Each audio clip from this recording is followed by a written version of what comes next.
What's up, guys? How's everybody doing?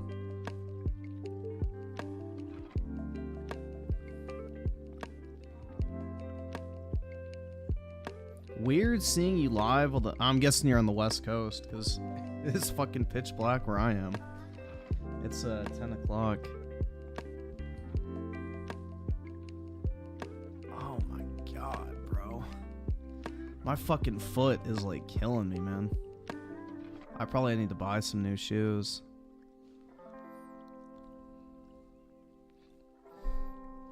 Japanese gaming has that fat ass. Hell yeah, dude. Although Japanese people don't like fat asses. They like fucking flat asses. Buy some new shoes? I probably will. Well, I have a pair actually, because I bought multiple pairs during Black Friday because they were cheap, so I have a backup pair.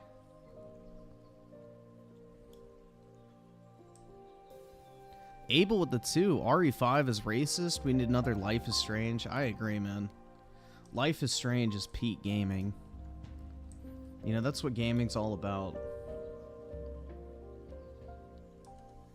Lesbians.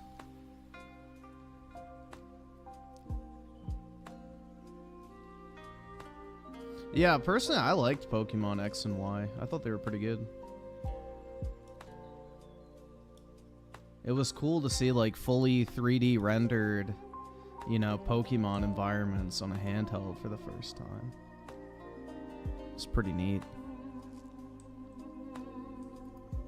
We need to make Trump's Wall the villain again. I know, dude. The final boss is Trump's Wall. Jesus. Dude.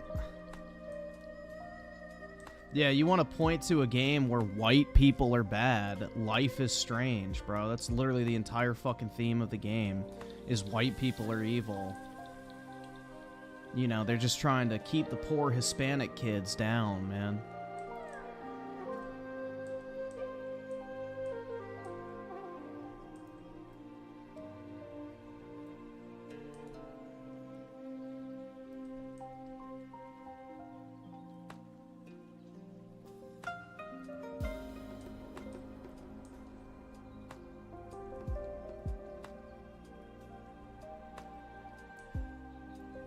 Replaying Oblivion for the first time in 4 years. Nice, man.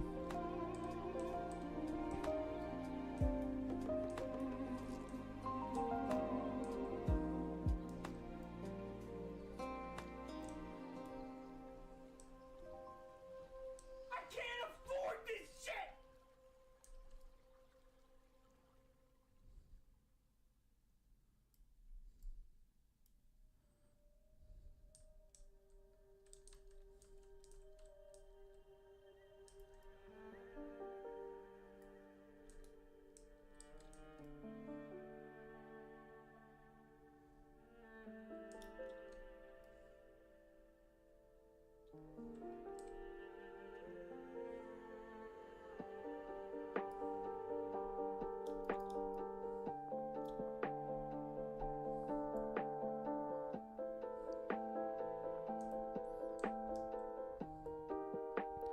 No, Pal World was never an Xbox exclusive. It was an early access exclusive, meaning that every platform that allows early access games got it.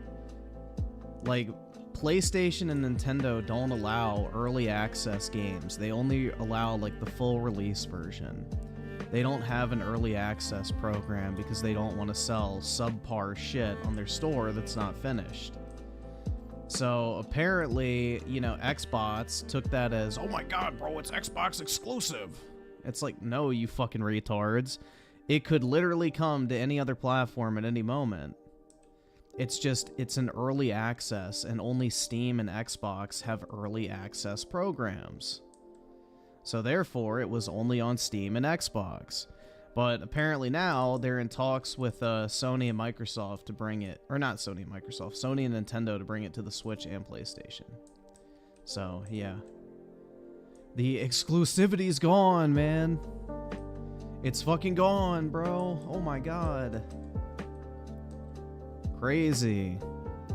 No one saw that coming. I don't know, bro. It's just, you can't deal with these fucking retards. Boogie responded to Tubster. Good. He should have said in this video, bitch, I'm more than chubby. I'm fucking fat. And you're not one to talk. That would have been fucking epic, bro. I don't think he would have, like, I don't know, man. If I had Boogie's ear, I would have made sure he put that in the fucking video. Like, dude, what a fucking dunk that would be. It wouldn't even matter what Tubby says. You know, that would be such a fucking own right there. Like, literally, Boogie would get the automatic W, bro. That shit would have been hilarious. Because, like, Boogie doesn't have a problem calling himself a fat ass. So it wouldn't even be out of character either. Like, Boogie knows what he is. I don't know if Tippy is as secure. Yeah, that's what I'm saying. He would have definitely fucking said that shit. So that's kind of why I wish I had, like, his ear. I would have told him to put that shit in there. That would have been funny as fuck, man. It's like whenever Ricky Berwick, you know, says, bitch, I am a retard, so I know exactly what the fuck you are. Or like some shit like that, you know? You know, when Ricky calls somebody retarded, you know, he goes like, yeah, I should fucking know. It's like, how the fuck do you even come back from that, man?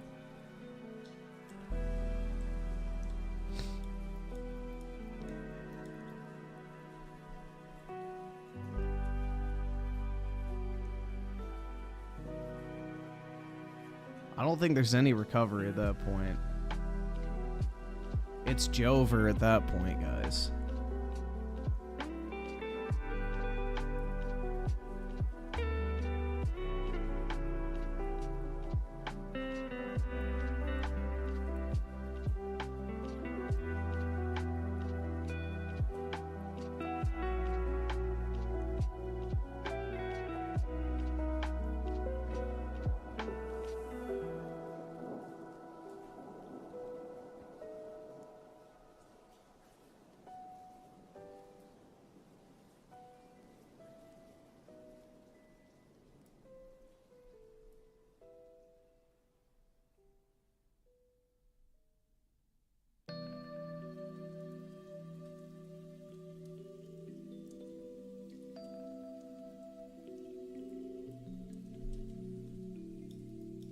Yeah, Ricky is pretty funny, man. He's very self-aware, which makes him a funny guy. And he's, like, super fucking edgy, too.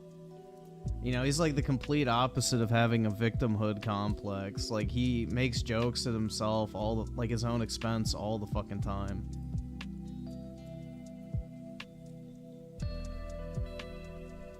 He's one of those guys that had, like, a fucked up hand in life, but instead of being a perpetual victim, just kind of makes the best of it, so that's an admirable quality. Like, if you get dealt a shit hand at life, you can either, you know, bitch and, like, mope and whine about it like a little pussy, or, you know, you can just embrace it and, you know, make the best of it, which is what he does, so good for him.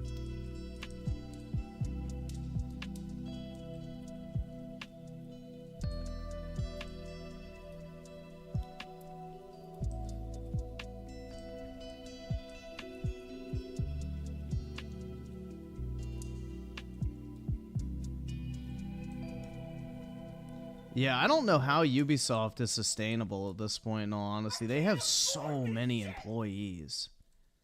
Like, Ubisoft is huge for the amount of games they put out. And how unsuccessful so many of their games are.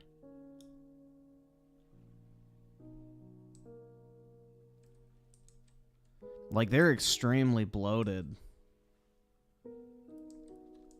Well, let's see what their financials are. I'm actually curious if they make money still. Ubisoft financial.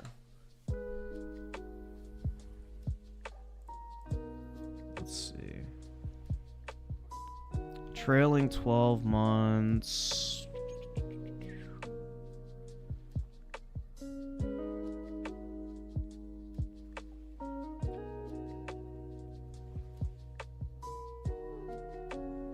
Earnings per share, -2.8. Yeah, they're not profitable. That's what I thought.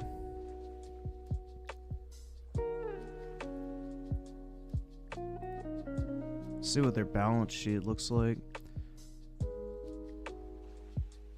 Total debt is 2.5 billion. And let's see, total assets is 4.7 billion.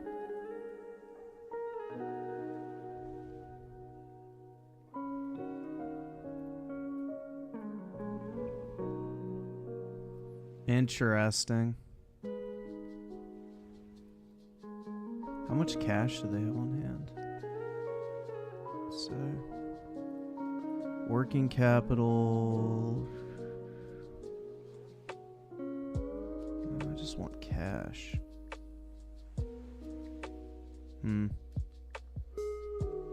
Let's see.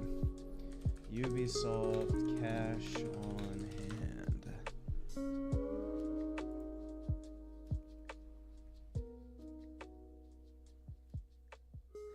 So they have 1.5 billion in the bank. So they've been banking money, which I guess is smart. But, you know, that can only go so far if you're going to constantly have to keep digging into it. So they're kind of like Nintendo, where they just bank all their money and leave it on the balance sheet. But, you know, Nintendo's not failing. So, a little bit different. But that's interesting, man. So Ubisoft is a pretty cash-rich company.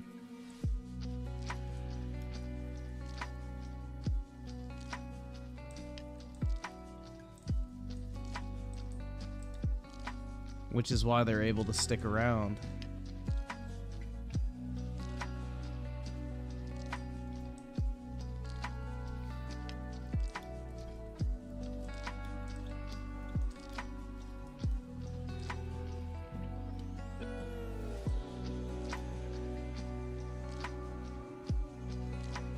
Yeah, I hope anyone that sues Disney wins. Fuck Disney.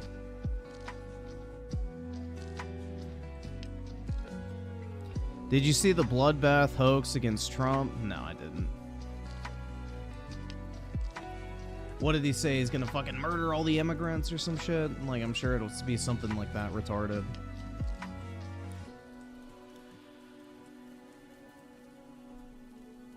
Did Disney rape me? Yes.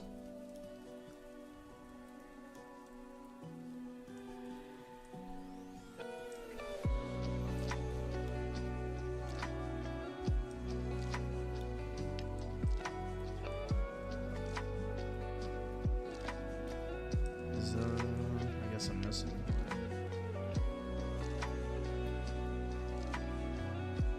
Yo. It's so irritating how it does this shit, man.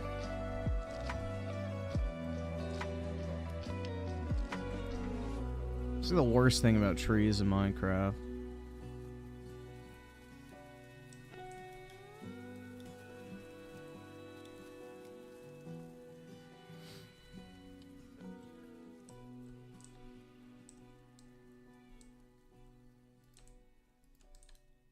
Disney's just another NWO company that, you know, pushes the current thing agenda.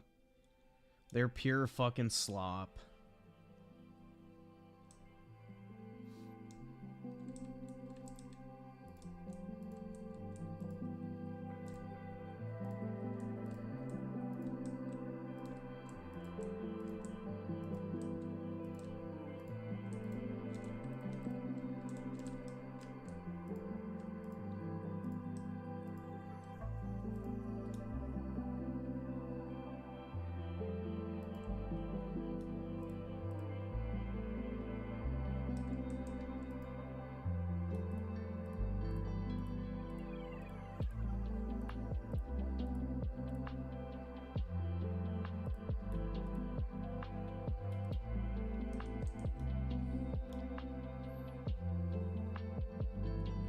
I've never been really a fan of Disney at all, in all honesty. Like, I didn't grow up watching it really. I never watched Disney Channel. I went to Disney World once. It was okay. I didn't really think it was that great. But I just have no, like, attachment to Disney at all. Like, I didn't grow up with it. I don't really like any of their IPs. And the IPs that I do like that they purchased, they ruined. So, I have zero fucking reason to like Disney.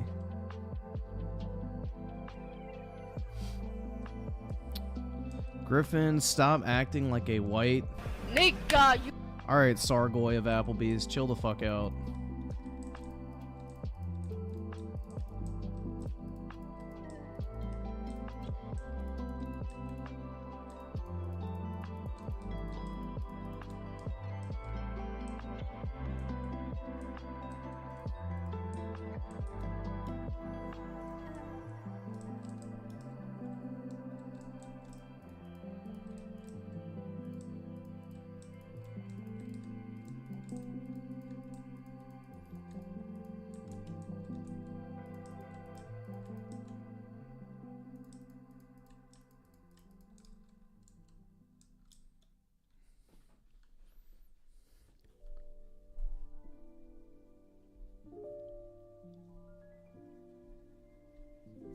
Let's see, Juan with the 5.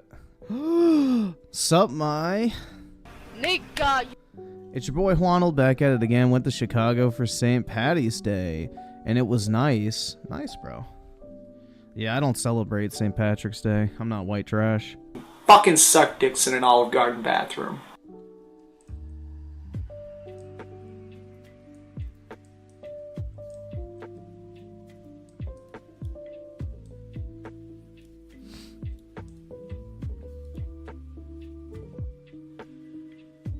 I love how in Dead Island 2, energy drinks heal. It's just like Death Stranding, bro. Well, yeah, in Dead Island 1, they did that too. You picked up energy bars and that type of shit.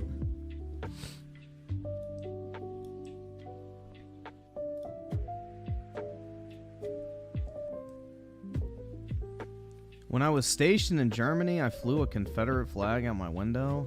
Dude, you're literally Hitler. Holy shit. How could you?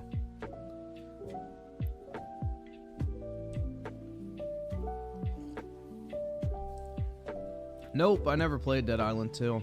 I bought it for the Xbox, and I basically sold all my Xbox shit. The only thing I have is my digital library and consoles now, so... I sold basically all my physical Xbox One and Xbox Series games, which I had Dead Island 2 on disc because I got it cheap on Black Friday.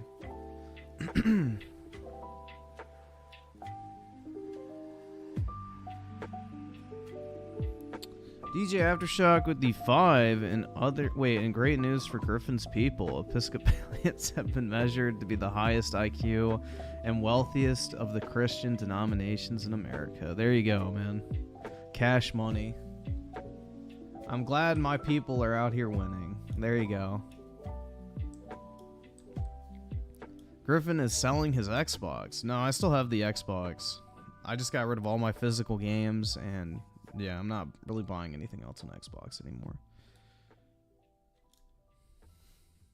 Like, I have Dragon's Dogma 2 pre-ordered for PS5, so that's where I will be playing it. I was sick this past week, so I'm only now on Chapter 8 in Rebirth. When I'm sick, I don't feel like playing video games at all. See, when I was sick, I fucking binged the fuck out of Rebirth. So we're just not built the same, bro. It's okay. But it sounds like you made some progress.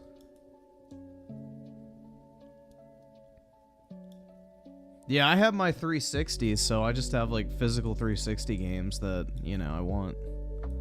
Basically. I got like a Reddit shelf on my windowsill because I don't actually have shelves. So I have like all these 360 games like lined up on my windowsill. I got like 30 something games up there.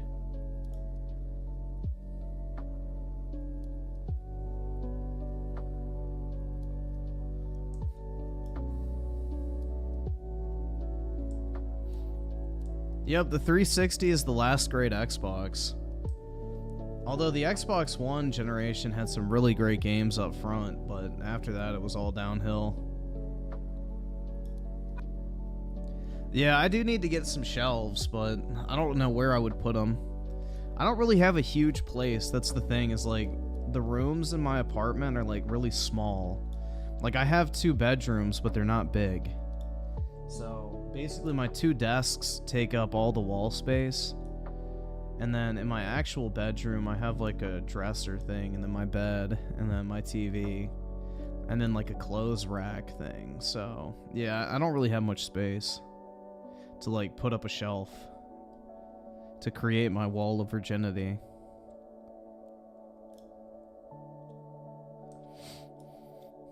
So unfortunately, I'll have to get a new place before I'm able to fully construct the wall.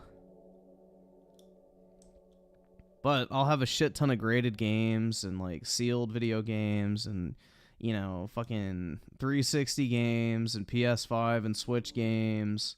And then my Funko Pop, no, fuck that. And then, you know, like graded cards and shit like that. So the wall of virginity will be built at some point, but not right now. I don't have space for it. I'll get like some big industrial shelves or something. What are you doing with a 2-bedroom apartment? I wanted a separate room for like an office kind of thing. Because the thing is, bro, is like, it's like a psychological kind of thing where if you work in the same room that you sleep, you don't associate that room with rest. And I had the problem like in my old apartment. Actually, no, the one before that. The one when I was still in college, where basically I had my desk in my bedroom and I would just lay in fucking bed staring at my desk thinking like, yeah, I probably should be doing something else. So like I would stay up for like 2 to 3 days at a time because, you know, I felt like I should be doing something other than sleeping, because literally like right to my fucking right, laying in bed, was my desk. So I wanted to have it in a separate room, which has actually worked out pretty well. Dude, didn't you have a girlfriend back in college? Hell no. I was married to the game, bro. Literally. Nah, back in college, man, like literally all I did was like I studied my ass off, got like basically all A's in college, and then when I wasn't doing that, I was doing YouTube shit. So no, I didn't like actually date in college at all.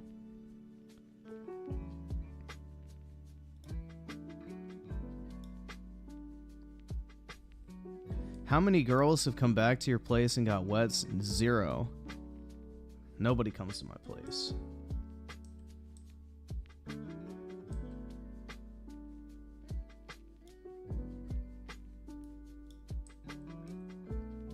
Yeah, having 2 bedrooms is nice because it's like you have a whole nother room dedicated to like, you know, shit other than your fucking bed. I don't know. Personally, I think it's a nice setup to have.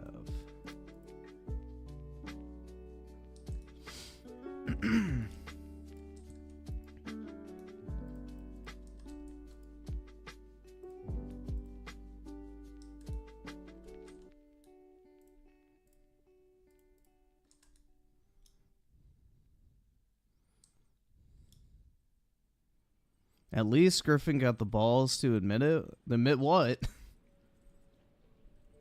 What did I just admit?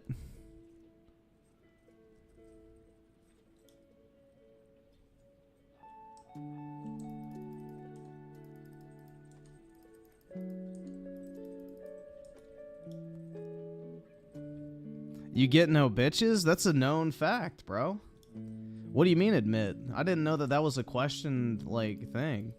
I thought I've made that pretty clear over the years.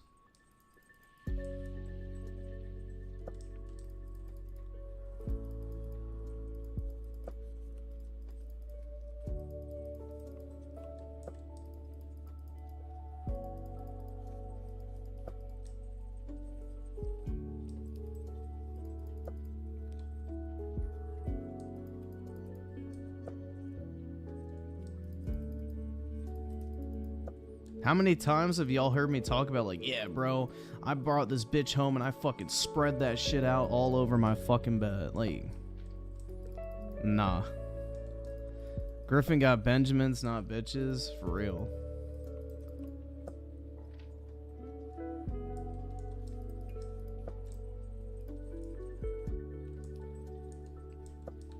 I'm not bringing him home. That's the thing.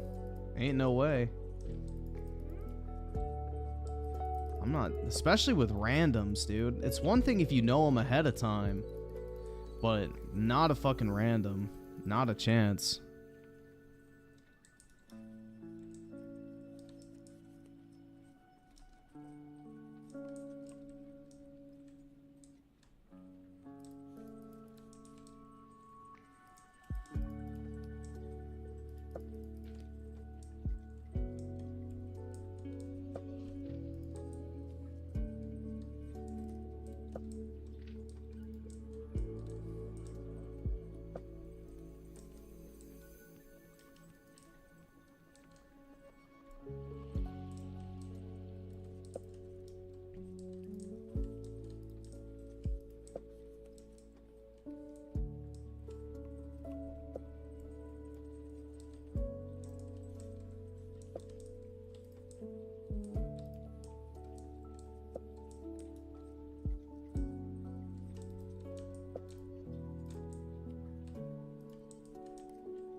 The only thing bitches should see is the back of your cyber. Oh my god.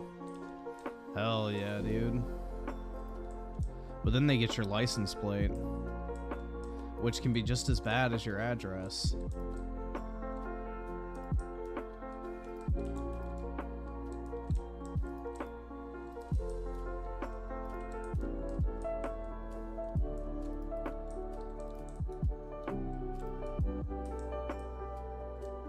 Bitches only want money?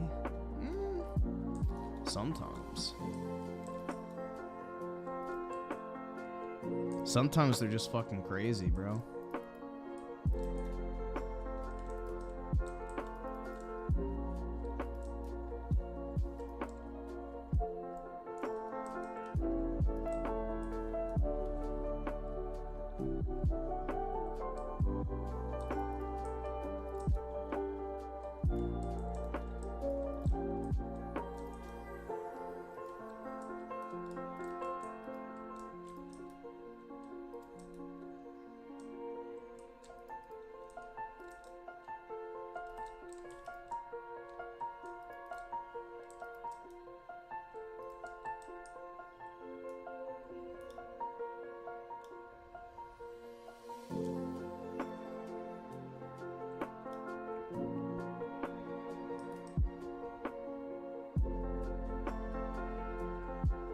I don't even try with women. What's in it for me?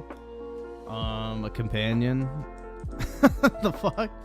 I don't know, bro. What do you mean, what's in it for you? That's kind of a loaded question. What isn't in it for you?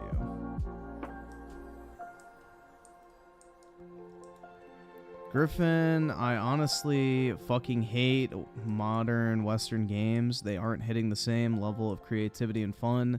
We use exactly, man. I'm done buying Western games, like, pretty much. Like, there's none I'm excited for. Like, literally nothing. I don't really even give a fuck about any Western games that are coming out. Like, what am I supposed to get excited for? Fucking Hellblade 2? What else is even coming out?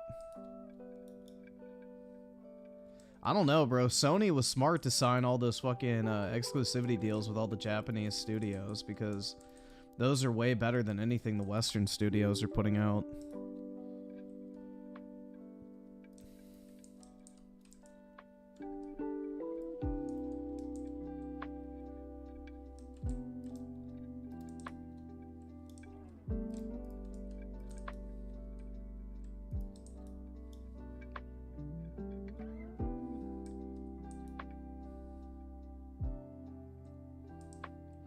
I have zero desire to fuck random hoes. I'd rather find someone I actually care about. Exactly, man.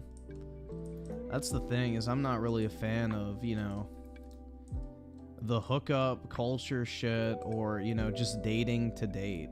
I feel like that's a waste of time.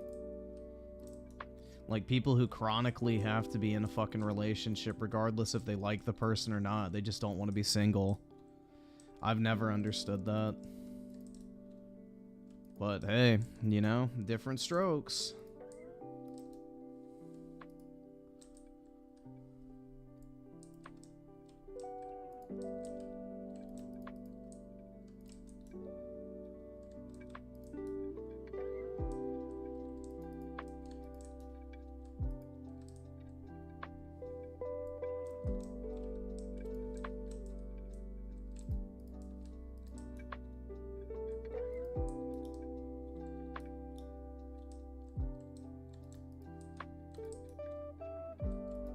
Perfect.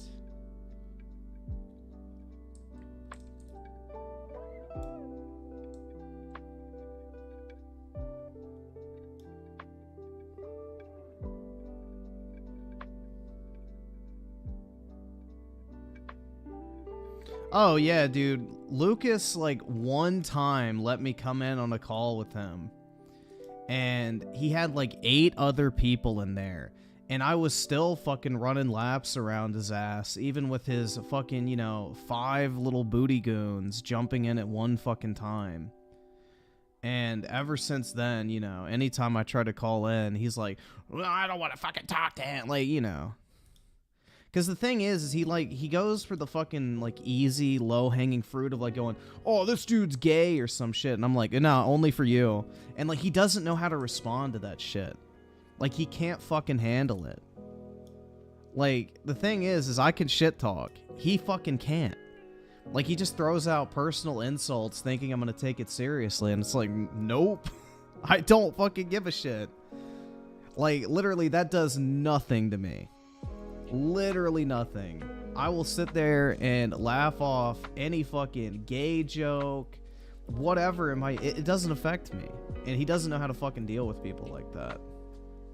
Because he's probably used to just dealing with a bunch of internet spurgs who, you know, go like, I'm not fucking gay! Like, you know. So, shit was so easy. Like, people like him are really easy to deal with. They're not smart. They're, you know, just used to basically being surrounded by a bunch of dipshits that they can easily fucking run laps around. But, good luck.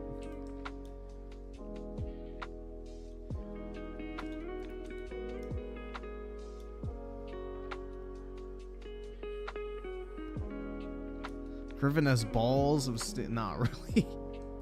I'm just used to having people talk shit about me on the internet, man. I grew up in that time. It's not a big deal to me. It's like literally, you know, just another Wednesday.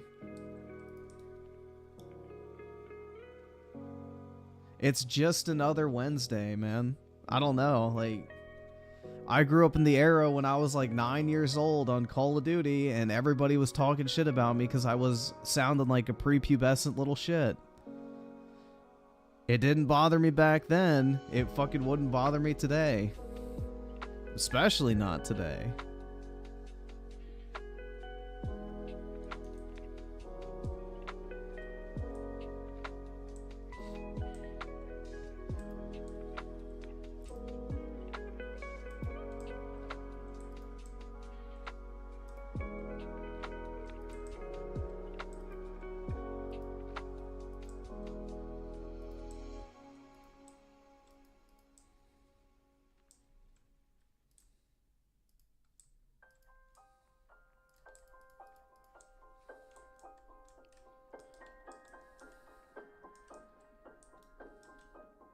I can tell Lucas has a thing for you. Uh-oh.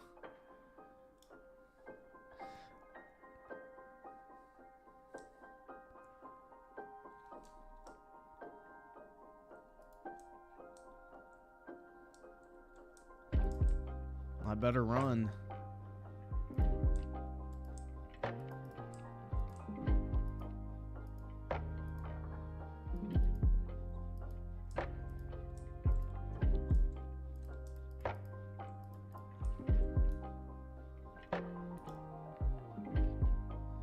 He wants him to oil up, exactly.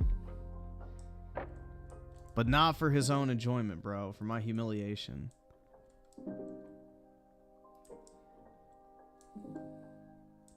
Wait, Griffin has a girlfriend? I do? That's news.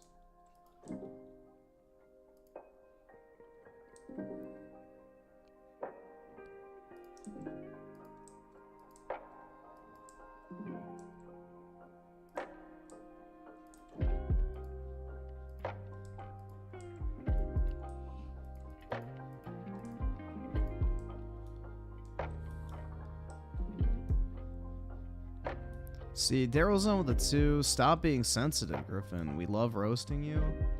I can't help it, bro. It's who I am.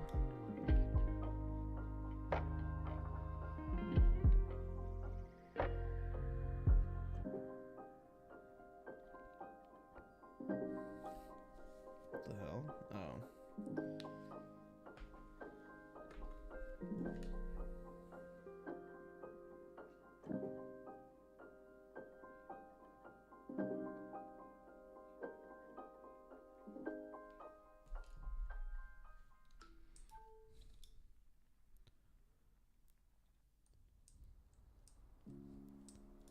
See, you generation with the 2, Mayo Monkey. Thanks, bro.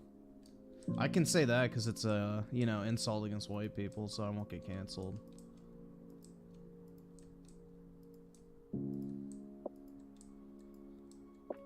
Even Star with a 5. Did you hear Helldivers 2 devs banned players for asking for asking for LGBTQ in the game? The Archcast made a 9-minute video 2 weeks ago if you want to check it out. W devs.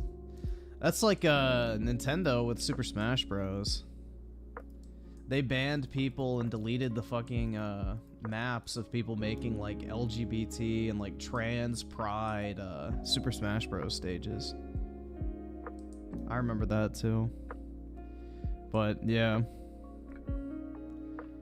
That's good, bro. I'm glad like a lot of developers are just kind of like pushing this shit away, because it's not like, it cannot be actually beneficial long term. Like, unless you're literally a politically motivated company, there's no way it's profitable.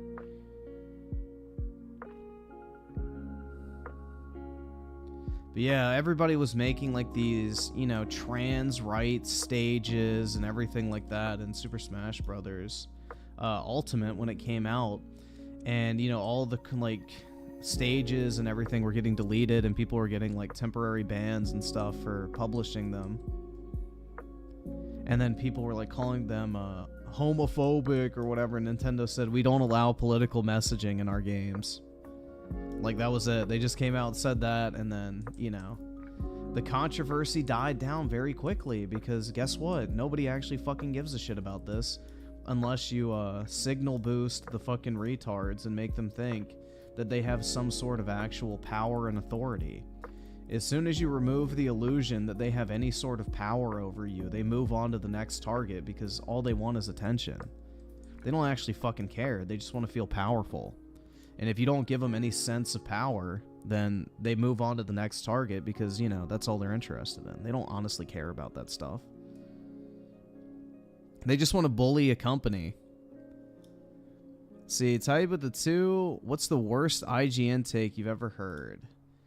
That shooting women in video games is wrong. I would say that's probably the corniest take I've heard from IGN, because that wasn't like a grifting take. That was just a really fucking cringe and like super fucking beta take. Like, I don't feel comfortable shooting women in Call of Duty. Like, that to me is just cringe, bro. That's gotta be the worst. The racial grifting and all that type of shit, I don't really care that much about, because, like, you know, it's obviously money motivated. But the, I don't want to shoot women in video games thing is fucking just, you know, that's genuine, because it's just cheesy as fuck. Like, all the women were saying they don't care, and then these dorky ass guys are like, I don't feel comfortable shooting a woman in Call of Duty. Like, oh my god, bro. Nah, the RE5 take is nothing new. It's just a rehash. They're just, dude, it's racial grifting. That's it. They're just trying to, like, dig up an old drama to make some quick fucking, you know, diversity bucks off of. That's it. It's not anything new. It's just outrage farming.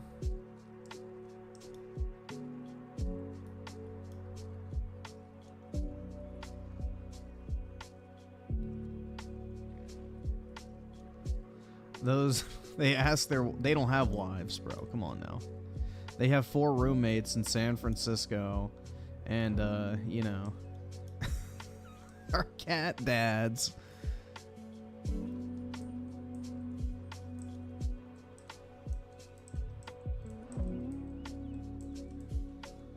Dude, I still remember when Greg Miller was, like, talking about some shit, and he said, yeah, my roommates and I. And I'm like, bro, aren't you, like, a 40-year-old man? That shit's so sad, dude. You're like a 40-something-year-old man or 30-something-year-old man, supposedly one of the most big names in the games journalism industry, and you're living with roommates. Like, that's just pitiful. It just shows you what a fake job it is. Yeah, I can't stand Greg Miller. He's horrible. Absolutely horrible. He is one of the worst games journos out there.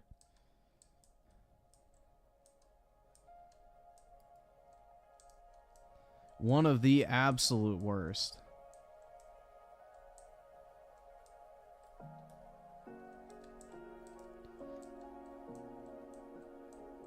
Like, if you ever want to look at an unironic Joe Biden voter, Greg Miller is that. Like, he's actually a Biden supporter. Not just an anti-Trump guy. He actually likes Biden. Like, bro, do you know how hard it is to find even lefties that like Biden? Like, that's an incredibly rare thing to, like, encounter. No one likes Joe Biden, even if you're, like, super liberal. He's just a terrible politician, and it's like, bro, this guy unironically simps for Joe Biden. And Kamala Harris, too, which is like, oh my god. I don't know, dude. Greg Miller is just horrific. Yeah, exactly. People only voted for Biden because they don't like Trump. No one actually likes Biden. I have never, like, I know a bunch of people who are, like, more left-leaning and shit, and they don't even like Joe Biden. They're like, nah. Like, no one actually likes this dude.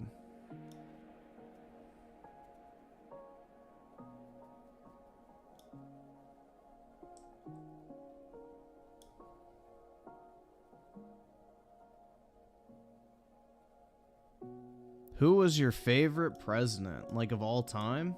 The OG, bro. My 2 favorite presidents are George Washington and Thomas Jefferson, but, you know. I guess if you're talking, like, modern, I don't know. I'd have to think.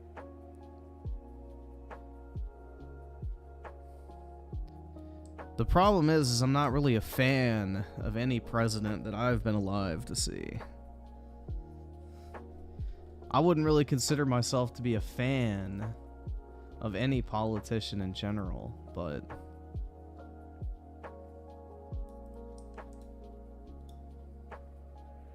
Is JFK a good president?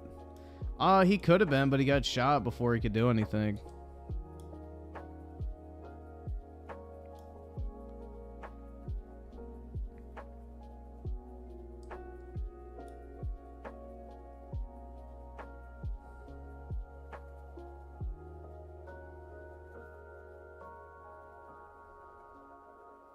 Griffin loves George Bush? Well, now that you mention it.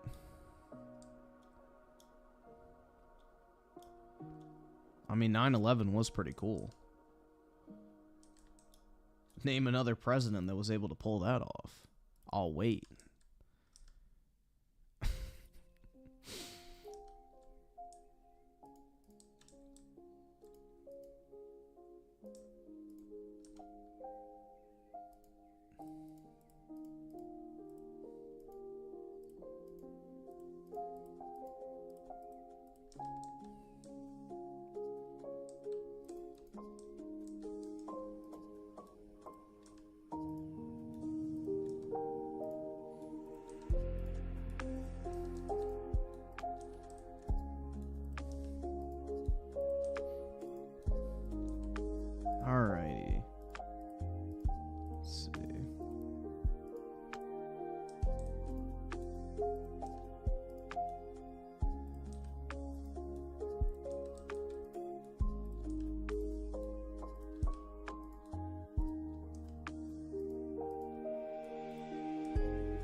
JFK was the last Democrat before the commies took... Yeah, pretty much.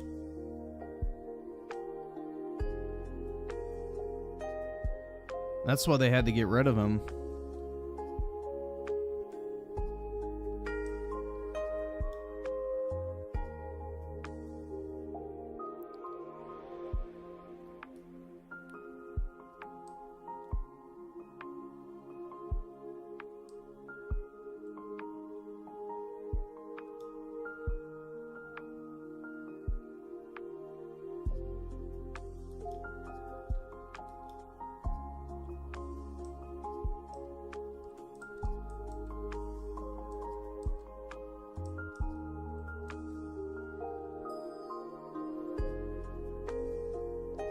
So let's see, Oscar4thewin, that violin goes harder than my dad's belt. That's right!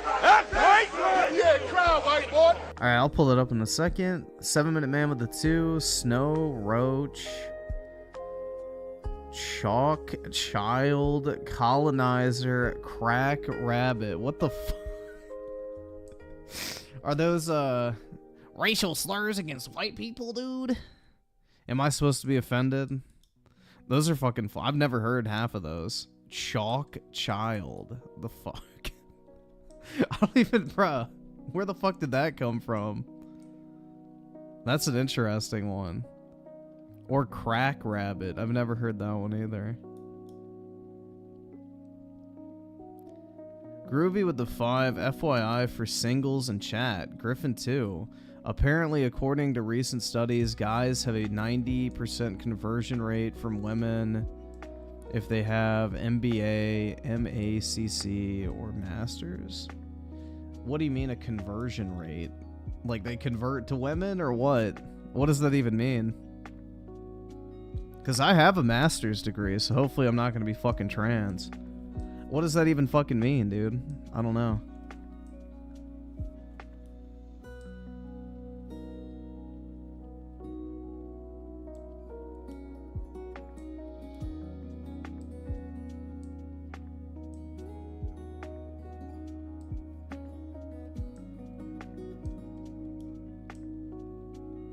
Put on the wig?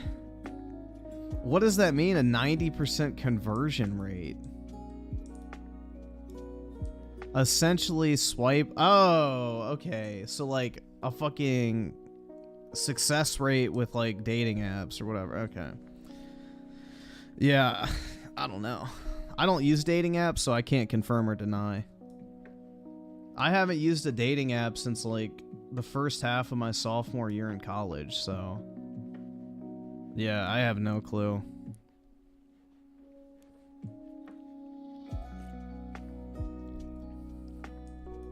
That was the last time I had any of that shit installed. And back then it was only really Tinder, so... Yeah. I can't afford this shit!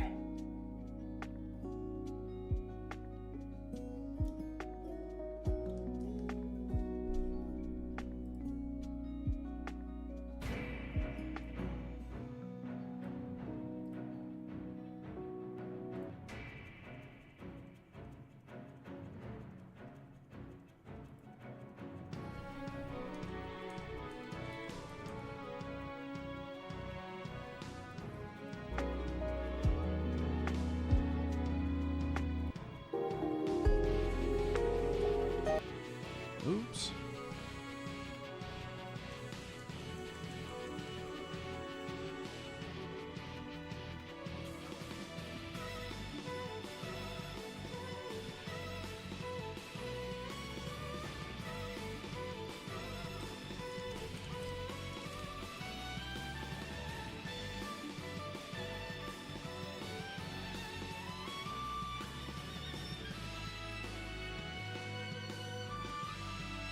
Griffin should date a waitress or Target cashier.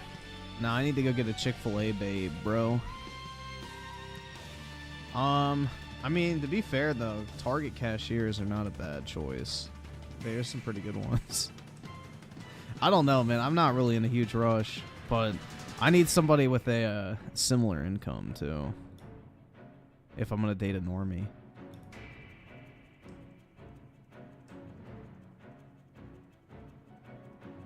I mean, you'll always have Sundays open with her? That's right. Her work may be closed, but her legs will be open.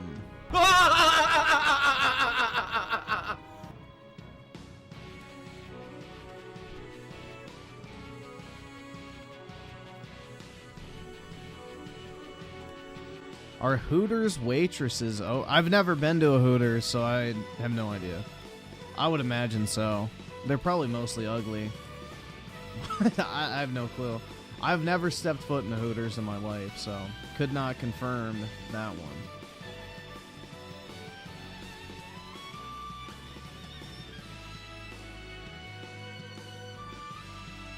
But I would say it's a pretty safe bet. Yes, they're probably overrated.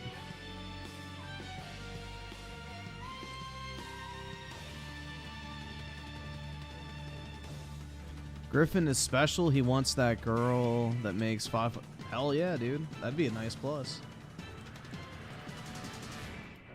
Bro, do you know how easy it would be to like fucking retire if you had a 500K a year income? You would literally just have to work for 4 years if you managed your money properly, and then you'd never have to work again if you didn't want to. You could literally just take the money at that point and spend it on quite literally anything you wanted if you kept working.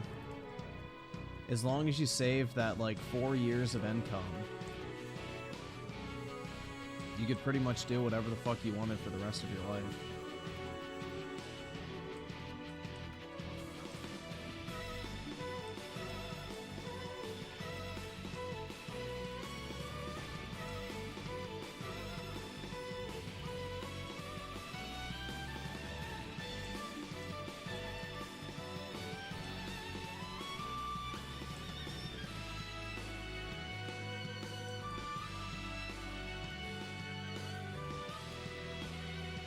Like, if you're making that... So, like, just think about it this way, guys.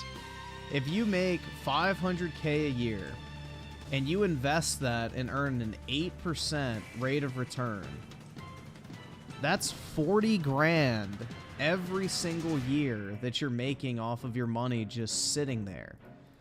So if you put $2 million away at 8%, you're making 160 grand from your money just fucking sitting there and you doing nothing.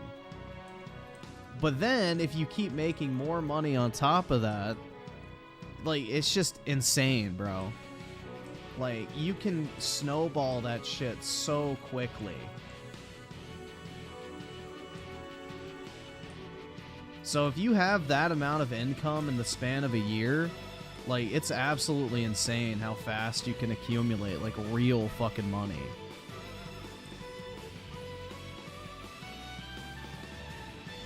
Griffin, how did you land on a 100K job? I got a degree, and then I got my master's degree in data science, which is a pretty high-paying field, and is pretty much in demand almost everywhere. So I used my data science degree to get in the door of my current job at a consulting company, and then basically I've pivoted twice. So I went from a role in like optimization, which was basically data science. So like I did optimization modeling for warehouses. So like basically how to maximize storage space given the cube of the inventory in certain warehouses to like try and close warehouses so they could just like consolidate everything into fewer buildings. So that was like the first project I was on.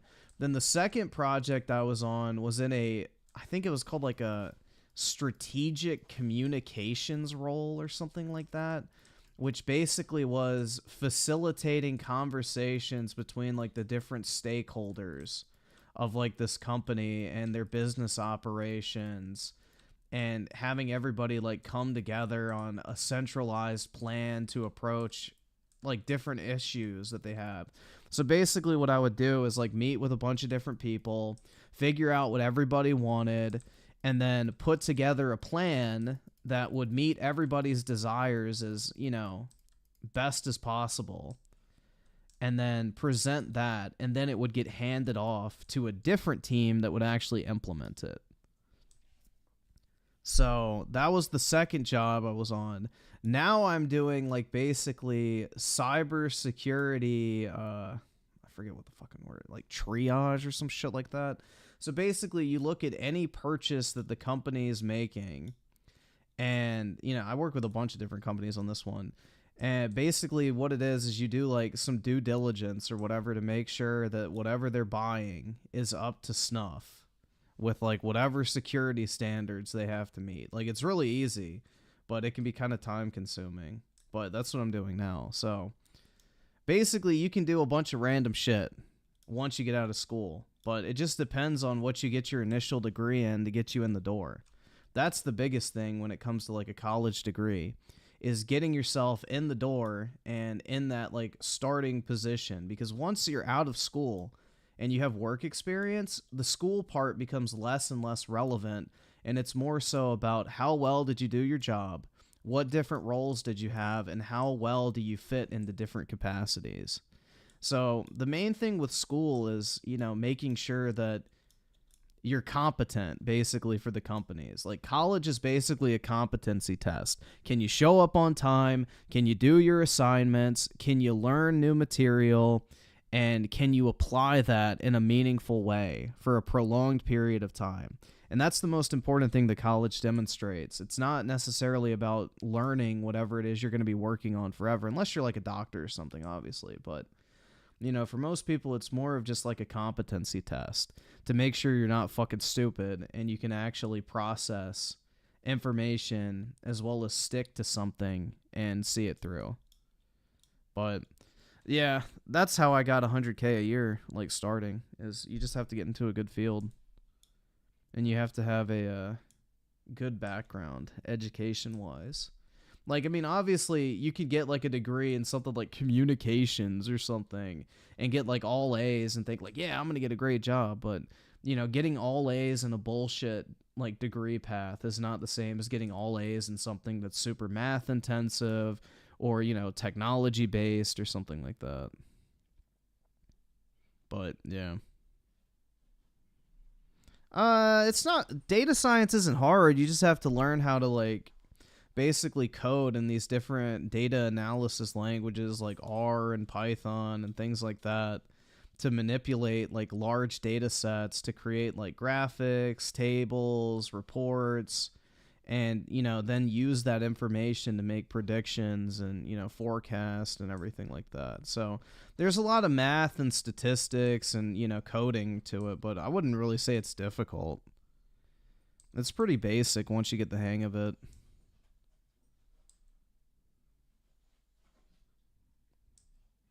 No, it's not Excel. It's not Excel. Not at all. It's all like programming and stuff. Like, you'll mainly use Python and R. Those are the two languages I used in doing most of my data science shit. Because those two languages have, like, you know, with Python, it's like the packages that are, you know, specifically catered towards that. And R is like a language that's literally designed only for data analysis. So no, you won't use Excel because Excel limits how many rows of data you can have. Like you can, I forget what the limit is, but you can only have like, I think 1 million or something. And in most actual cases of data analysis, you're going to have like tens of millions of different pieces of information that you're going to be manipulating at once. And Excel would literally fucking kill itself if you tried to do that. So if you use Excel and you have a large data set in there, you know how fucking bad that shit is. Like, it lags, it glitches out, it crashes, the formulas break. Like, it's not optimal for large data sets. Like, it's nice for smaller, like, tables and everything like that, but once you start getting into, like, the tens of thousands of rows, you start running into a lot of fucking issues. But yeah, it's not hard. It's just, it's a skill set. You have to learn it. So it's not like, oh, I'm just going to show up and get all A's or something like that. No, you actually have to learn it, but it's not difficult.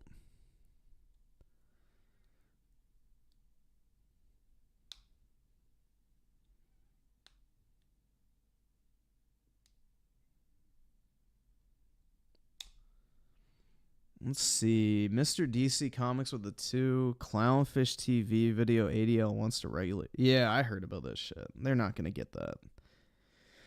But, you know, people like Yong Yan, their calls for regulation on loot boxes would open the door for that type of shit. So, you know, all these people have no fucking, you know, foresight at all.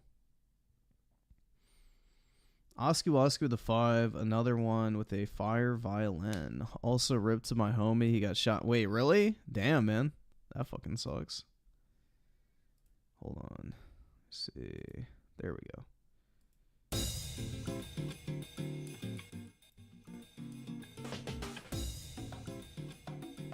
And Doom Boom with the 2. Chat do comp / electrical engineering. Yeah, anything engineering will land you basically any job you want.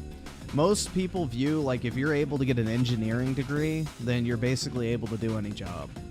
So, yeah, engineering's always a safe bet.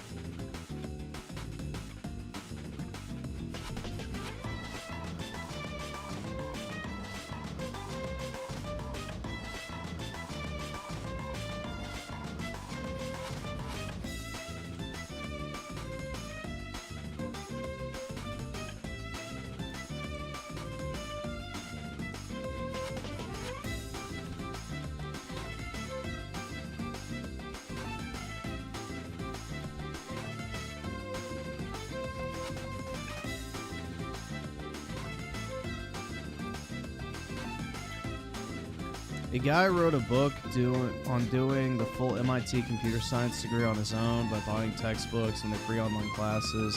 Anyone can do it. Yeah, that's the good thing about anything technology based is you don't have to go through college. You can just go get certifications on your own. You don't have to go through like formal schooling. You can learn a lot of it yourself on your own time.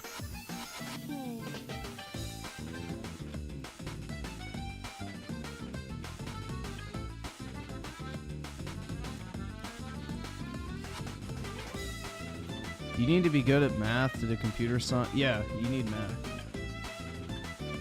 Absolutely. Anything that pays well needs math.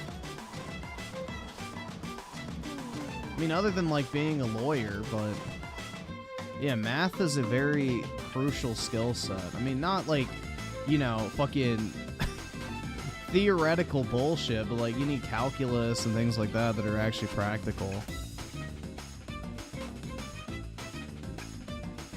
You don't need any of that, like, theoretical shit, but, you know, like, actual practical math that has, like, real-world applications you'll need.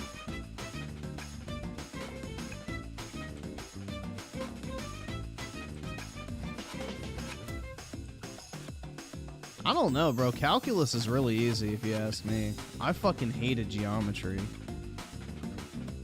Geometry was fucking gay, dude. Calculus was really, like, it made sense. I fucking hated geometry. It was like pure memorization and shit, which I don't fucking do all that.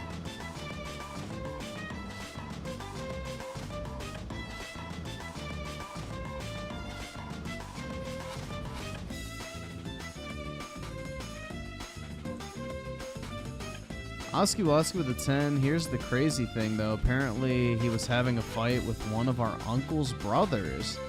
And they were both drunk as hell, so yeah, it turned south really fast, and now he's on the run. Holy shit. Damn, bro, so it was like a family event. Damn. That sucks, bro.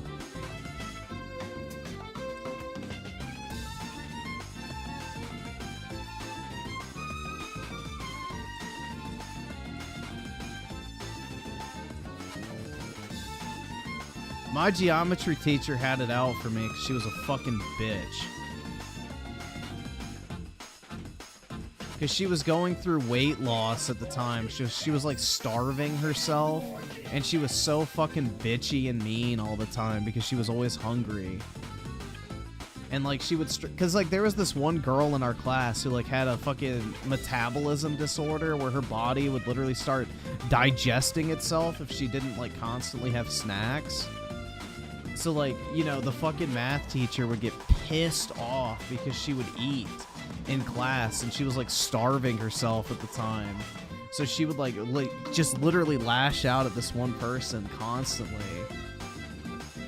And like I forgot what it was exactly I said, but I said something like, and she got fucking pissed.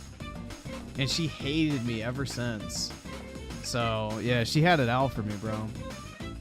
But the good thing is the dean of students at my middle school like really liked me a lot. So every time she tried to like pull some bullshit and like say that I was like misbehaving or broke the rules or whatever, tried to get me like in trouble, the dean of students was like, yeah, I know you didn't do that shit. It's okay. Don't worry about it. So yeah, I never got in trouble or anything, but it's like, you know, she was a bitch, dude. A straight up bitch. Like, she got in my fucking face all the time, and she would do this weird, like, 45-degree angle slant of her head and, like, lean into your face, like, 2 inches away, and she would say, like, I really don't like you, and I'm like, yeah, the feeling's mutual, and, like, she got so fucking pissed. She tried to give me detention over that. I was like, I am not doing that. But, yeah, she's just a bitch, dude. A massive fucking bitch. And the other thing, too, is her son was getting married to a woman that she didn't like. And so he was moving away from her, too. So, like, she was just bitchy, dude. Like, just an angry old woman. I don't know, man. So, but she had it out for me. Like, she gave me a fucking D on one of our projects because I didn't draw a line perfectly straight out of, like, 100 something. Like, basically, we had to do some shit called bisector bear or some shit. And it was, like, literally solving, like, these geometry problems in order to draw lines. And, like, once you drew all the lines, it would form the shape of a bear or some stupid... It was retarded. And literally, one of my lines was not perfectly straight from one dot to the other. So she took off, like, 30% of my grade for that. And, you know, just constantly shit like that. So, yeah, I fucking hated that bitch. Hopefully she's dead. But, yeah. So that probably didn't help me with my hatred of geometry. But she was a fucking cunt, dude. Absolute fucking cunt. And her and the PE teacher would always try to, like, gang up on me and shit. Because, like, you know, our PE class was a fucking joke. An absolute fucking joke. So, like, me and my friends would never take it seriously. And, you know, her and the fucking PE teacher would always try to get me in trouble. It was fucking hilarious, man. Good. I love middle school. Middle school was fun. Middle school was very fun. I had a bunch of weird teachers like that. Yeah, my middle school teacher was not fat, but my high school PE teacher was fat. He also married one of his students when he was like 30-something. He married his one of his students when she was 16 back in the day. It's like... Bruh. But yeah. Shit's wild, man. He got in early. He put the fucking pre-order down.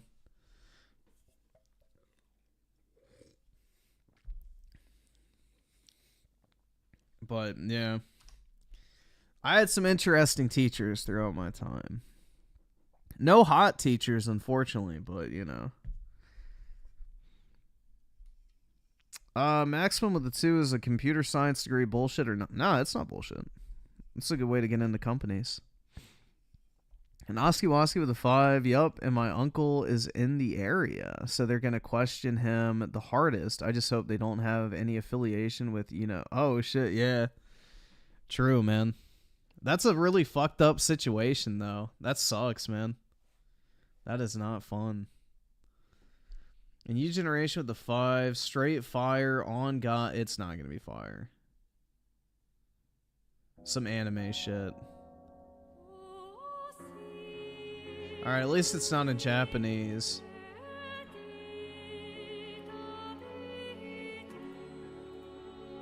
I've heard this in memes before.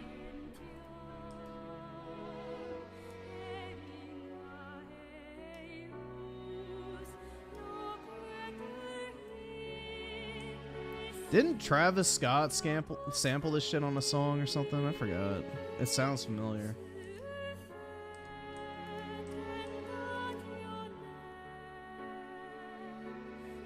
It almost sounds like some shit you would hear in like Elden Ring or something like that.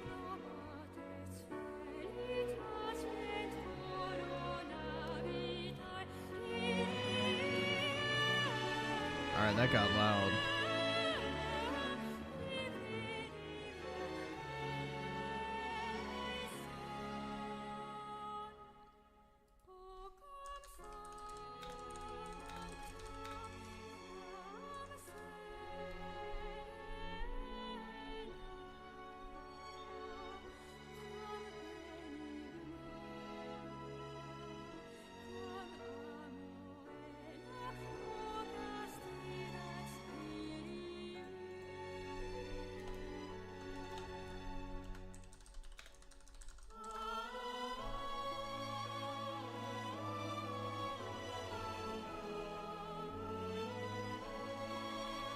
Hold on. Where is it?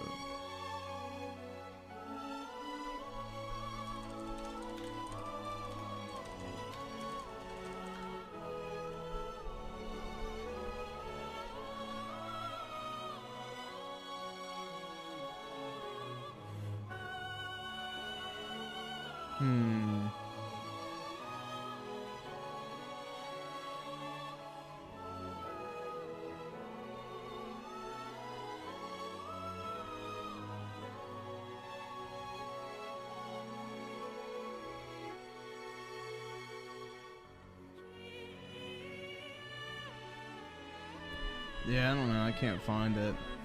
I feel like I've heard this before in like some rap song. Someone has sampled this before in one of their fucking beats. May 1st burst with the 5. My PE teacher deducted points if you had black sock. Yeah, that we had that too. And tried to make us do square dancing. She gave up on that shit when dude, we had to do fucking wall squats with a fucking dodgeball on our back. Like, that shit was so fucking retarded, bro. It was so retarded. And then we had to do, yeah, they tried to get us to do a dance competition in middle school too. Yeah, that did not happen. Oh my god, bro. Corny ass shit. And people wonder why, you know, the US is falling behind educationally. Like, why the fuck are we doing that shit in school, bro? That is not necessary. It was weird.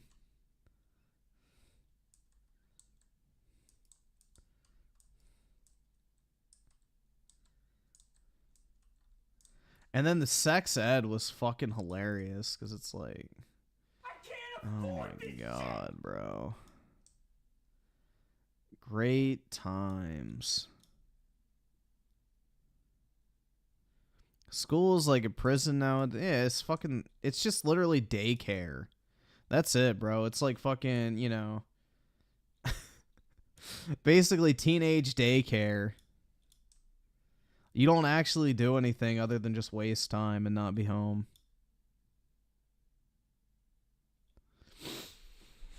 Doom Boom with the 5. Physics teacher in high school hated me for saving his test on my calculator, multiple choice, and sent it to a friend from other section of the class. Nice, bro. Yeah, that's what I would do too, is I would enter shit into my calculator before taking certain tests. You know, that was a great feature of those, you know, graphing calculators they wanted us to spend like $150 on, so might as well get my money's worth, right? Prisons are like daycare, speaking from personal experience. Yeah. It's not even a punishment in a lot of cases. But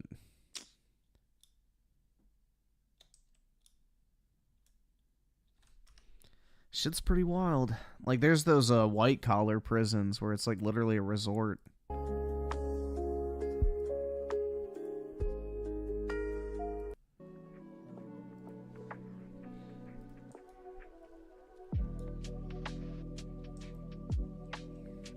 Yeah, everybody should get a financial calc. I mean, you could do it online, but I really liked my finance calculator. That thing was great. I used it all the time. Like, it gives you the present and future values of things. It's like really nice. That was actually a good purchase. I still have it and use it. But they were like 20 bucks, so. Well, the thing is most school curriculum is designed to cater towards how, like, girls learn. Like, girls do better in, like, a classroom environment. Men do better in a hands-on environment. So, you know, school is literally catered towards women. Like, girls do very well in a classroom setting. Men do very well in, like, a apprenticeship or practical setting. Like, if they actually have to do something that's attached to, like, a real world, like, activity, you learn much better as a guy. Like, that's just how our brains are wired. So you'll learn so much more from actually doing the thing than hearing someone talk about it for, you know, however many hundreds of hours.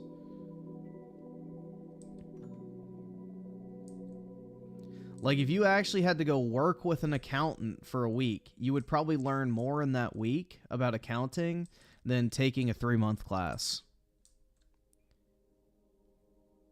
That's just how, like, men's brains work. Is we have to, like, actually perform the task, not just learn about the task. But that's why, you know, it's like, what, 60% of college enrollees are women, and 75% of student loan debt is held by women. But, yeah.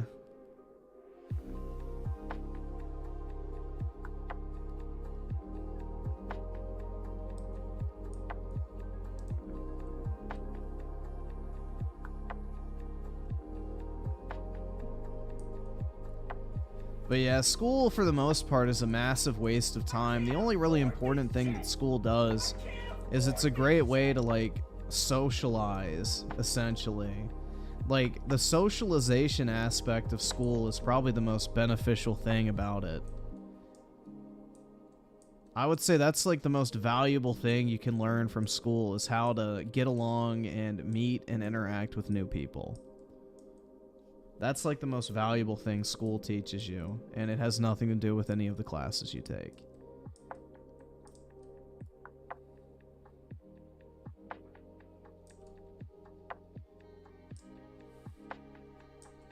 But is it actually teaching you math? Because do you remember any of the shit you took in high school math-wise? I don't. Bro, I took calculus 3 fucking times, and I don't even remember half of that shit. Because unless you have, like, a practical means to back it up, there's no way your brain's gonna actually retain any of that stuff. You literally just memorize it long enough to take the test and then forget it.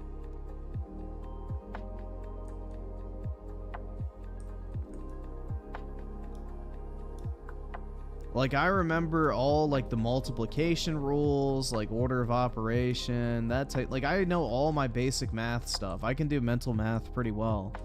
Other than when I'm, like, fucking, you know, tired or it's late and shit like that. But, you know, I can do mental math pretty well for the most part. And that's basically all you really need. But all this, like, theoretical math or any of that, unless you have, like, an actual reason to use it, you forget it. It's not necessary. Like, we should have finance classes, you know, that type of stuff. I think accounting should be mandatory as well, too. Like, we need personal finance classes, accounting classes. I think everybody should have to take, like, a sales class. I think that's something that should definitely be required, because no matter what job you end up in, you're always going to be selling. That's a skill that I think people should learn. You know, I would say more practical math, reading comprehension's very important. Writing, I think, is important. You know, things like that. Those are what we should focus on. And then if you want to get into, like, a field like science or something like that, then that's when you start encouraging that type of stuff. I think coding should be taught. I think everybody should have like a core understanding of how, you know, programming and all that type of shit works. I think there should be a dedicated class your senior year of high school of how to file taxes. I think that's another thing. Because how the fuck is every single person required to pay taxes, but no one actually ever learns how to fucking file them? Like, isn't that the most common sense fucking class to put into every school around the country? Like, oh, this is something literally everyone needs to know how to do, but literally no one learns how to do it. Makes zero fucking sense. It just shows you that school is not designed to help you. It's designed to indoctrinate you.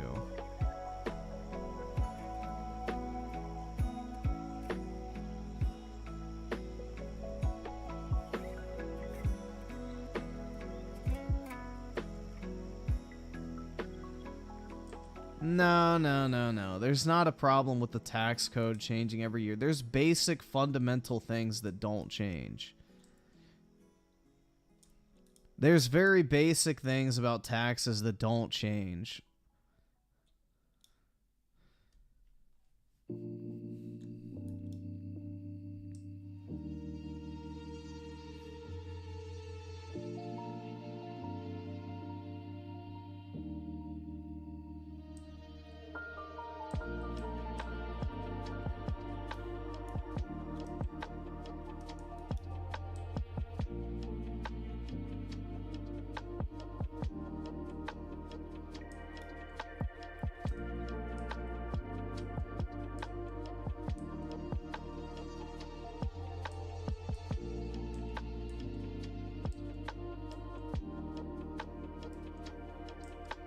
I still need to pay my taxes. Yeah, I'm still waiting on my federal refund to come through. I got my state refund, but I want my federal refund because that's the big one.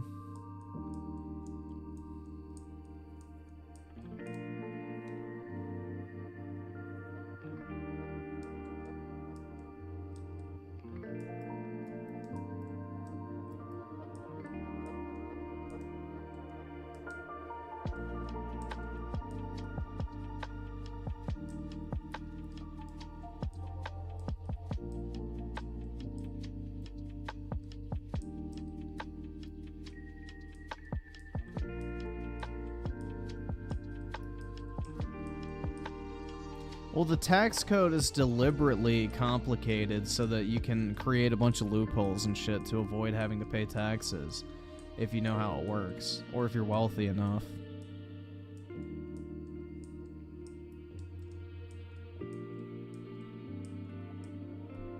So it's purposely designed to be complicated so that you can create an environment where it can be taken advantage of by people who know how it works.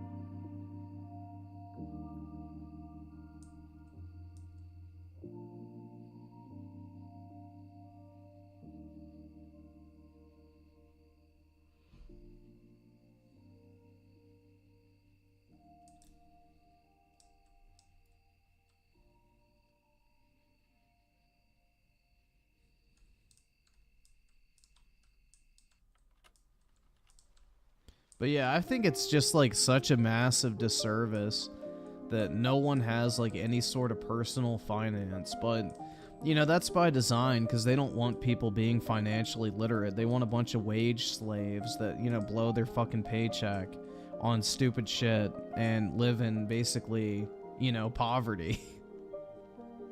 That's literally the dream, man, is like have a bunch of wage slave retards that work all fucking day, spend all their money on the shit that you have them make in the first place, and then, you know, rent their house from you, buy the fucking food they eat from you, and then go back to work every single week. Like, they just want, like, literal fucking slaves in a sense.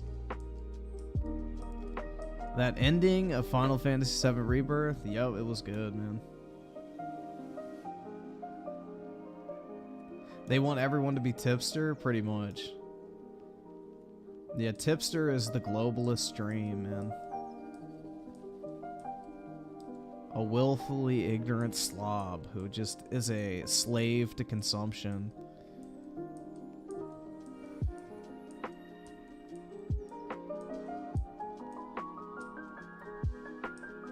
Yeah, I would never send my kids to public school. I don't care how much private school costs, I'm not sending them to public.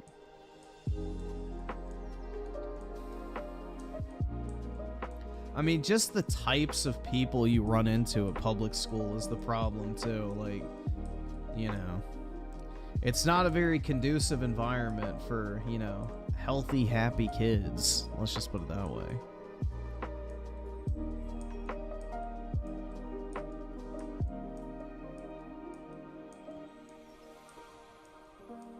That final boss took me a couple tries, not gonna lie. Yeah, the part where you have to hit his wings with the different elements threw me off. I was like, what the fuck? Why am I not dealing damage? And then I was like, oh yeah, shit. I had to look up the type matching though, because I've never really learned it. Because I don't really use materia that much at all. So I had to look that shit up, but... yeah, once I saw that, oh, the magic damage is actually doing something when I used Yuffie's, like, fire ninjutsu or whatever the fuck, I was like, oh shit, there you go. That was the part that tripped me up.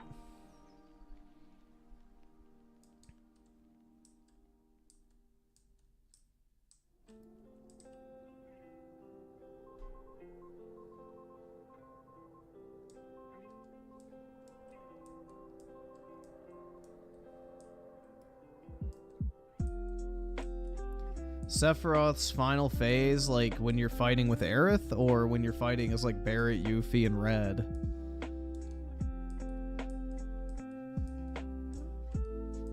I wish Nintendo made another Mario baseball game. Yeah, that'd be pretty cool. I like all the Mario sports games. I think they're all very fun.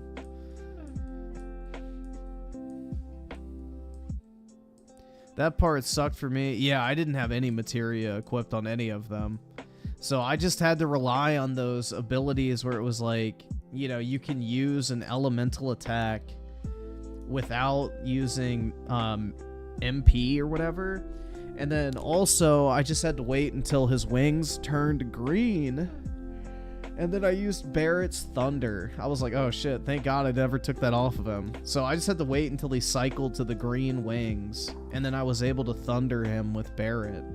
And Barret did a fuck ton of damage with that, luckily, so that wasn't too bad. Yes, with Aerith, I had to really clutch it. Yeah, the secret for that one is basically to just switch to Aerith and have Cloud spam focus thrust or whatever to just drive up his stagger meter. But yeah, I mainly played as Aerith during that phase because like she was better, I felt like, because Cloud would draw his attention and you could just drive up the ATB gauge. And, you know, she could heal. And then once Cloud filled his bar, then you could fucking use focus thrust and just gradually stagger him.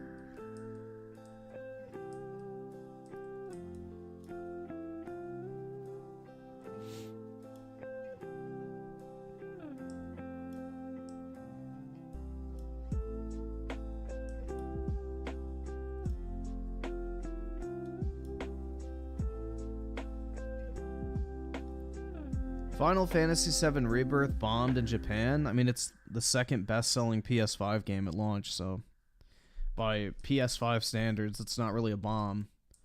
I mean, unless you consider Elden Ring a bomb, Hogwarts Legacy a bomb. What are some other big Japanese games? Well, I guess Hogwarts Legacy is not one, but I mean, it's the second largest Japanese PS5 launch, so it's not exactly horrible by PS5 standards. It's more so an issue of the Japanese market just kind of being sick of, you know, Sony's bullshit with all the stuff Jim Ryan pulled towards the end of the PS4 generation.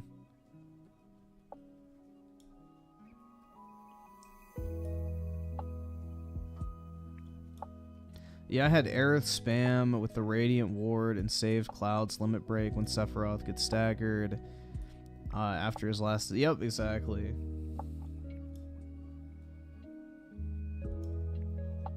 Griffin went full fanboy cope mode. Is citing an actual stat? Fanboy cope? I don't think so. I mean, if you want to say that it bombed, then every other game bombed as well, because every other game has sold worse than Final Fantasy VII Remake this gen in Japan. So, I mean, by that logic, every single video game that's released in the past 3 years has bombed by that metric. So, I don't know if that's really the best stat to throw out.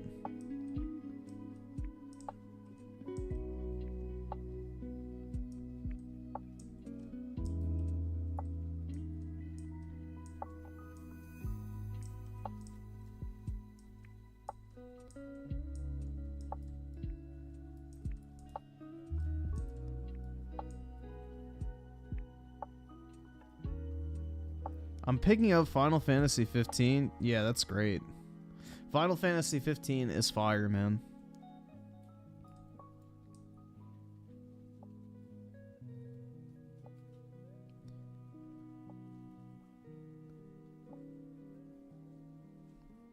I think Final Fantasy 15 will be one of those games that ages very fucking well.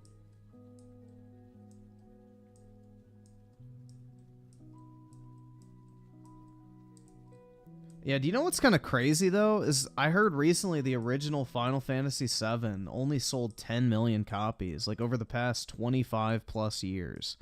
That's actually really low, man. I thought it would be higher. Like, they've put that game on literally everything, and apparently it's only at, like, 10 million. I thought it would be, like, at 20 or 30, personally.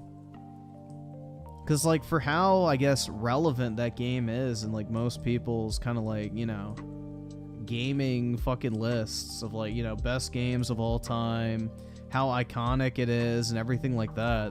I mean, it's basically the game that popularized JRPGs outside of Japan. Like, 10 million over the course of 25 years is not really that great. It's kind of like Devil May Cry, I guess, where, like, the cultural relevance doesn't reflect to game sales. You know what I mean? Because, like, the music from Devil May Cry 5 has, like, hundreds of millions of fucking streams. And the game sells, like, 5 million copies. It's kind of a weird phenomena, you know? It's like the game is extremely fucking relevant and well-known, but it doesn't translate into direct sales. Kind of strange.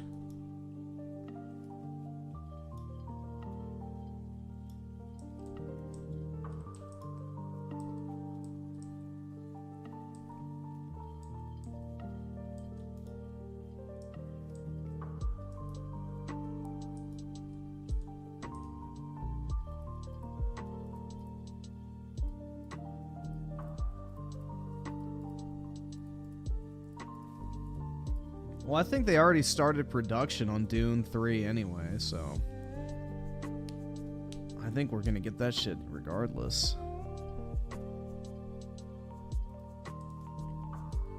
Final Fantasy's not as big as people think. Yep, exactly. The JRPG genre is still pretty niche overall. I mean, you would think, like, Dark Souls 1, for how relevant that game was, would have been, like, a massive fucking success at the time, but it really wasn't. Dark Souls 3 was the first game in the franchise that really broke into that kind of, like, mainstream audience. Even though literally everybody compared every single fucking video game to Dark Souls since the day it came out, it wasn't until Dark Souls 3 where people really, like, you know, were like, oh shit, yeah, this looks fucking cool, I'm gonna buy it. It was still very niche up until that point, and then Elden Ring blew that shit out of the fucking water in terms of, like, relevancy and, you know, popularity. Oh, Dune 3 will definitely be made, man. The Saudis are funding it. Like, that's the thing, is they have $150 million per movie from the Saudis guaranteed. So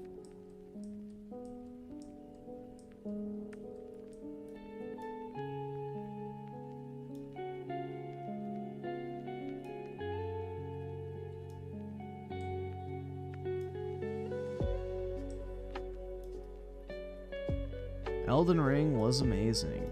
But I guess it bombed, bro, because it didn't sell more than a Final Fantasy Rebirth in Japan. Not my logic, by the way. Let's see. So, Super Straight with a 5. Wow, YouTube is threatening to ban people from using hate speech in comments now. Last time I checked, saying, yeah, cry white boy is not hate speech. Well, yeah, of course not, because it's directed towards white people. Yeah, cry white boy.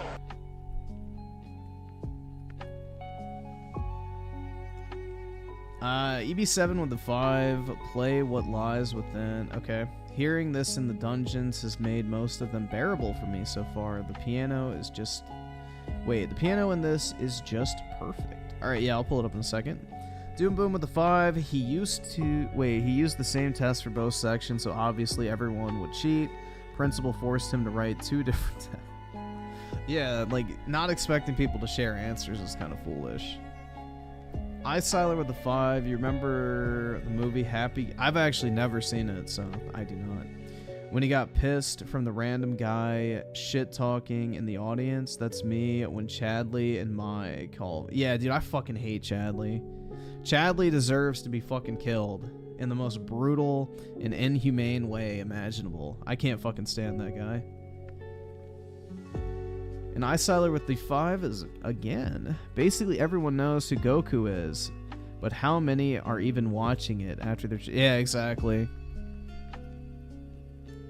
I would argue that most people who are fans of Dragon Ball have never actually watched the entire series. 100%. 100%.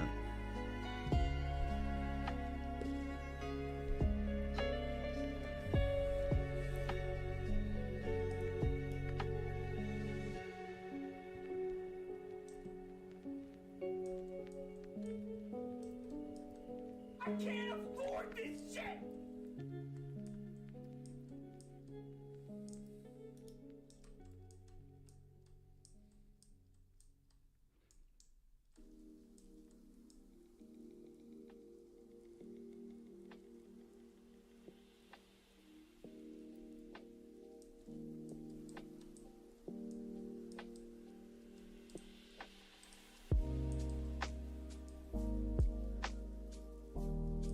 Didn't the devs subtly show their hatred of Chadley by giving an option to say you don't remember him?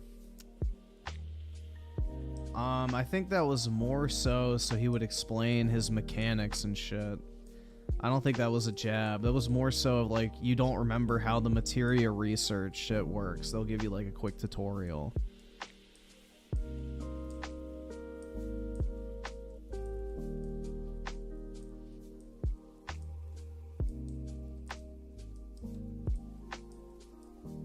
Yeah, I've only ever watched like 2 episodes of Dragon Ball Z, and I didn't really care for it, so I stopped at that point. You hate Chadley more than Yuffie? Definitely.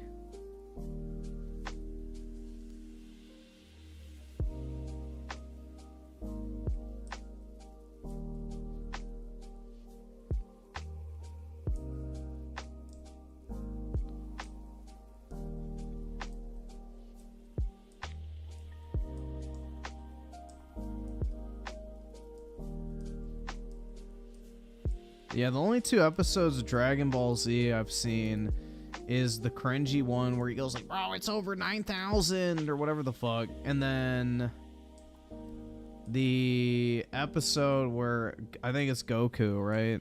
I don't know. I don't remember who it was, but it was like one of them training in a fucking gravity pod or some shit where it like increased the gravitational force so that he could train in, I guess, heavier gravity to get stronger in normal gravity.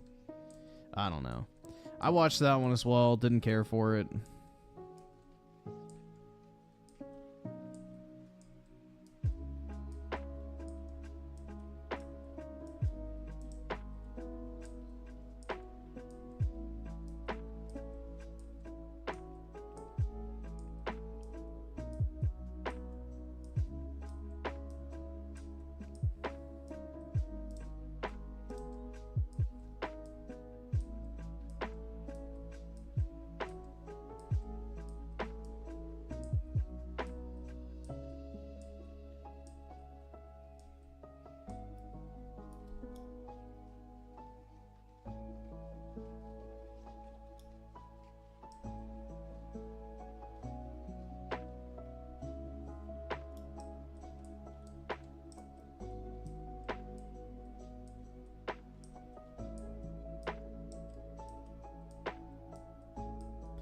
Yeah, the only like animes I really liked as a kid were Naruto and Bleach. I never got into Dragon Ball. I never got into One Piece either. I hated the art style of One Piece. One Piece's characters were fucking hideous, dude. Like, One Piece had some of the worst fucking artwork I think I've ever seen for an anime. That shit looked horrible. Yu-Gi-Oh! Was ruined when they made GX. I don't mind. I didn't mind GX. I mean, obviously it was a massive tonal shift from, like, literally, you know, Egyptian pharaohs and fucking killing people and that type of shit, but I didn't mind GX. I thought it was fine. I liked 5Ds, though. 5Ds was pretty cool. But that's when I stopped playing Yu-Gi-Oh! Was when 5Ds came around, because it got way too complicated at that point.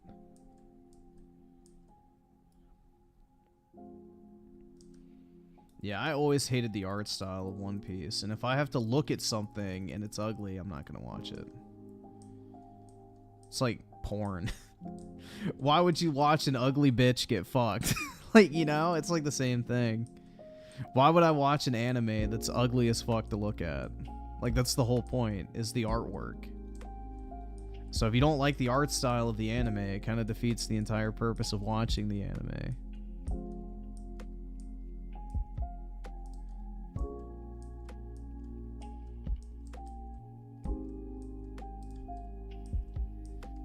Which was GX? Was that the one? Yeah. And they were like at the fucking school. The Duel Academy or whatever the fuck it was called. That was the one with like the elemental heroes.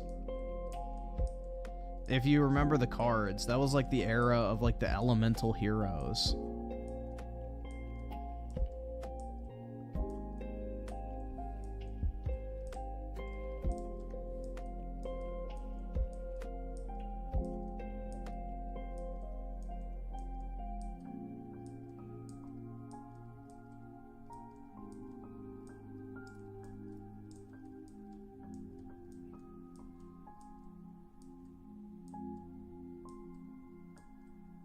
Super straight with a 5. Yep.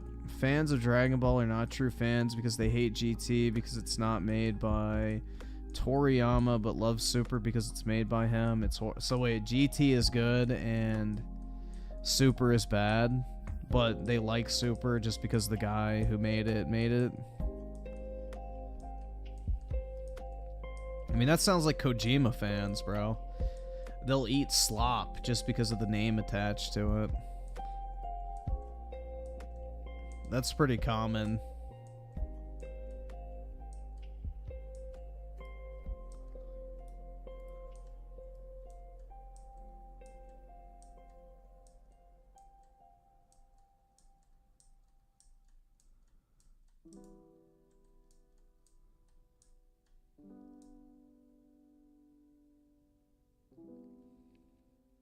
The Cyber Dragons and GX were a dope archetype. Yeah, they were pretty cool.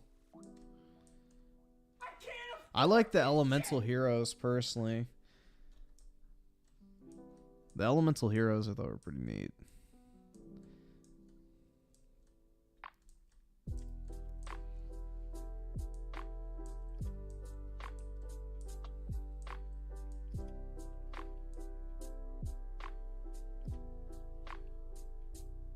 Destiny heroes were better.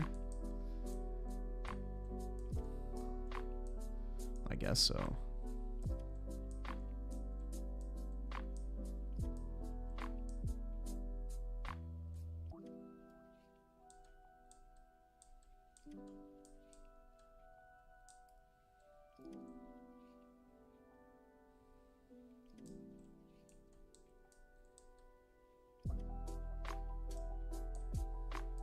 But unlike Kojima, Toriyama worked with Square Enix on Chrono Trigger and Yeah, didn't he do like the character design or whatever?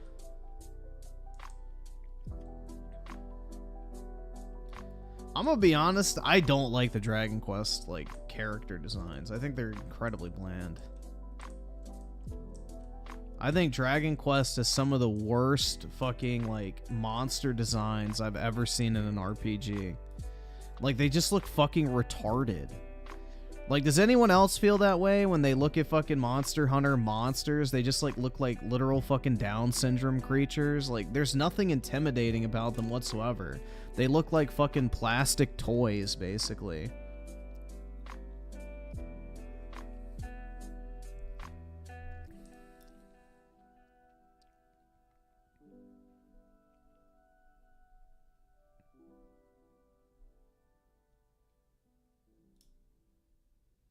Like, all of the monsters are super unintimidating. They're just, like, really fucking weird. I don't know, man. The art style of Dragon Quest has never fucking clicked with me.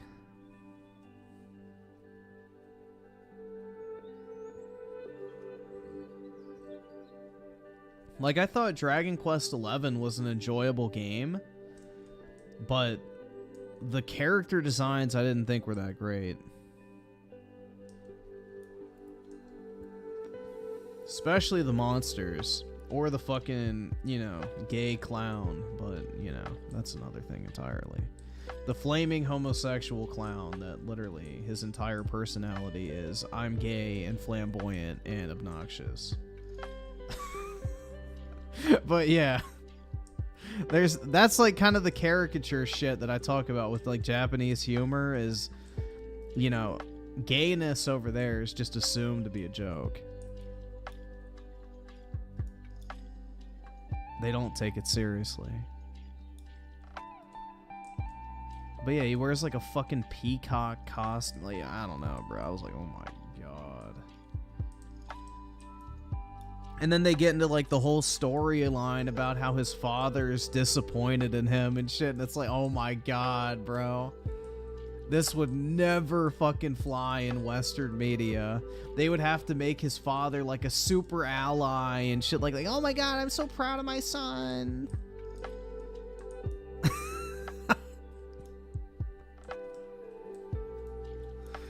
But yeah, I don't know, man. Dragon Quest XI I thought was pretty decent overall. But the music at release was fucking horrible. They had to add the orchestra like version of the soundtrack because it was a common complaint that the music got fucking obnoxious with the fucking synthesizer shit. And then also the combat kind of got very repetitive towards the end. And I hit a massive fucking grind wall too that basically halted my progression, so that wasn't fun.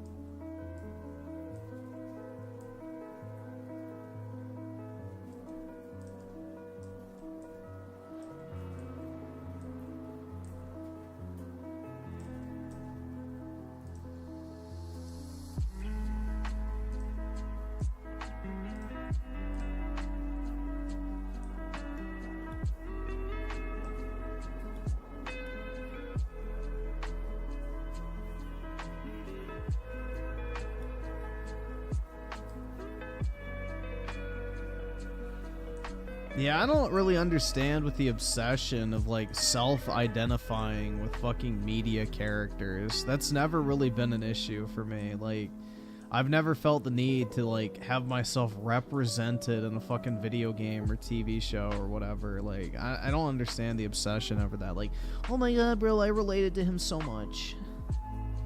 It's weird. I don't know. I guess I have a strong enough sense of self-identity that I don't need other fucking things that don't exist to represent me. So, you know, I'm not mentally weak.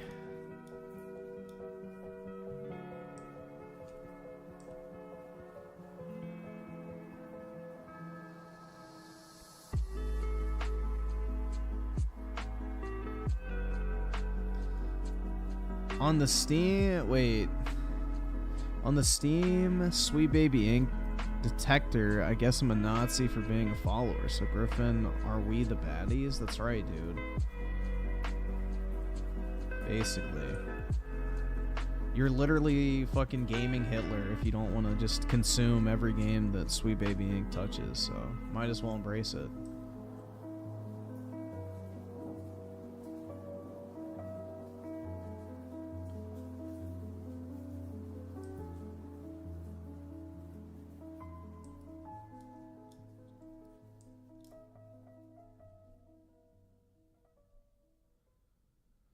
How do you get the... It's a Steam group that you can join. It's a Steam group that you, like, join. Or you can follow the curator account on the Steam store. Yes, Forspoken was written by Sweet Baby Inc. I forgot... Hold on, let me look at... I don't know if they were the main writers, but I know they were consulted on it.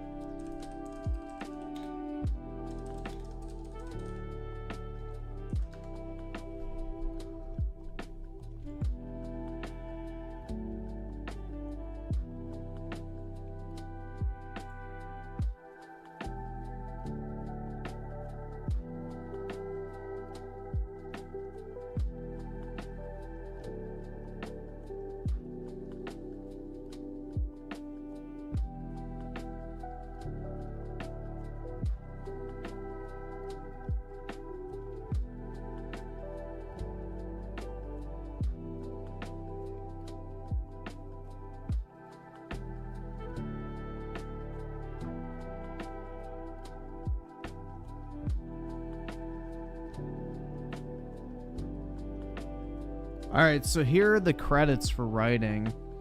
Gary Whitta is the guy who wrote Book of Eli. The story concept came from Amy Hennig, the person who made the Uncharted series. The story and script came from Todd Stashwick and Allison Reimer.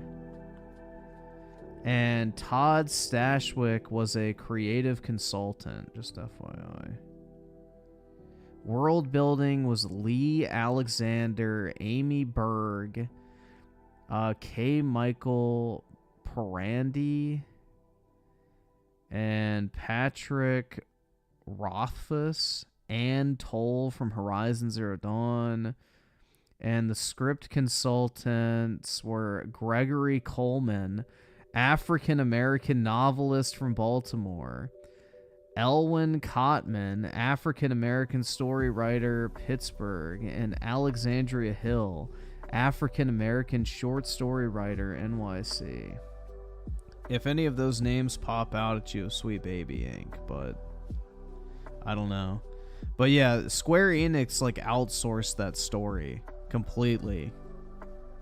They did not write the story whatsoever in-house. It was like completely outsourced to Western like writers. And at some point Sweet Baby Inc. got involved with it. I don't know to what extent or at what point or who exactly, but yeah, in the process of them outsourcing it, one of the people they outsourced it to consulted with Sweet Baby Inc.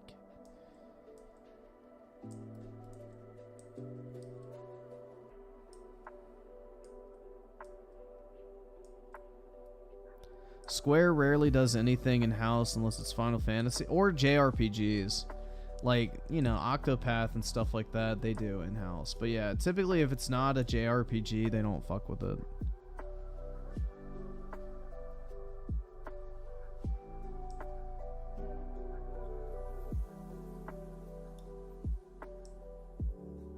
Tipster's channel's gone? Wait, what?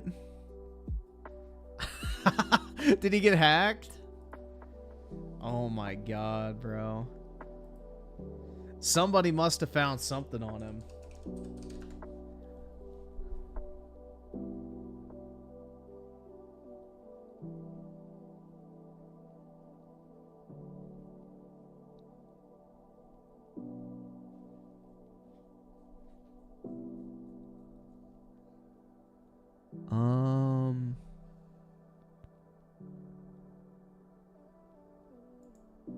Channel. Yeah, I don't fucking see it, dude.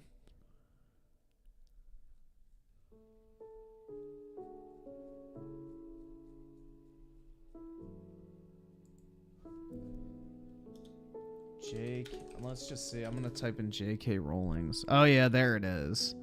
It's so far like deep in the fucking search results. That's interesting.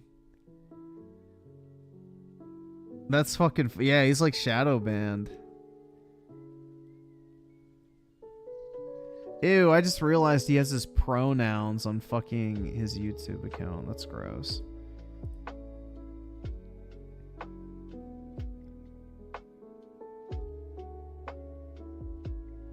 Dude, he gets like 1,000 views per video. Like at that point, I would just stop. Jesus, man.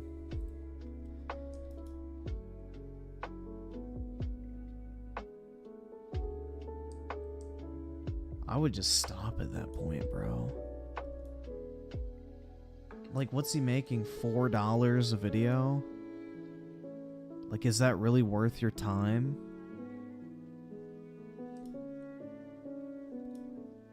You could literally do anything else and make more money.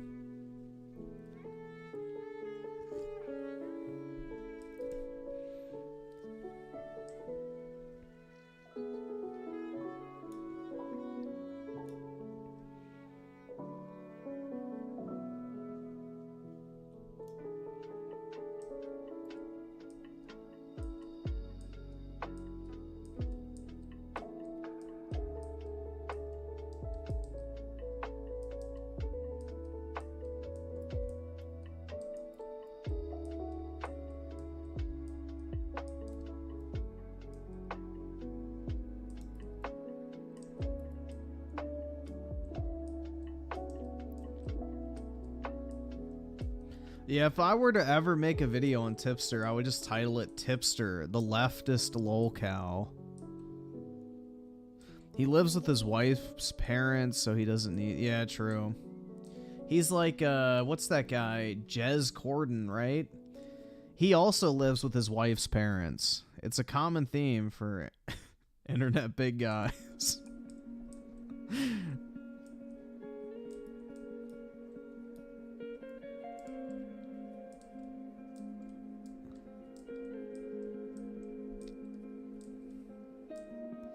Super straight with a 5. I'd rather Japan go back to writing their interpretation of black people because at least it won't be woke. They're either normal or stereotype nowadays. Yeah, I feel like the thing is though is Japan's really turned away from any sort of like Western influence in a lot of their shit.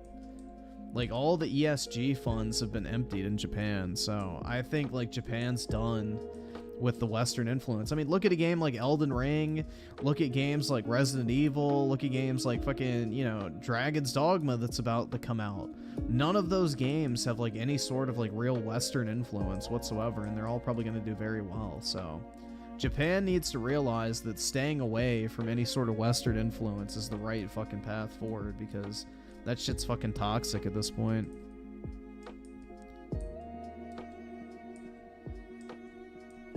I mean, the thing is, dude, it's like, I mean, I always go back to this as like a perfect example, but, you know, diversity in gaming, bro. Like, the Japanese do it better than most people do it.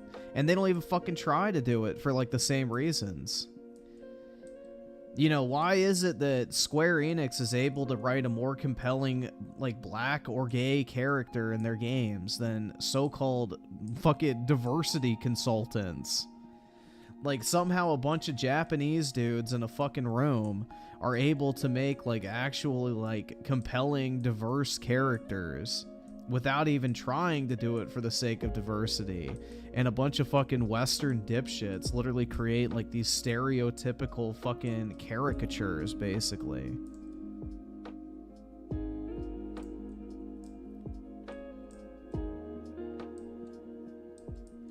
So... yeah, the Japanese just need to stay in their own fucking lane and ignore the fucking retards over here in the Western games industry.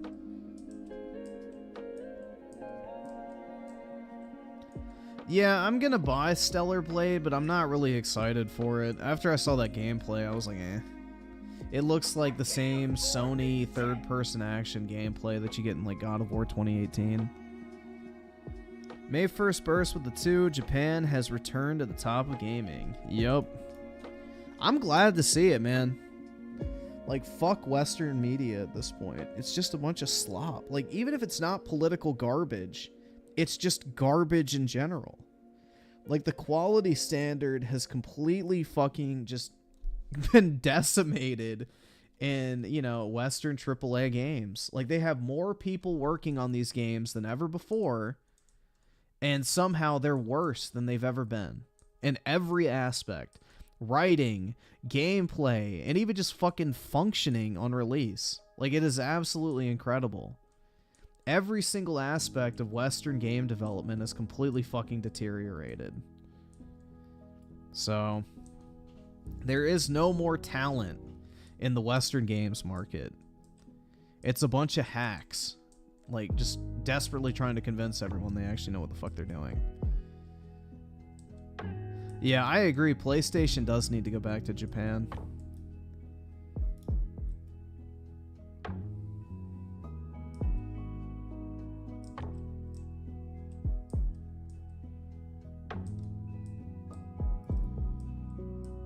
Like, I'm almost tempted to buy that Rise of Ronin game. Not even because I want to play it. Just so that it does well. So that, you know, more games like it can be made. Like, I feel like I may just buy it just to, like, try it out. And even if I don't like it, it's like, whatever. Like, you know. At least it's not shit.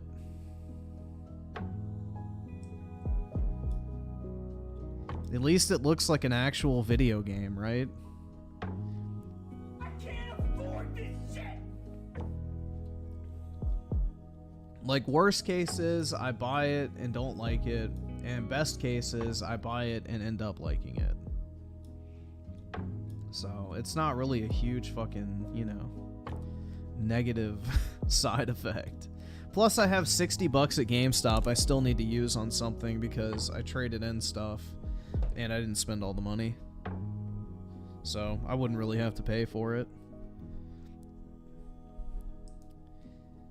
Buff Garfield with the 2. Saz looks identical to my friend. Identical? Yeah, there you go. No diversity consultant required. Just, you know, a bunch of geeky Japanese game devs made an actual accurate portrayal of a black guy in a video game. Crazy. It's a wild concept. Trading a game. Yeah, dude, GameStop actually gives you good trade value. If you actually check your stuff beforehand and then check what stuff is selling for on eBay, minus the shipping cost and the fees, a lot of times it's better just to take it to GameStop. Like, GameStop trade-in to me has never been bad. I've loved GameStop trade-in since I was a kid because it enables you to get money immediately. Like, the ability to take something to a store and get money for it on the spot is a massive fucking value add. Because, you know, let's say you want to sell something on eBay. You list it and you have to wait for it to sell, which could take weeks. Or you put it up for auction and you don't know exactly what it's going to sell for when the auction ends. GameStop gives you a guaranteed amount of money on the spot when you walk into the door. That is a massive, like, amount of value and liquidity provided for what they do. I have never understood why people bitch about GameStop offering them money for a game and then, you know, they can either accept it or not accept it. GameStop's not holding a fucking gun to your head saying, you're going to give us those games for $3 and you're going to fucking like it. Like, you have the option to just say, nah, I don't want to trade them. And then you could sell them online. I never understood the hate towards GameStop for offering people money. It's like, you don't have to take it. Just go take your games and sell them on eBay if you don't want to fucking take the GameStop trade-in price. Like, I never understood that, like, fucking, you know, Reddit rage over that. I always appreciated it, man. Because it was like, well, I can get rid of all this shit right now and get exactly what I want. So it's like, okay, that's perfect. I don't have to wait a week. I don't have to wait 2 months. I don't have to wonder if I'm going to end up with enough money to buy what I actually wanted. I have a guaranteed offer that I can get on the spot and walk out with. That's perfect.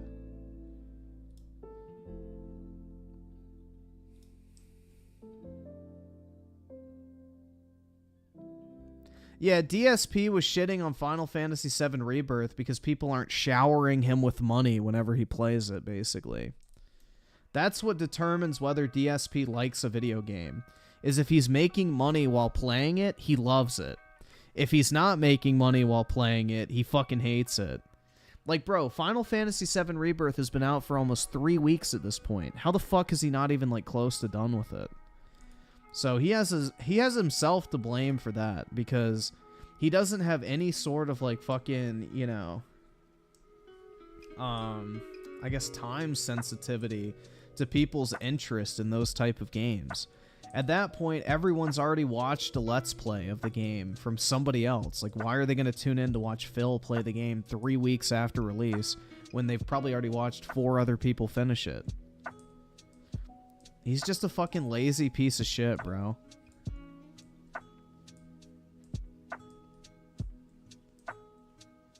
He wage quit before the beach scene? Yeah, he was probably worried, man.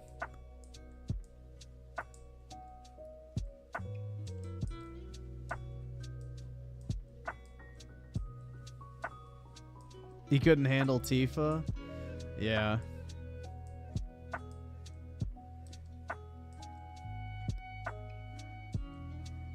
Yeah, that's the thing, dude, is Final Fantasy VII Rebirth is not a good streaming game. It's a game that you gotta experience yourself.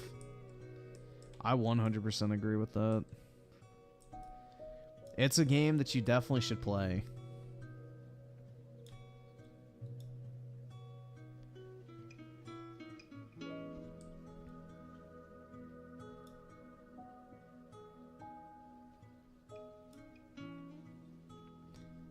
How long is OG Final? It depends on how fast you rush it. I mean, you can play it now pretty quick because of the 3x speed mode in like the re-released versions, but it's about a 30 to 50 hour game, the original.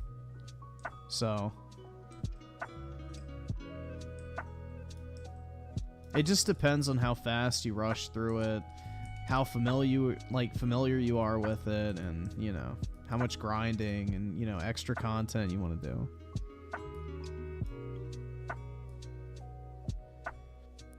If I see a single Yuffie nude mod... Oh, there definitely will be some. There's definitely going to be Yuffie nude mods. Are you fucking kidding me? Bro, you already know. You already fucking know.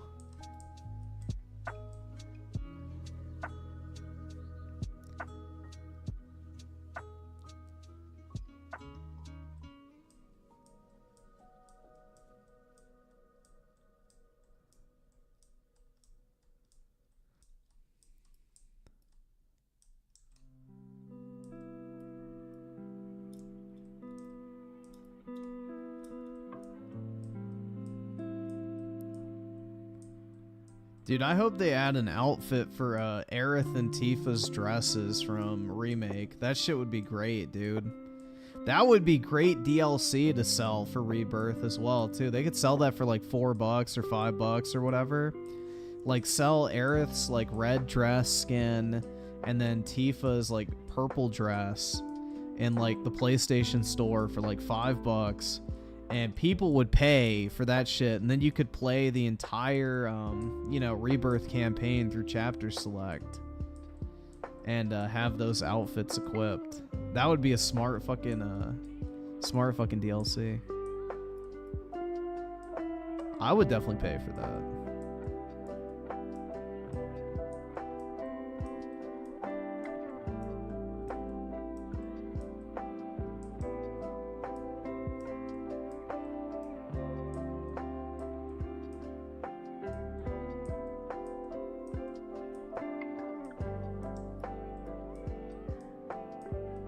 $500 each? Nah, they're not gonna do that, bro.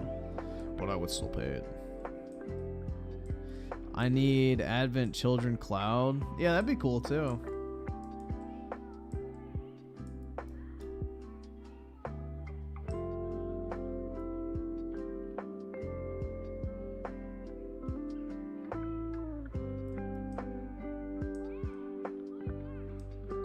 I mean, technically, bro, if you put Yuffie in her Advent Children costume, then she'd be 18, so it'd be perfectly legal.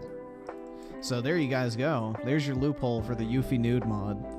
You just have to use her Advent Children character model, and then she's completely legal. We figured it out, guys. Hell yeah, dude. Blizzard is slop. I still want to play Diablo 4 at some point. That's another game I sold that I owned. Which I guess it'll be in Goy Slop Pass anyway soon, so I can just play it in that.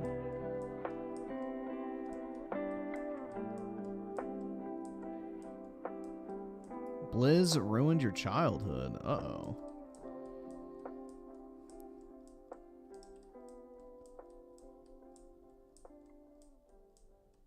Nah, because people would lose interest if they see she... True. She would no longer be a peak breeding age, dude. You know, 16 is when women are biologically best suited towards reproduction. So, yeah, I'm sure there would be some fucking people out there that'd be like, yeah, I'm not interested anymore.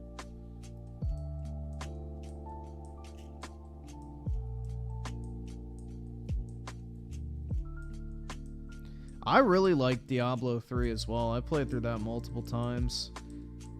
I think I had it on PS4. I had it on PC, but I didn't ever play it really on there. I had it on my Mac, so it kind of ran like shit. And then I had it on the Switch, which I played quite a bit of that.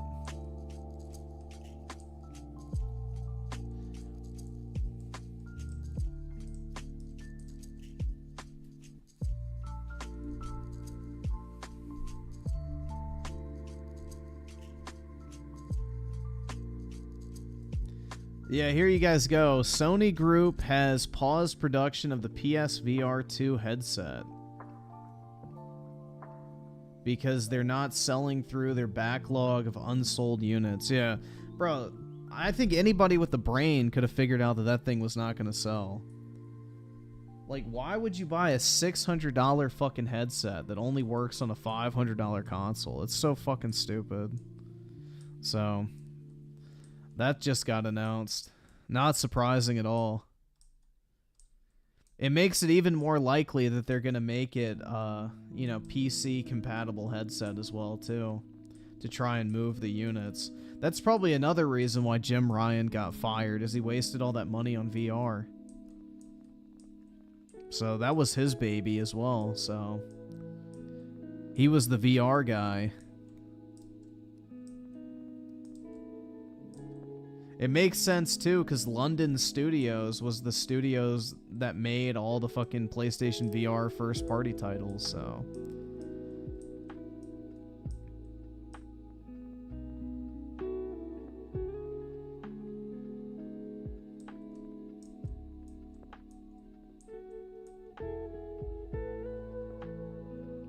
yeah, VR to me is just not very appealing. Like, if I want to play a video game, I don't want to wear a fucking headset for like hours. Unless we get like some fucking Sword Art Online shit where you fucking like put on the headset and like go inside of the game, literally, then I don't think I'd ever want to play like a video game prolonged in a fucking headset like that. Like, that to me just doesn't sound very fun. Like, wearing a headset for 12 hours playing a fucking RPG or some shit. Like, that sounds miserable.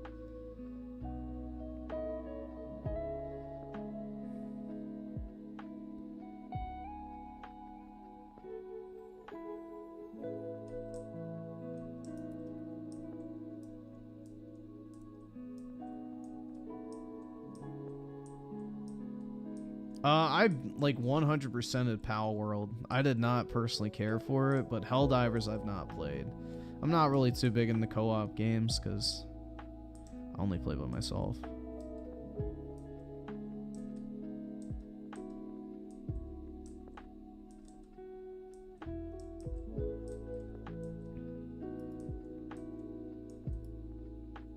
I never had a Valve Index. I had the Oculus Rift. I used it like 3 times and never touched it again, so, yeah.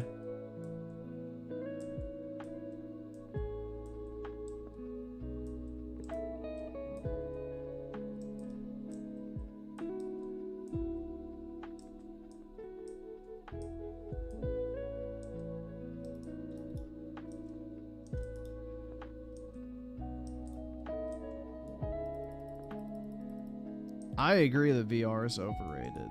I mean, it's kind of a gimmick at this point. It's not really going anywhere.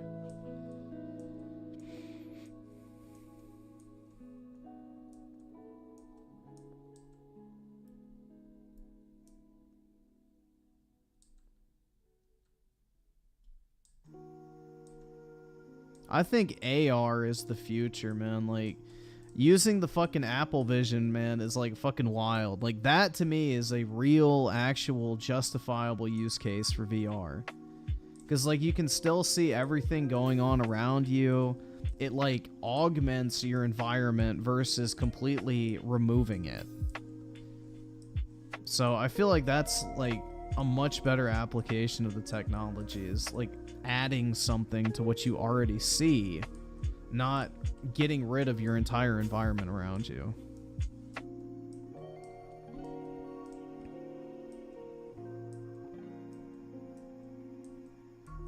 Like, being able to fucking put a, like, TV screen in my kitchen while I'm cooking and watch a fucking movie, and then turn my head and whatever, and, like, the thing still is where I like, I don't know, dude. The fucking Apple Vision Pro has, like, kind of made me a believer in AR. 100%. Like, it's so cool.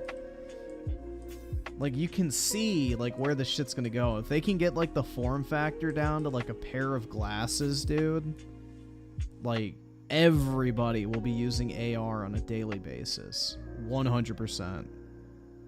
Like, it's not even a question.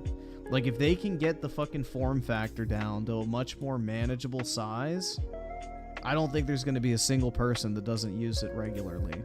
Like, it's that good.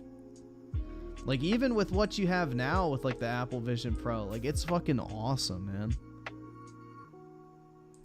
It is absolutely fucking awesome. Griffin washes dish. Yeah, dude, like, honestly, like, I'll cook. I'll clean up the kitchen. Like, it's nice. You have, like, literally a TV you can move around to wherever you're, like, looking at that particular moment and still see everything going on around you. So it makes, like, doing chores or, like, menial tasks or just anything way more interesting. So it's nice, and it keeps your hands completely free. Like, you can be, like, fucking touching nasty, like, fucking raw meat or whatever and literally interact with your device without ever having to touch it. So, like, if you're cooking, for example, and you want to change the song on your phone, you'd have to, like, wash your hand off if you're touching, like, raw meat.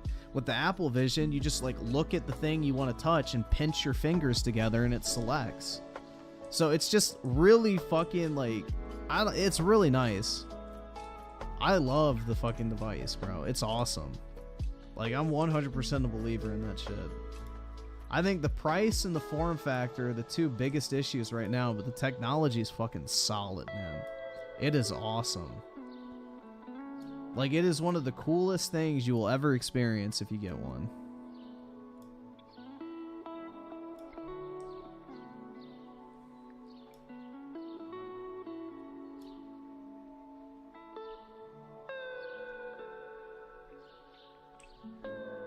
Yeah, it's the $4,000 is hard to justify unless you just want to spend some money on something. Unless you're just really in the mood to blow some money, which I am from time to time. Hence why I have one. Yeah, it's not really worth the price right now. I wouldn't recommend spending $4 grand on it. And the thing is even if you spend $4 grand on it, you got to spend another $500 for Apple Care. You got to spend another $200 for the case. Then you got tax. And, you know, it gets expensive pretty quick.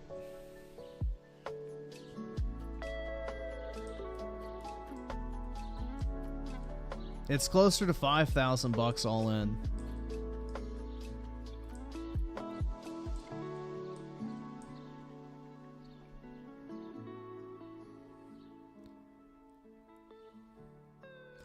Yeah, I got the Apple card or whatever, so the thing is like I got, I think 3% cash back on it, so it kind of like helped with the sales tax, so I guess there's that. But yeah, it's an expensive device. I mean, it's an early adopter price, so you're gonna pay out the ass for it. That's just how it goes. It's like buying an HD TV back in the day when everybody still had tube TVs. You were spending like $6 grand. So, you know, every first to market kind of technology like that is always super fucking expensive.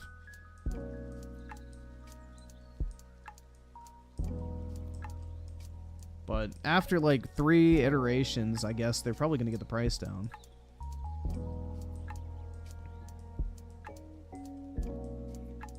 Nah, I wouldn't even say contacts, Brett. I would say like a pair of sunglasses.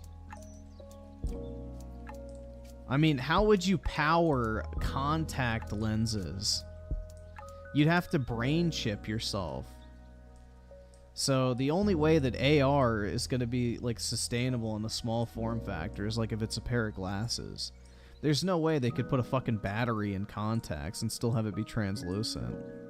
Also, all the cameras and everything required too. That doesn't make any sense. Like a pair of sunglasses, I feel like is the perfect form factor, which the military already has that technically, so.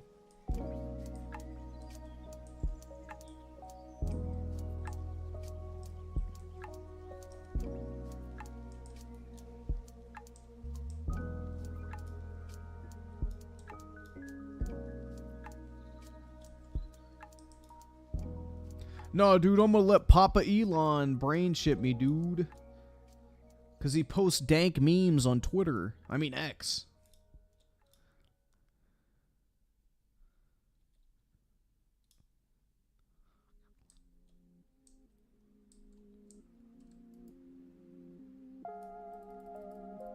I have walked my dog in the Vision Pro. It's nice.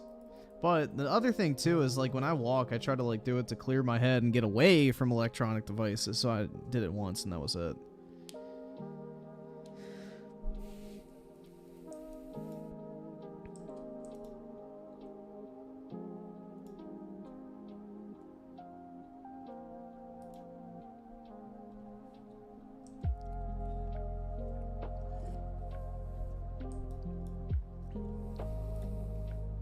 Yeah, the biggest like holdback is the form factor and then also battery.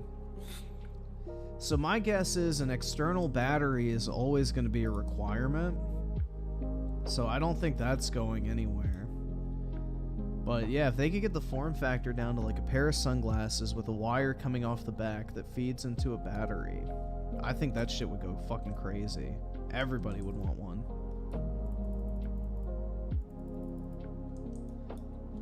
At that point, you would have like guaranteed mass adoption, I feel like.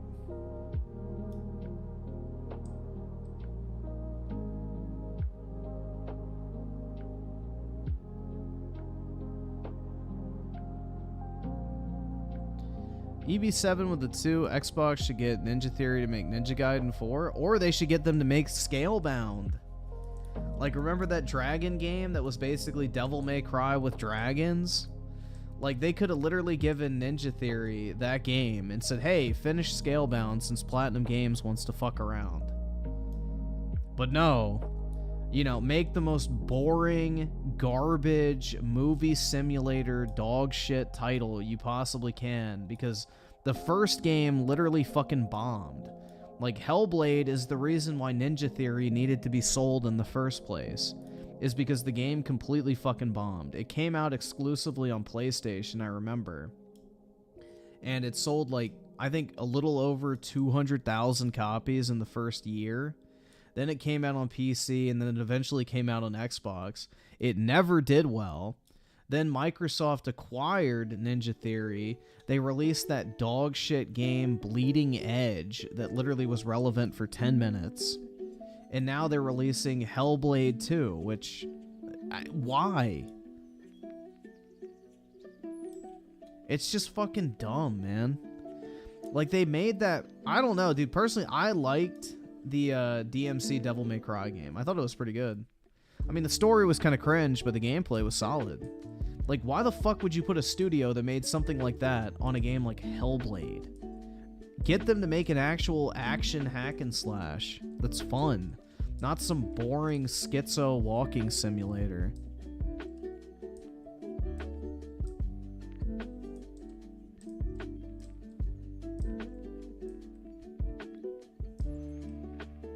Nah, I've heard enough of Senua. Why can't she just be like a normal fucking mentally deranged person and just kill herself?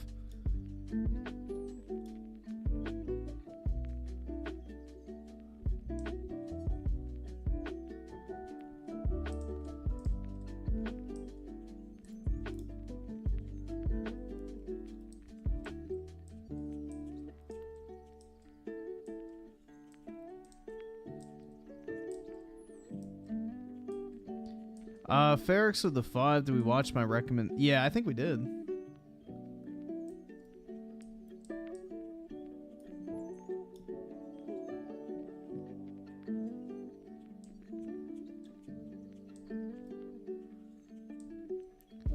We got all 1,000 gamer score of Bleeding Edge in 1 hour of playing it. Wait, you got all? Oh shit, I read that wrong. Fuck. I got all 1,000 gamer score of Bleeding Edge in 1 hour of playing it. I don't even think you can get it now because nobody plays it. Xbox is unrecognizable compared to its 360 image. Yeah, it's a fucking joke. They have completely deteriorated any and all brand identity that the Xbox had.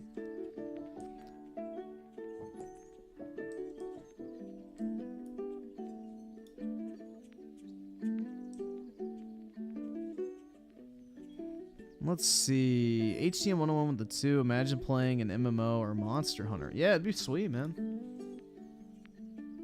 Like, the possibilities I feel like for AR are very, very promising. I mean, even, like, there's this really cool feature with the Apple Vision where you can, like, basically, if you have a Mac, you can, like, basically blow up your desktop screen for the Mac. And that to me is so like fucking, that's basically what I think the future of technology is going to be, is everybody's going to have one device that connects to a bunch of different display formats.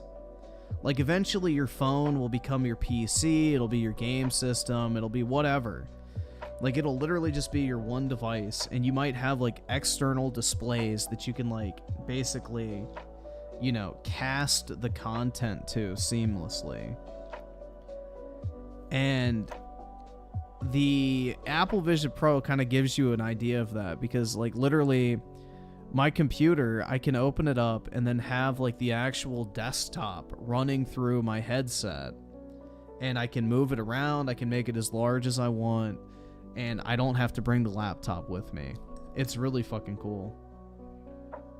So everything's still running on your laptop, but nothing's displayed on the actual laptop screen. It's all displayed through your headset.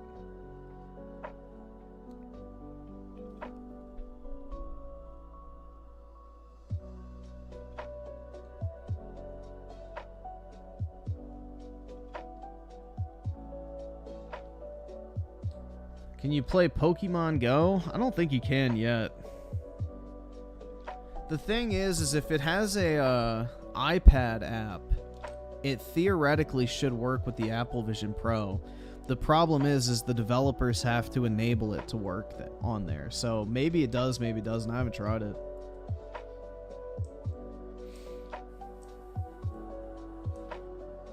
I mean, if Pokemon Go has a iPad app, then it should.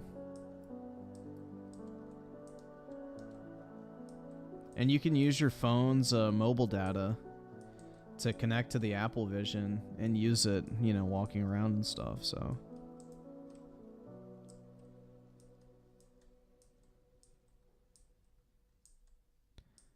But Colt said they're leading the industry? That's right, man. Can't wait for May 21st for the Xbots to praise their actual walkies. Exactly. For years, these motherfuckers have shit on PlayStation movie games, and now they're not going to be able to keep that same energy, man. They're going to be shilling the fuck out for literally the worst version of a walking sim I've ever played from like a AAA game studio or whatever the fuck you want to call it. Or AA, whatever. I don't know, man. It's like, you know. And I'm sure that, whatever dude, I already fucking forgot. The Hold the Line guy. I'm sure he'll cap for Hellblade 2 and talk about how great it is and then get 10 gamer score in it and go back to playing Fortnite. Bro, I can't believe that shit. Literally one of the biggest Xbox cocksuckers on the internet. Literally doesn't even play their fucking games, but hypes them up. And just sits there playing Fortnite all day. What a fucking clown, bro. What an absolute clown. Jesus, man. I mean, it's not surprising, but still. Holy fuck, dude. It just, you couldn't make this shit up if you tried. Like, at least I'll give Colt4thewin credit. He fucking will sit there and suffer through those X-Slop games. Like Crackdown 3, you know, he'll actually play them. Redfall. So, to Colt's credit, he actually plays the games he hypes up. That other dude, bro, he doesn't even play them. He just plays Fortnite.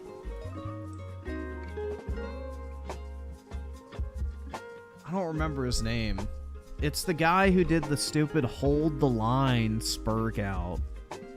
Where he was shilling for Microsoft, basically. He's like a black guy. He's like 50 or something. And shit, he has like a podcast, I guess. Yeah, King David, there you go. There you go. I'll try to remember that, actually. But yeah, that's who it is. But yeah, like apparently he got exposed on Twitter the other day. Somebody went through his gamer tag and found like all these like Xbox games, like Starfield, he only got like 90 gamer score in. You know, most of Xbox's recent games, he has like 10 gamer score in. And Fortnite, he has like 200 days or something. Like, bro. Dude. Like, the guy just sits there and shills for Xbox, basically professionally. And he's literally a fucking Fortnite addict. Like, oh my god, bro.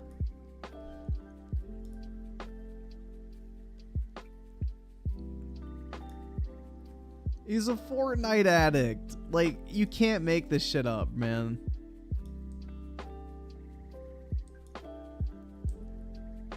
That's why they love Game Pass so much, because they could take the money that they would have spent on video games and use it in the Fortnite item shop.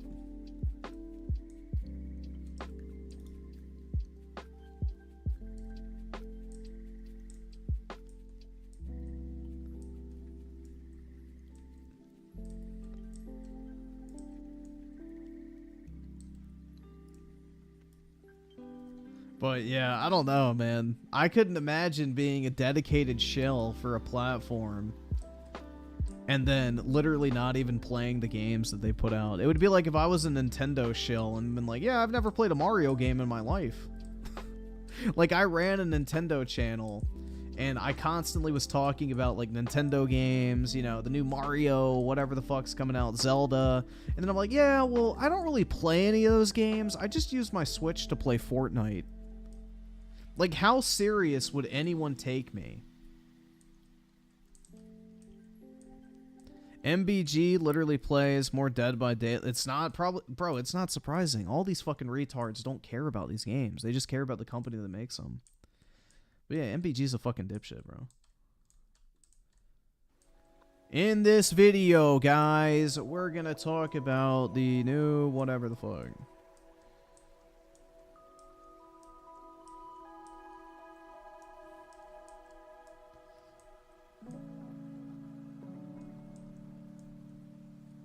Like, I got more playtime in Xbox franchises than half of these Xbots do. It's funny.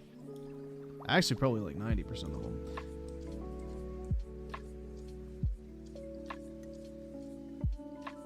Like, I have the actual game time to back up my viewpoint on whatever franchise I'm talking about for the most part. Like, nobody can come at me and say, you don't play Halo. You don't play Gears of War. You don't play Elder Scrolls. You don't play Final Fantasy. Like, bruh, all these games I talk about, I have, like, documented time that I have spent playing them over the years across their various iterations. Like, I got the fucking receipts, bro. But half of these fanboy dipshits like Dreamcast guy purposely keep their PlayStation profiles and shit on private or refuse to show off their achievements and trophies and playtimes because it would completely fucking expose them for not even playing the games they claim to fucking either love, hate, or review, quote unquote. So I don't have any problem showing off my playtime in a game.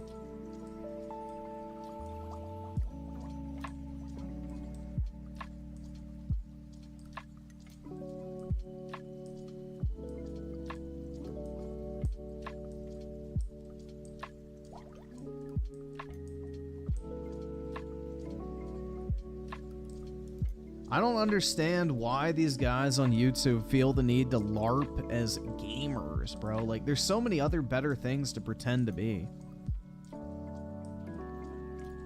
I don't fucking get it, man. I really don't get it. Like, why are you lying about being a fucking gamer? Like, that's not something cool. It's not cool to say, yeah, I play video games.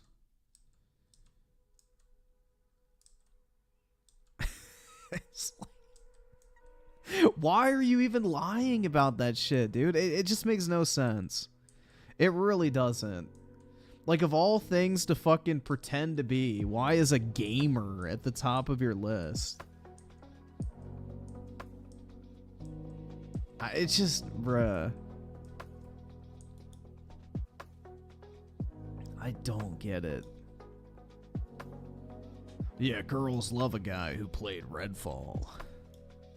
Gamer is a slur? Sorry, gamer.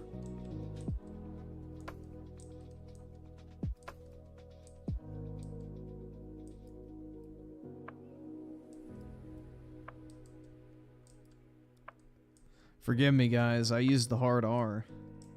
Gamer. Hopefully that's more culturally appropriate. I mean, he has 60k gamer score. That's pretty alright compared to the bitch that was trying to come after him that has a total of 10k gamer score. Maybe...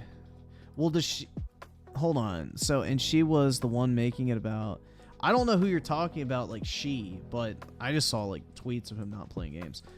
But is the girl, I guess, that was calling him out, is she an Xbox player, or does she mainly play on like PC or PlayStation or what? Because I mean, he's the one that claims to be an Xbox guy. So unless the other person's claiming to be a fucking Xbox whatever, then I don't really think gamer score matters in that particular instance. It's more about playtime and if you actually beat the games you talk about. Who was the chick or whatever he was beefing with? Yeah, if she doesn't claim to be an Xbox person, then who fucking cares? Like, that'd be like me bragging about, well, I guess it's not really... PlayStation trophies. I'm not a fucking PlayStation diehard. I don't give a fuck about trophies. So if I was like going, oh shit, dude, this guy's trophy level's only 100. And then mine's like at 20, that'd be fucking stupid. If I claim to be like this diehard PlayStation gamer, bro, like, you know. She claims to play everywhere, however she says that she's a Gears fan. She asked for his gamer tag so she can try and say he's not a true gamer. So, did she want to see like his playtime in Gears of War?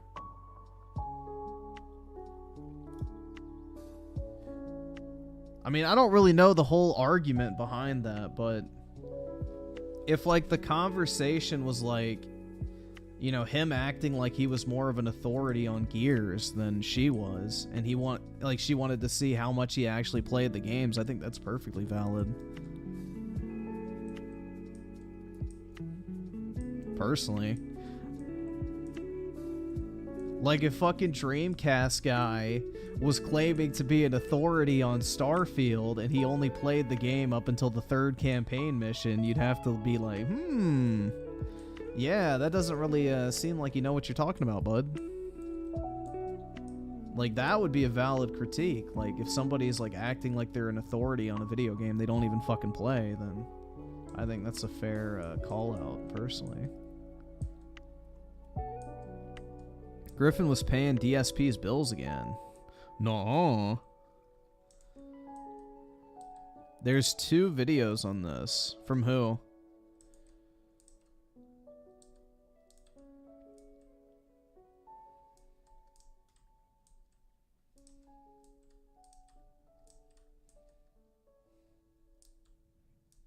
I'm assuming on his channel, the King David guys.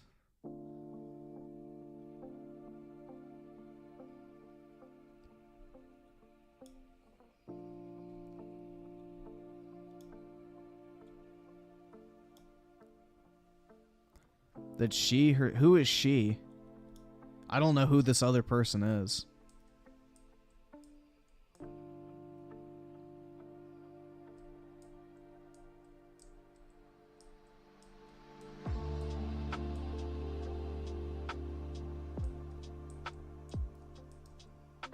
Ericutz4thewin. Let me see. If it's not too long, we'll watch it. But if it's like an hour video, I don't really want to watch. I don't care that much. Let's see. For the win. Okay, I'm getting a bunch of NASCAR shit. Fuck. Oh, let me see. Xbox, maybe. When Germany wins and hell let loose. I don't think that's what I'm looking for.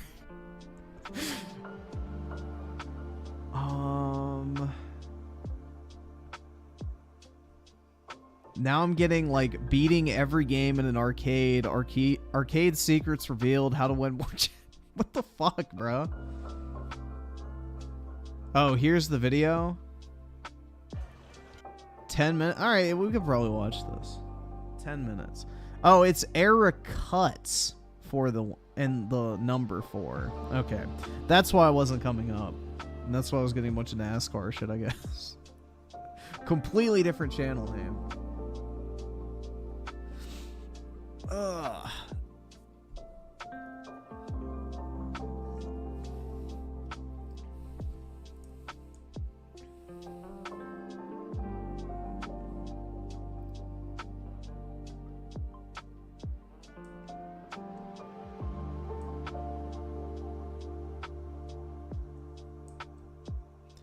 Double jump used to be in every game, now it's not in any. I know, I like jumping. Jumping makes traversal 100 times more enjoyable. Just something that basic.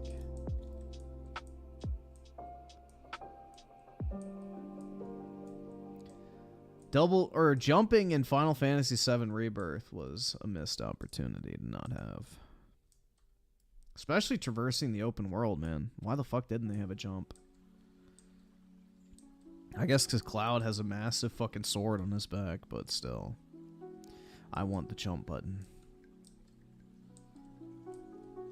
Did you guys know that apparently in Final Fantasy VII Remake, they nerfed Aerith's ass because of the clipping?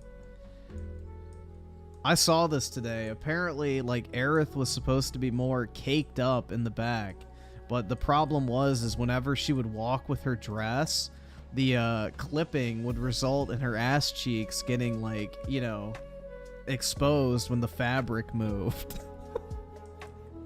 So yeah, apparently that was a problem because they were gonna use the Advent Children character model, which she's noticeably more let's just say caked, but yeah.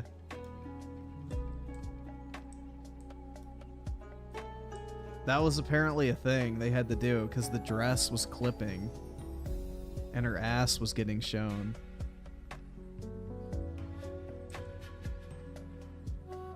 She did have a bakery and Advent Children. Yep. I thought that was pretty funny though. But yeah, the dress was causing problems.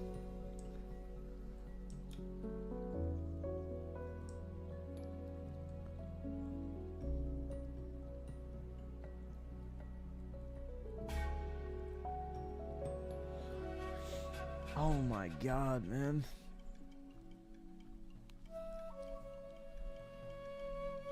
Aerith with her hair fully down kind of makes up for it. Yeah, I agree, bro. She's got it where it counts. The face.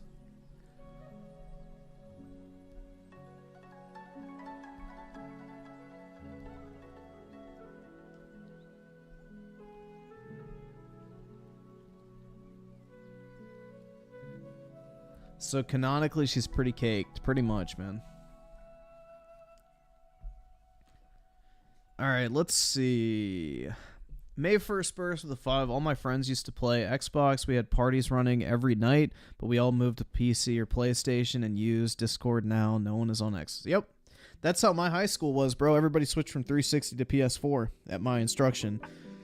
But, yeah. No, that's exactly how it was for me as well. We all had 360s, and then everybody switched to PlayStation 4 because nobody wanted to buy the Xbox One with the $100 fucking spy camera that was less powerful than the PS4. It made no sense. So yeah, everybody played on PlayStation 4 that generation. You were paying more money for a less powerful console with a fucking spy camera being forced upon you. No thanks. I sided with the 5. All his tweets are like this. It's hard to even roast him. Is this MBG? Looks like it. Will you be purchasing a PS4 Pro or a PS5 Pro? Yeah. I mean, dude, he's just like, MBG is basically a free marketing agency for PlayStation. I hope he's making good money from it, man, because I don't know. Shilling that hard, it's got to come with a good paycheck, otherwise it can't be worthwhile. Yeah, MBG is like the Colt Eastwood of PlayStation.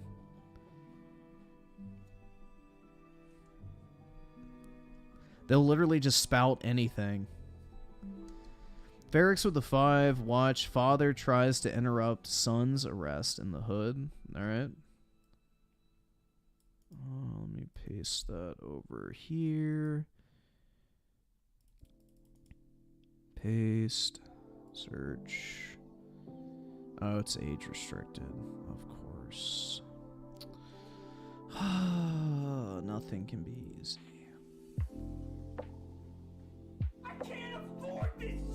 EB7 with a 2. I think you forgot about my music. Well, let me check. Yeah, I think I did. Hold on. Copy. Paste. There we go.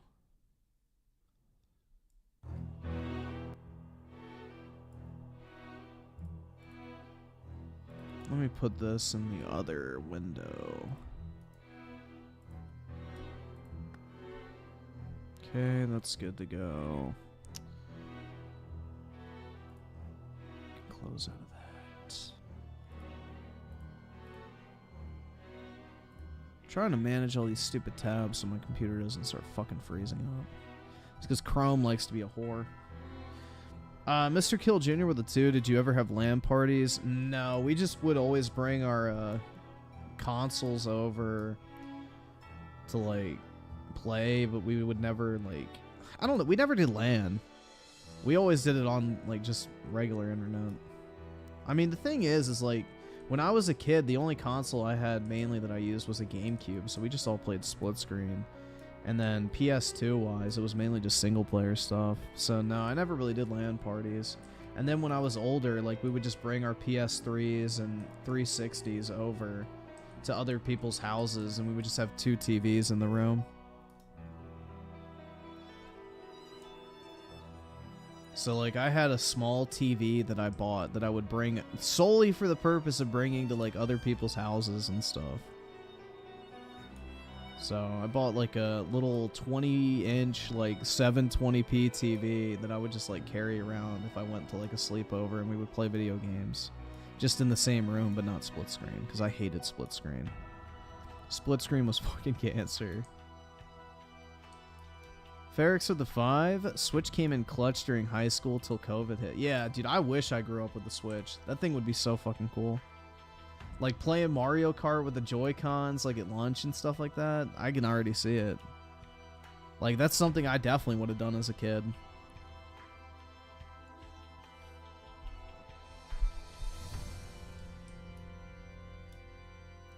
Like, Nintendo games, I feel like, are the only ones that are actually, like, really playable in split screen still.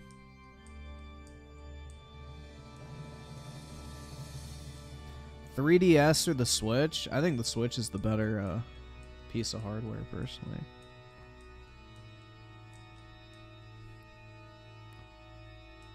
Yeah, whoever had a GameCube back in the day was like the official cool person's house you wanted to go to, because everybody wanted to play Nintendo games together. Nobody gave a fuck about PS2 or like Xbox or any of that shit. At least when I was a kid, bro. Like, if you had Super Smash Brothers and a GameCube, you were that guy. Like, everybody wanted to go over to your house after school and go play GameCube.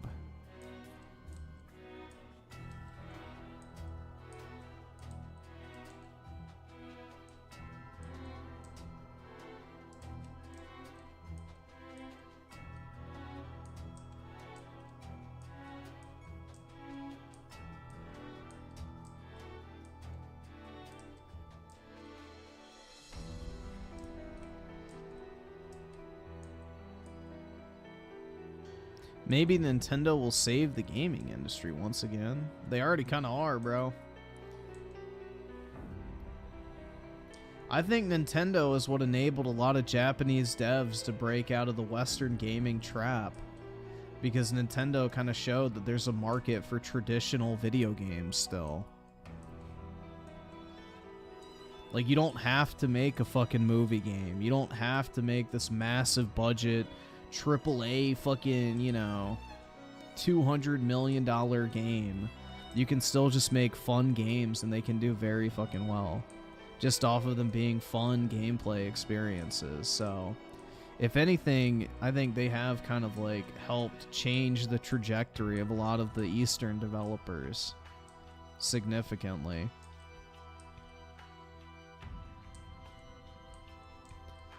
DJ Aftershock with a 2 had an Xbox 360 during the start. You're a hanger-on? Yeah, I was a fucking late adopter, unfortunately. I was stuck with the shitty fucking PS3 for like 70% of that generation. It sucked.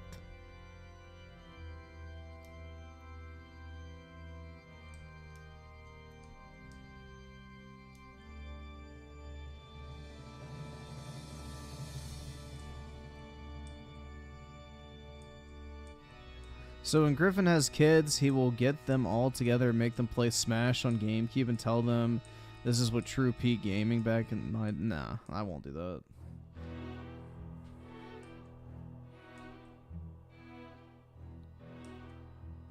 No, I wasn't allowed to sell my PS3. That's the thing, is my parents would never let me sell that type of stuff.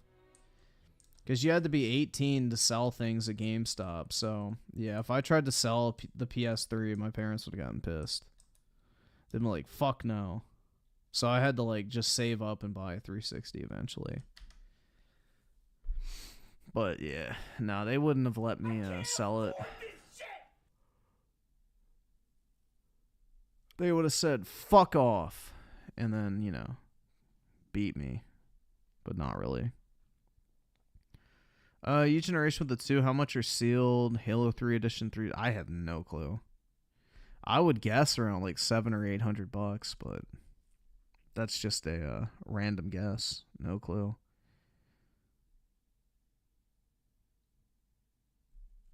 DJ Aftershock with the 2, how was the Spider-Man font PS Foreman grill?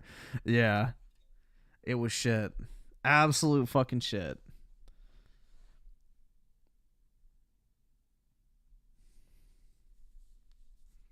Based parents knew PS3 Demon Souls. Nope, my parents didn't give a fuck about what video games I played. Only what movies I watched. It was kind of weird.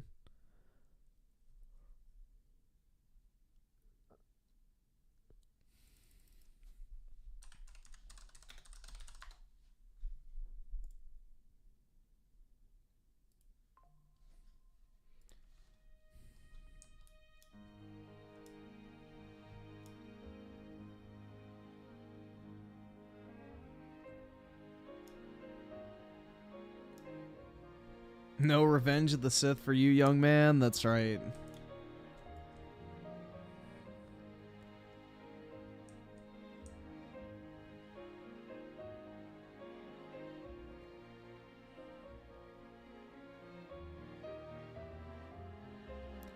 Yeah, I remember one time I was visiting my grandma and my cousin brought his 360, like the original Elite one, I think it was, when the Elite had just come out, and that shit was so fucking cool, bro. I was like, holy fuck. I was pissed, man. It was like, because I didn't really know what I was missing until that point, because I had never played on a 360 up until that day. And it was like, damn, bro, this fucking sucks. I have to go back to the PS3. Because, like, the dashboard looked so much more advanced. You had, like, the Xbox Live parties. You had, like, the avatars and like, it was just so much cooler than the fucking shitty-ass PS3.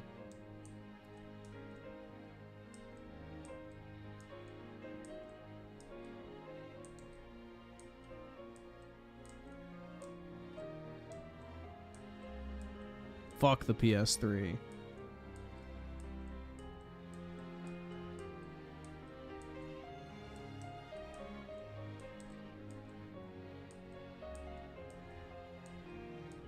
I can't afford this shit!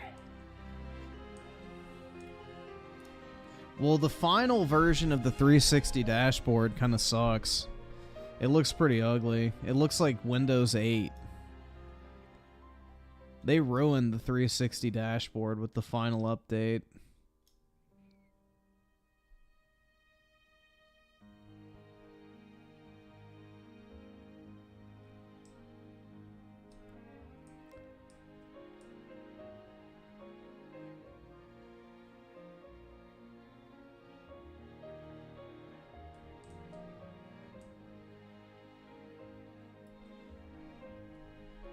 Crisis Core Final Fantasy Reunion is $20 at Best Buy, guys.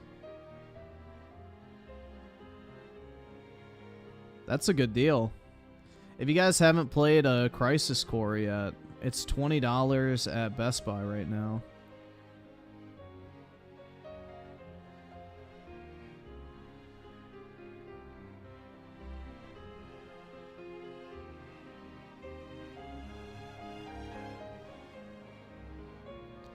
Dude, that's crazy. Crisis Core of the PS5 version's up to $60 pre-owned. I remember I told y'all like a few weeks ago that you should buy those. I feel like I made a good recommendation.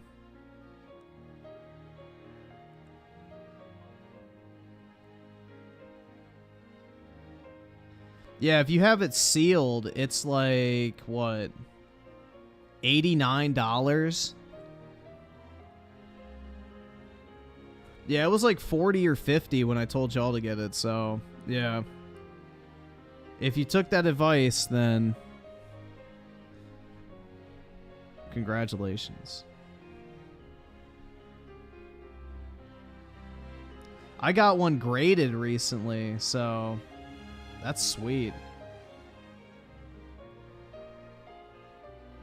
Mine got a 9.8 A+, so that's a dub, bro.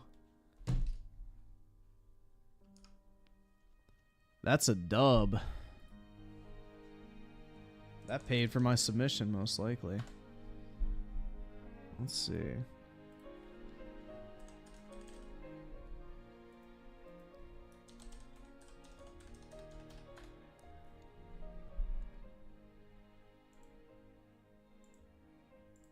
Order history, post grading, view grades.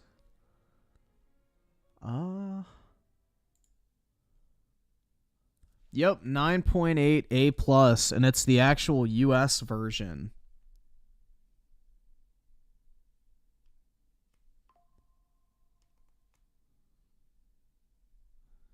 Yo, for Spoken's only $20 at Best Buy. I may have to pick that up, dude. That's a steal. So let's see. I'm trying to see what the US version's priced at new.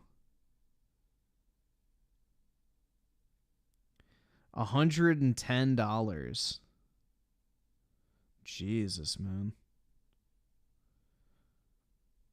I have one sealed still. I may sell that. Fuck.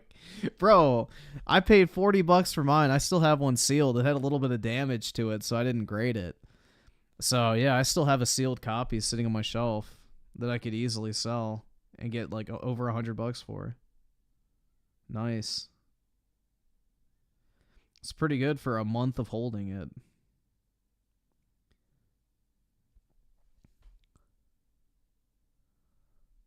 Crisis Core PS5 filter by condition new. Oh, I don't want fucking sold. Oops. Just want to see if it's cheap. If I can get one for like $60, I may buy some more. That's Canadian. Canadian. I don't want the Canadian one.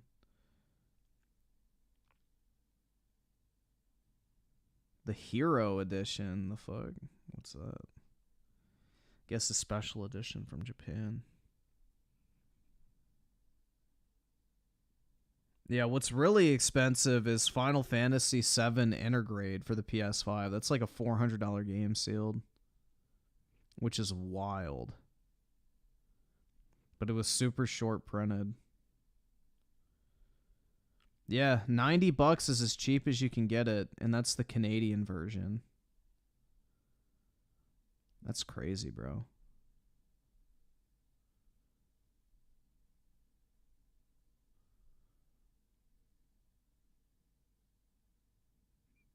Jesus.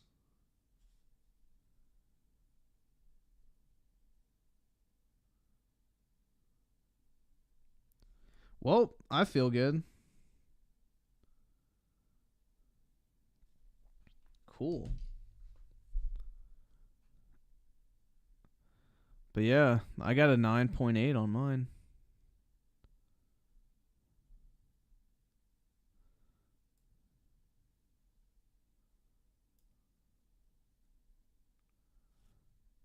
See? 9.8 A plus sealed, and it's the actual US version. Because it doesn't have the French up top or on the bottom, whatever. So this is the more valuable edition of the... Oh, you can see an Apollo hair that's stuck to the case. Or maybe that's not. I don't know. Actually, I think it may be. Yeah, there's an Apollo hair on the fucking plastic. That's fucking funny. But yeah, these are just the scans they take before they grade them. But yeah. Nice. I wonder what that'll be worth graded, bro. That's pretty sweet. El Apollo getting everywhere? Yeah, he has got a tendency. Everything's got to be about him, bro. That's for sure. Little fucker.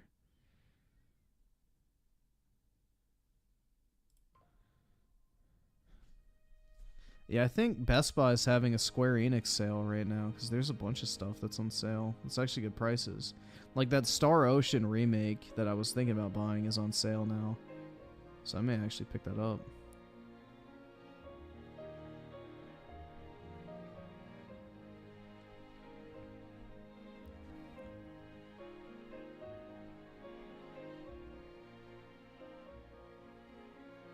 What do you guys think? Should I get a copy of Forspoken to get graded?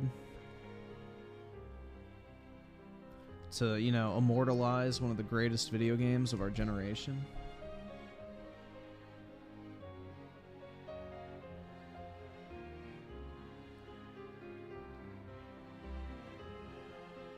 Not that Star Ocean. It's Star Ocean the Second R, which is like a remastered version of it. Not the Divine Force. The Divine Force one's supposedly bad. The remake is supposed to be good. Divine Force is like the bad one, which I think that's the one in PS Plus.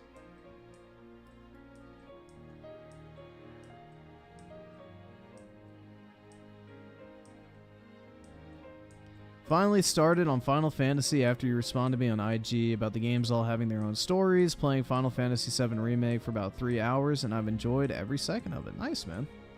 Glad to hear it.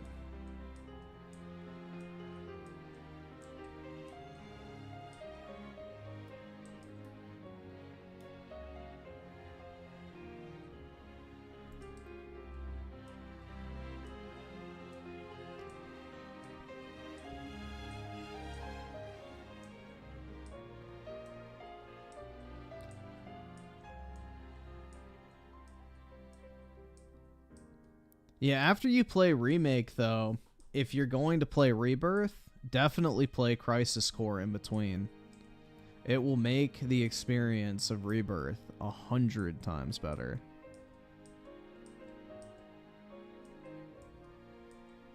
Like, you can play Remake without doing Rebirth. Or not. What is it? Reunion. There we go. REs. But yeah, you can play Remake without playing Crisis Core Reunion, but if you're going to play Rebirth, you should definitely play Crisis Core Reunion first.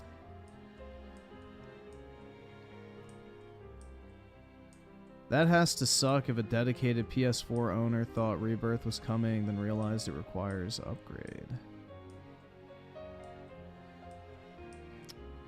Well, I mean, they never marketed it as a PS4 game, so it makes sense that it...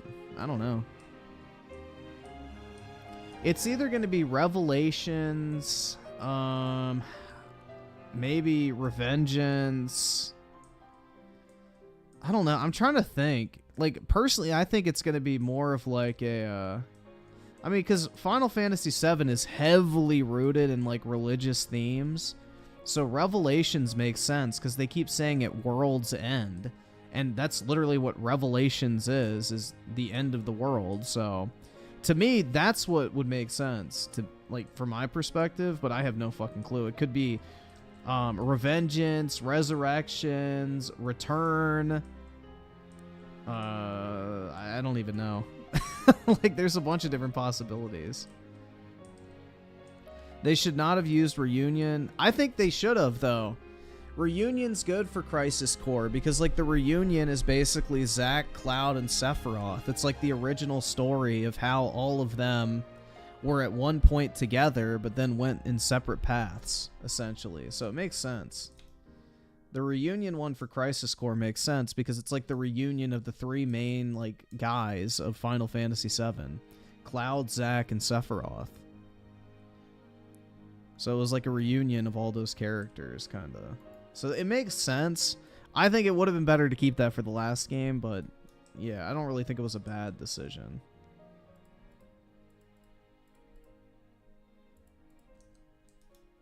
Requiem? That's definitely a possibility too. I forgot about that one.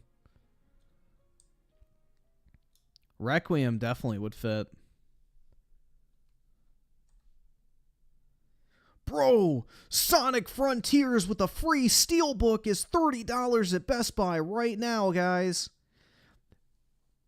I'm just saying, like, sounds like a great deal, dude. Griffin, would you ever do a P.O. box? I know you're going to say no, but wait, think about it. No, I don't want dildos. What the fuck would people ever send me to my fucking P.O. box other than, like, fucking horsecock dildos, bro? Like, if I was on some Voss shit, maybe I would have a P.O. box. Because that's exactly what you expect to get from P.O. boxes in current year. It's just a bunch of dildos. Personally, I'm not working on a dildo collection, nor do I want to have dildos in my possession, so I'm good. Especially because somebody would be fucked up and send a used one. Final Fantasy 15 or 16 is $40 at Best Buy. That's a good deal, honestly. $40 for Final Fantasy 16 is kind of a no-brainer if you ask me. How about mail-in super? That could work.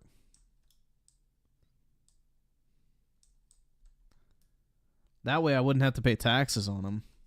So actually, that sounds like a good idea.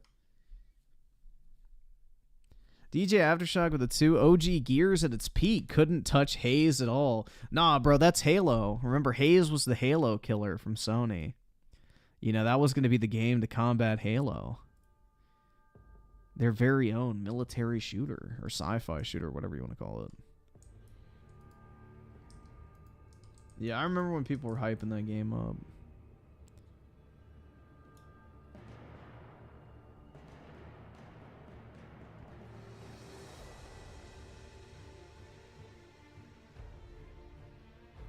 It's sad seeing reviews for other Final Fantasy Xbox games having people asking for Final Fantasy VII Remake.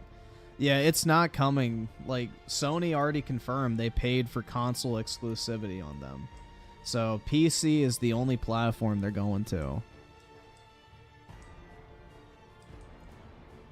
So the CFO, I think, of PlayStation confirmed that, yeah, those are permanent console exclusive games.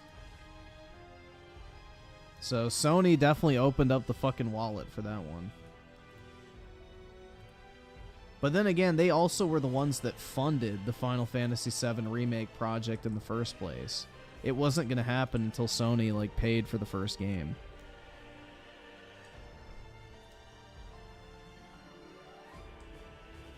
So they literally pay. I mean, personally, that's a big W in my book because I'm glad that it exists. So big ups to PlayStation and Sean Layden for funding the Final Fantasy VII Remake project because those games are straight fire. But yeah, because of that, it's probably never going to come to Xbox or Switch. Just PC. Well, the deal was that Sony basically paid for the development of Remake. Like, they literally just cut Square Enix a check and said, make the game.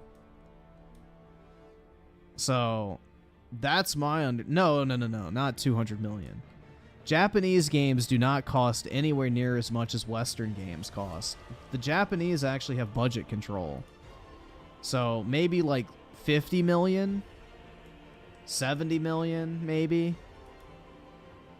But no, Japanese game development's way more cost effective than Western.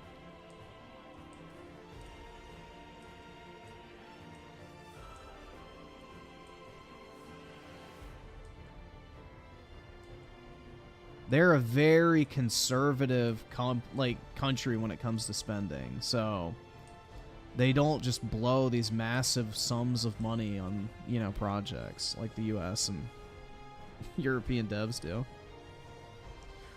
Oh my god, guys. Breaking news! Forspoken at Best Buy includes a free Steelbook case for $20. I think I gotta get one now.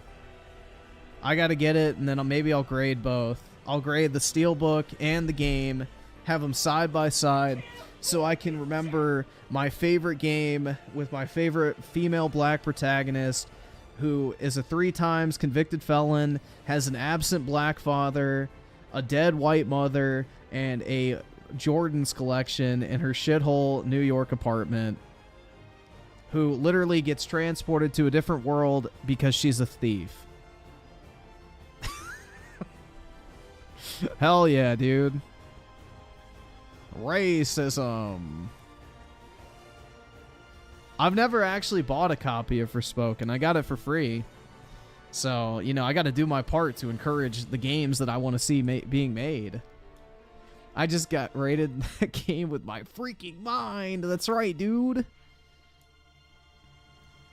Yo, let's... Alright, I'm going to get one. Because I want to order that Star Ocean game anyway.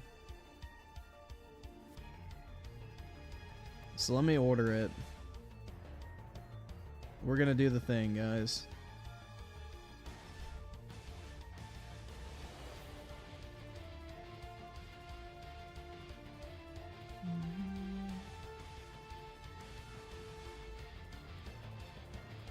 Open. Alright. Let's get this shit. Yeah, I have a bunch of the SNES and NES minis. They're all sealed. Alright, Forspoken with the free Steelbook, dude. Hell yeah. $20. What a steal. Then what's the other thing? Star Ocean, Second Story R, PS5. Add to cart.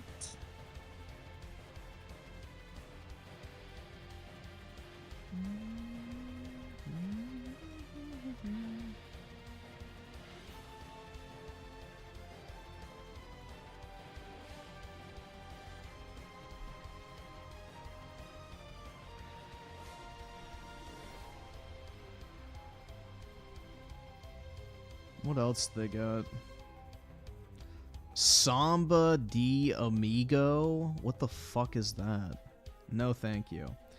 Should I buy Sonic as well, dude?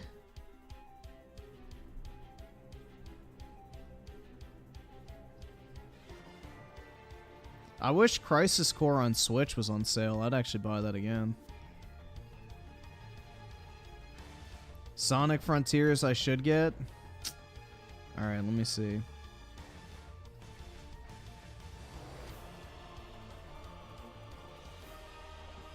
I'm opening up the sale page. Yeah, I want to rebuy Crisis Core on the Switch, but I don't want to pay like $50 for it. I mean, it's 30, so it's not a terrible price. I'll think about that.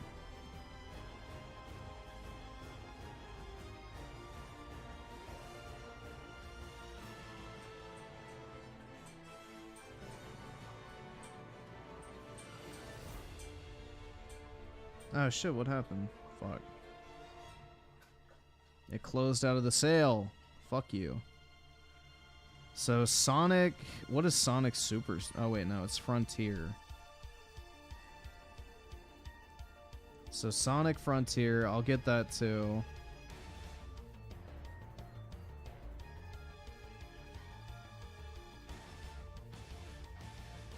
So Star Ocean I already added. Persona 5, dude! No way.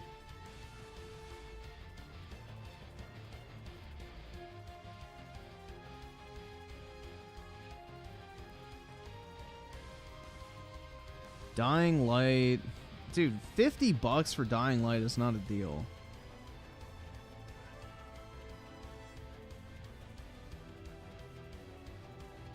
That's not even a fucking deal.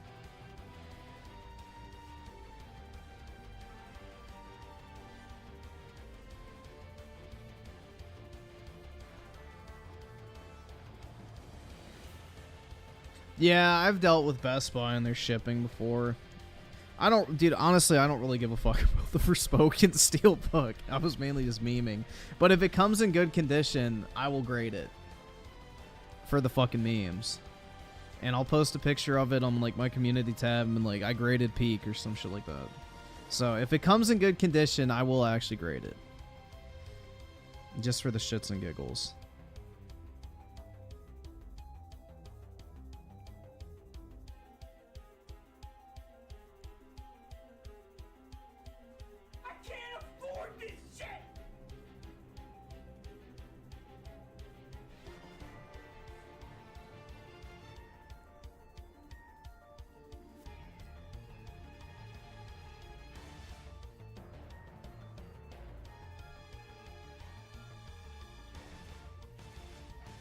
Alright, I think that's good. I don't really need anything else in the sale.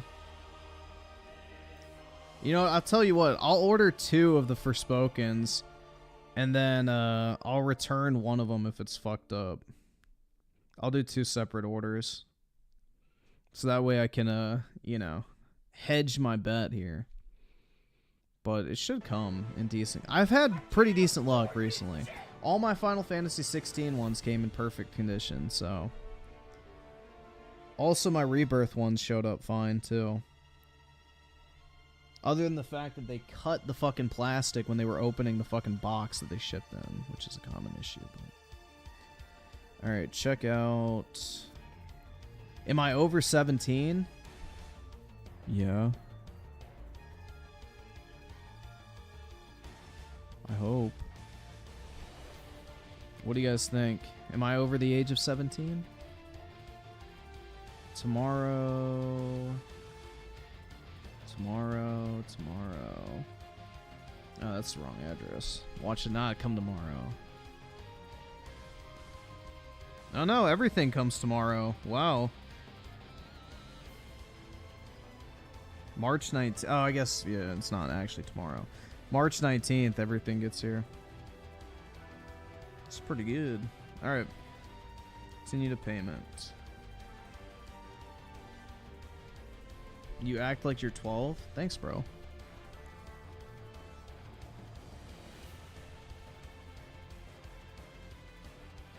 Why do I have to enter my credit card information? Fuck.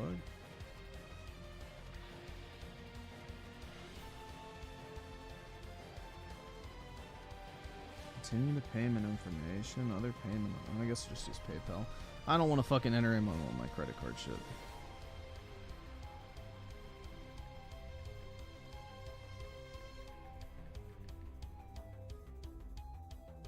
Get a code.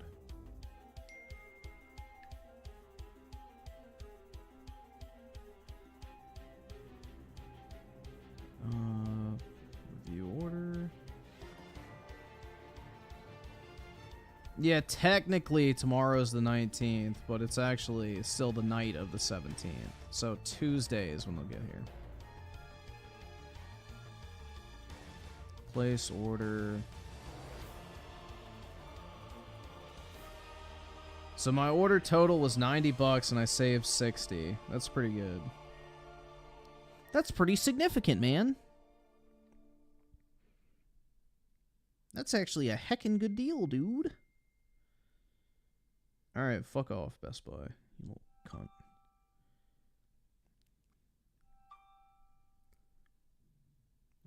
Let's make sure it went to the right address, because sometimes they fuck it up.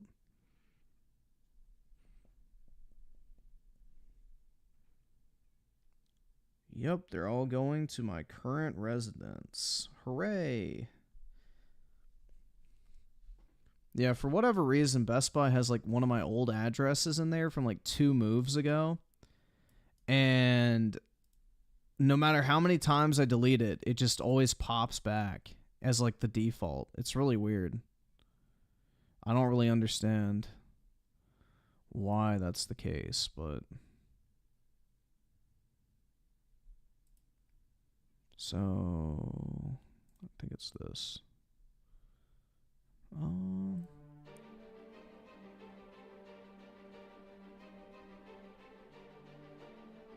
See, Z-Herb with the 2, Halo became the most effective Halo. Yeah.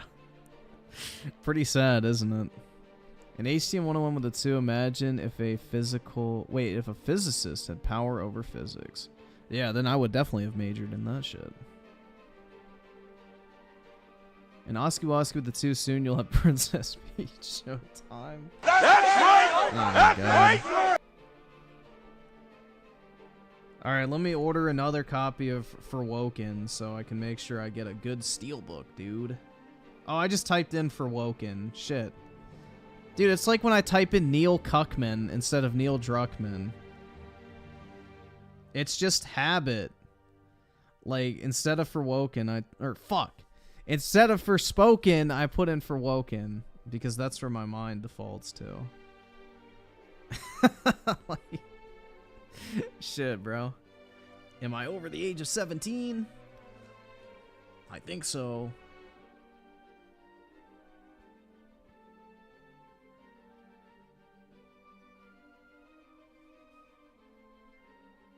Change address. Oh. I did it again, bro.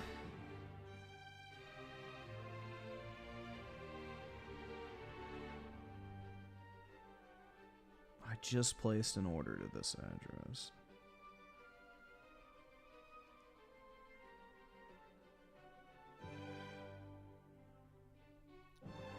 Place order. Alright. I got 2 For Wokens on the way, so one of them will be in good condition, the other one I can return. Yeah, I'm a corrupted soul at this point, guys. There's the confirmation. If everybody thinks I'm lying.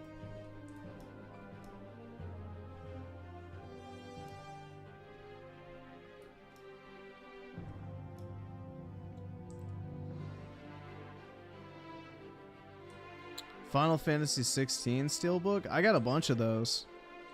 I've got like 20 copies of the deluxe edition, and every one of those deluxe editions... Or no, I got 10 copies of the deluxe editions from Best Buy. The other ones I got from Target. But yeah, my 10 copies of the Final Fantasy 16 deluxe edition all came with the Steelbooks. So yeah, I've got a bunch of them. I graded my Final Fantasy Remake Steelbook as well as my Rebirth one. Both of those got 9.8s, which is pretty fire.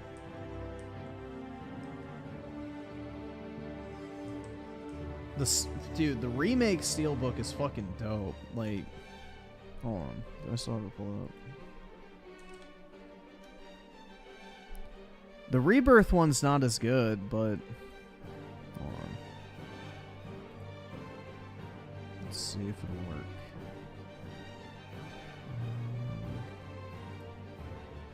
That's the remake. Here it is. Bro, like, this shit goes hard. Tell me that ain't fucking fire, man.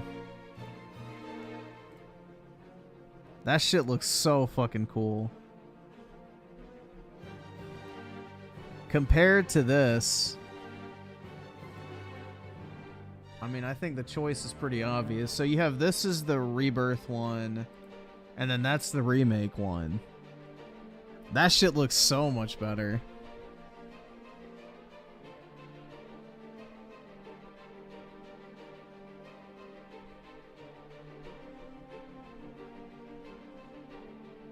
So yeah, one of my deluxe editions for Rebirth came busted up. So I opened it up and I graded the steelbook and the promotional like version of the game and the mini soundtrack. All of them got 9.8s. So stonks. But this shit's fucking heat, bro. And then I have the other version of the steelbook too, which I haven't graded yet. Because some of them, like Best Buy has an issue where they cut the fucking plastic of the steelbooks when they take them out of the case. So some of them have ripped plastic, some don't, but I have a bunch of the ones. They have like, hold on, let me just pull up a picture. Let's see, I bought some more on eBay. Purchase history. Here's one of them. This is the other one you can get. So it's got Tifa, Sephiroth, and Aerith on the front. Which, honestly, this one looks way better than this, but they could have done more with this one, bro. Like, they could have made this a lot better. Like, they should have zoomed in the image a lot more, I feel like. But yeah, I got, like, I think 15 of these total. I got a bunch. But yeah, this one, bro, this looks fucking fire. What they should have done is put,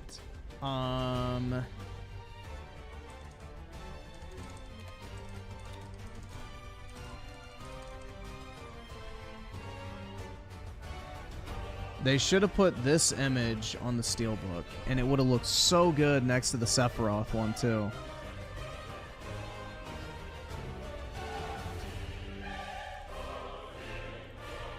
Like this should have been the steelbook for Rebirth. Like, how the fuck do you not pick this image as the steelbook for Rebirth, bro? This is literally like one of the best marketing images they had. Like, this shit next to the Sephiroth one would have looked so fucking cool. Look how nice that would have contrasted, man. Like, the green and blue with the fucking red.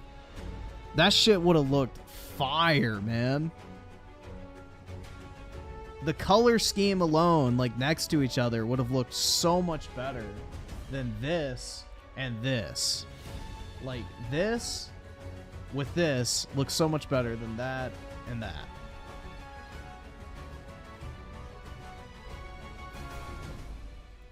Like, that shit, I don't know, man. This was a huge missed opportunity to put the real fucking steelbook design. But yeah, I'm waiting for a trading card or something with this. Yeah, the Rebirth one's really dull. Like, I understand what they're going for. Like, you know, it's Cloud and Zack, but they could have used a better picture.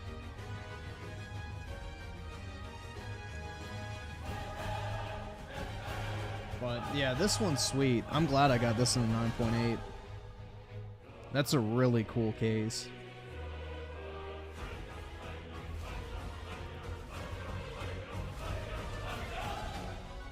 And then I do have this too, which is just the normal version. Like, even if they put this on the steelbook, it would have looked better. But this is like the normal case art. What the fuck did they do to my corner?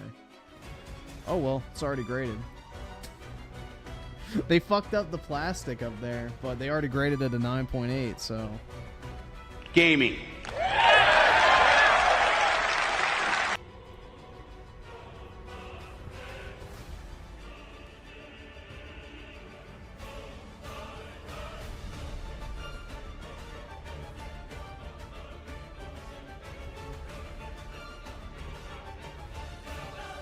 I'm gonna complain and get them to comp the value differential. Like, this is not a 9.8 A+. You can clearly see that you all broke the plastic up top. And I'll get them to refund me for the grading. And then I still get to keep the game. I have a few other deluxe editions that have like ripped plastic, so I may send in some more and get them graded.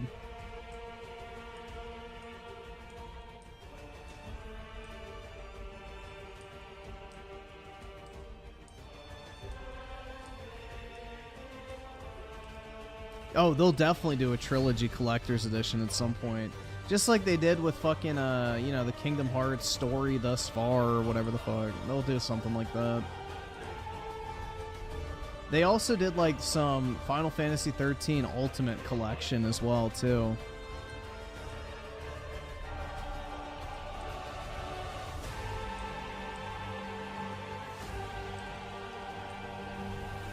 That is such a waste of money to have some random company grade your game. PSA is not a random company, Amki, but great bait, mate.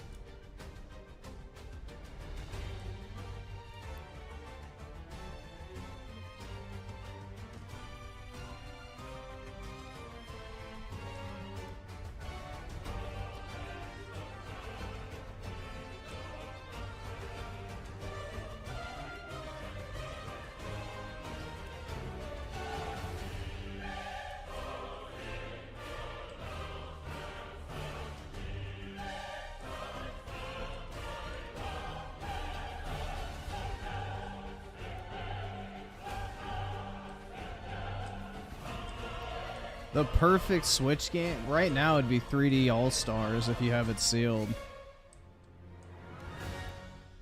Either that or first print Tears of the Kingdom, I think, is a good one to have graded. Or any of the Pokemon games, just long term, will be good.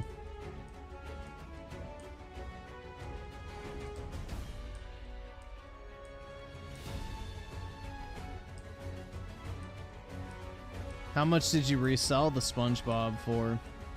I saw it, I had it in my cart, and I was like, eh. I just didn't want to have to spend that much money on one thing.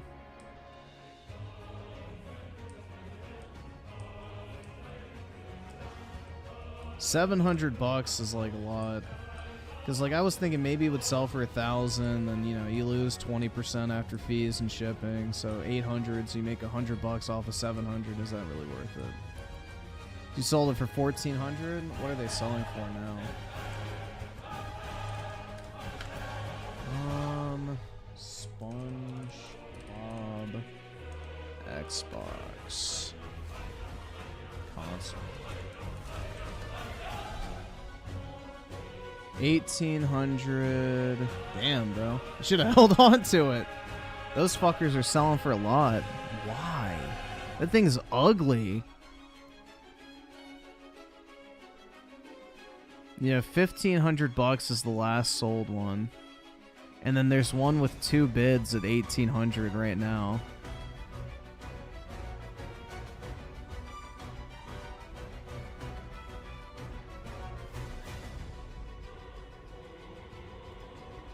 That's an ugly ass console too. Wild. People love to spend money on ugly shit, bro.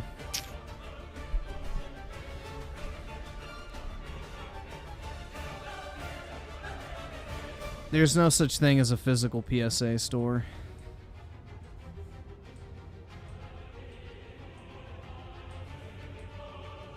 Nah, I want them to put Safer Sephiroth on the front cover of fucking the steelbook for Final Fantasy Part 3. I want Sephiroth on the front in his like final form. I feel like that shit would be fucking badass. Or, I have an idea for the cover art of Final Fantasy Part 3. What they should do is they should do like the face that pops up at the end of Final Fantasy VII when the life stream comes up to stop the, you know, meteor. Like when Aerith is praying from like the life stream.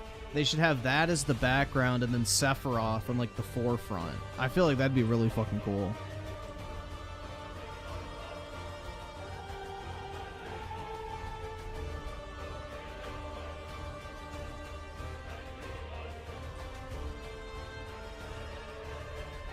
Actually, there is. I'm here in LA, Socopa. That's not an actual store, bro. They have an office, and it's not in LA. It's in, what's that fucking place called? Long Beach, I think? So, nice try. But, it's not an actual store. It's like their office building. Newport Beach? Or Newport, or whatever the fuck it's called. Yeah, I don't fucking know. I never pay attention to the shipping label. But yeah, it's not a store. It's like an office building. PSA doesn't sell anything. They give you a grading service. So I don't know what you're buying from the PSA store. It doesn't really exist. Would you buy an Aerith-themed PS5? Yes. They should have done plates for Final Fantasy VII Rebirth or a custom controller or something. The Final Fantasy 16 controllers are really fucking cool, but they only released it in Japan, which sucks. Yeah, they don't let you drop off stuff unless you're doing the walkthrough service.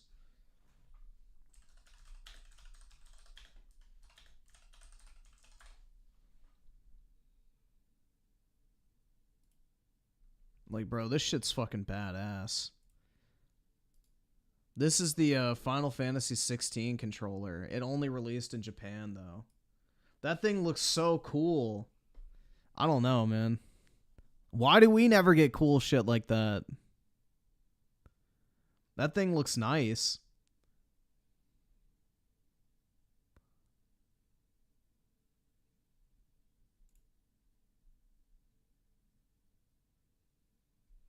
Yeah, Japan does get cooler stuff. It's not fair. And then they had the face plates too.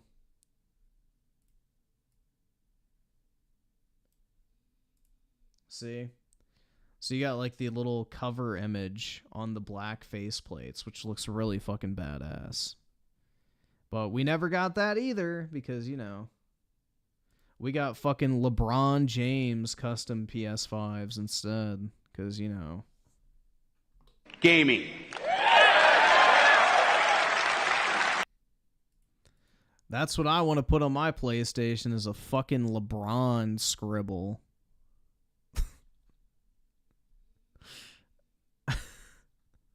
Bro. I wonder who they were catering to with that decision. Like, come on, bro. LeBron? Like, really? Who the fuck wanted... Like, the thing is the LeBron fucking PS5, like, controller and faceplates never sold out. They had to put them on fucking deep discount to get rid of them. So, yeah. Typical. We get junk. They get Final Fantasy 16.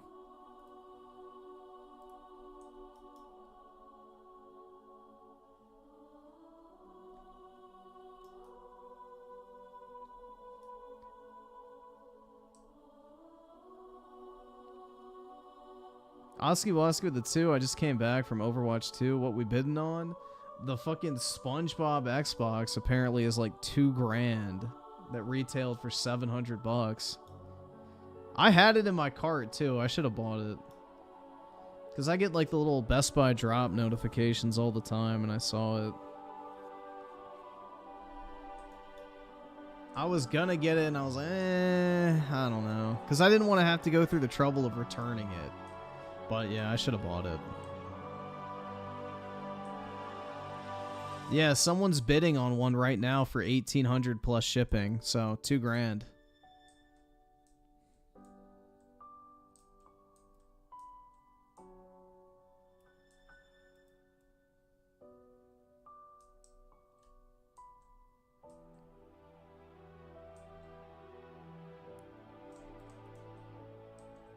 I don't know who the fuck wants to pay $2 grand for an Xbox Series X, man. That's wild. You could almost get the Gucci Xbox Series X for about that same price. The fucking Gucci Xbox Series X, I think, was like, what? Down to like $3 grand at one point? I'd rather have that than the fucking SpongeBob one. The fuck? Some ugly ass SpongeBob console.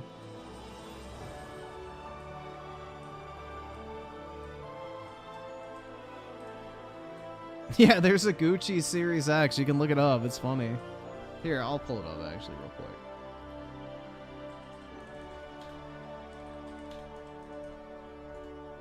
It retailed for, I think, 10 grand.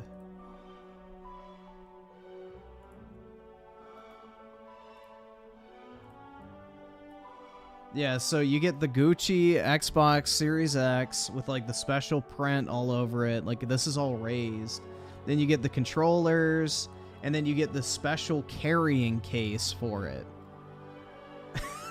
So, yeah.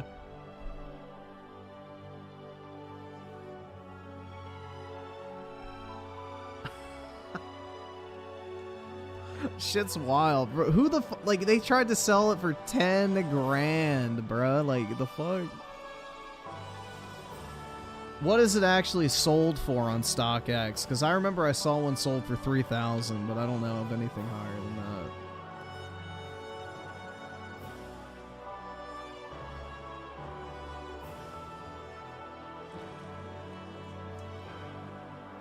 Yeah, that's something you buy if you just have stupid money to throw away. I don't know, dude. I would never pay for that.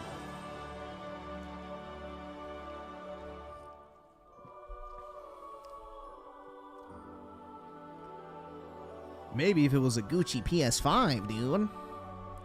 Last time one sold was for $8,600 2 years ago. Yeah, there you go. White Fang with the 2.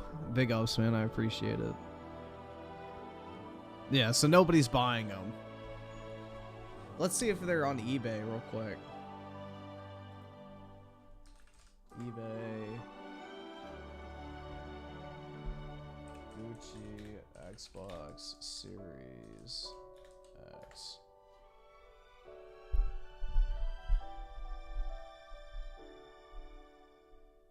Nope.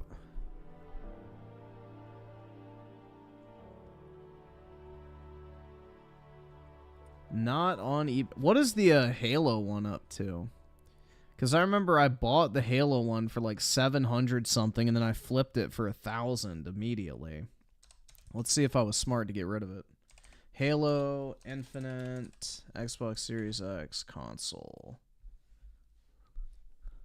Yep, I was smart to get rid of it. You can buy it for 900 new. All right, cool. Or actually 750 new. 6? No, that's used. Yeah. So 650 new.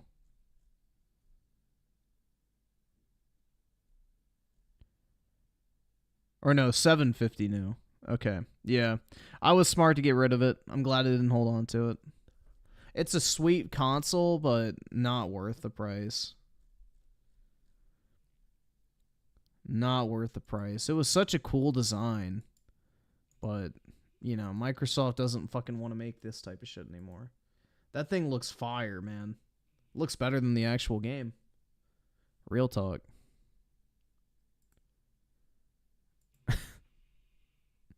But, yeah. Unfortunate, bro. Well, not really for me because I got rid of it, but that it can't hold value.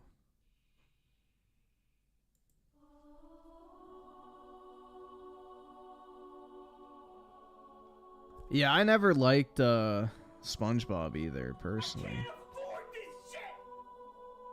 I've never really liked SpongeBob. I sell it with a 5, found tipster.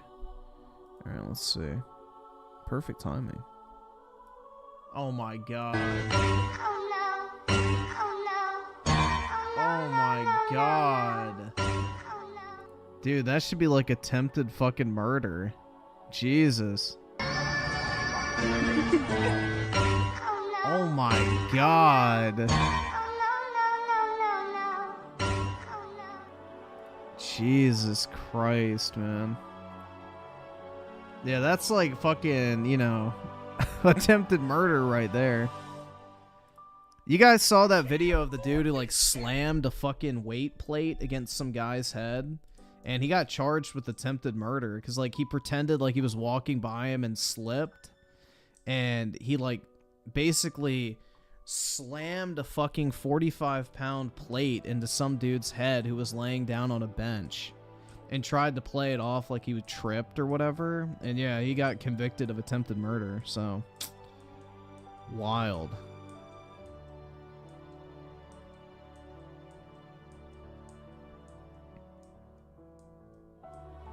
What a dipshit. I agree, man. It's fucking crazy.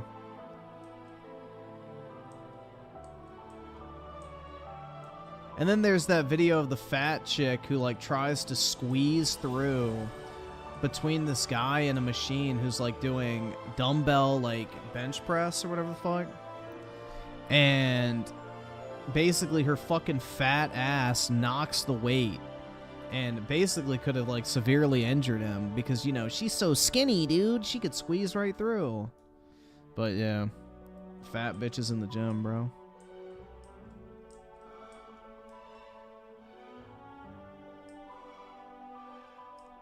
I think DSP reacted to the part in his Heavy Rain playthrough when he said the hard N-word many times. Oh my god. Did he play it off or nah? Did he just not acknowledge it?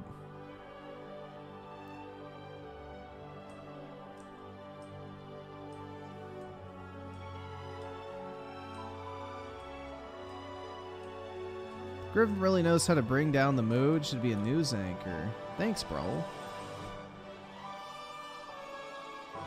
Does that mean you want to look at me every night, Imkey, before you go to bed? Creep.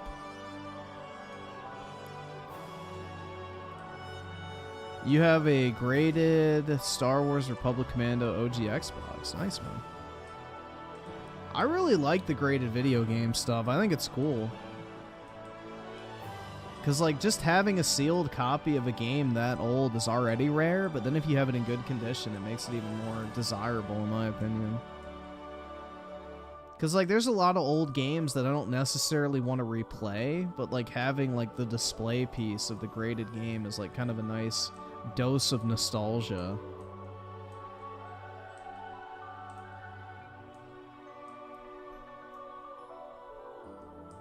Yeah, it's still pretty affordable. It's not crazy yet. I mean, unless you're talking about buying like a Final Fantasy VII original PS1 copy sealed or something like that, then yeah. Or like Mario and things like that. But, you know, most of the, I guess, less massive franchises you can get pretty good deals on. I actually found out about the Sonic Frontiers for 30 with the Steelbook because of you, Griffin, and got it. Nice, man.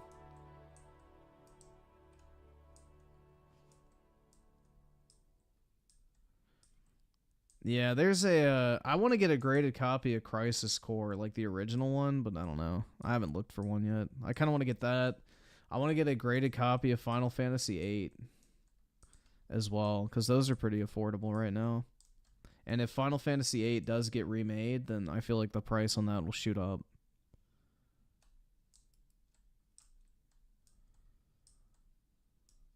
Because Final Fantasy VIII sold incredibly well back in the day. It's just, you know, not as highly regarded as 7 right now. So, a good remake can change people's mind very quickly. Nintendo needs to make an original game. Like what?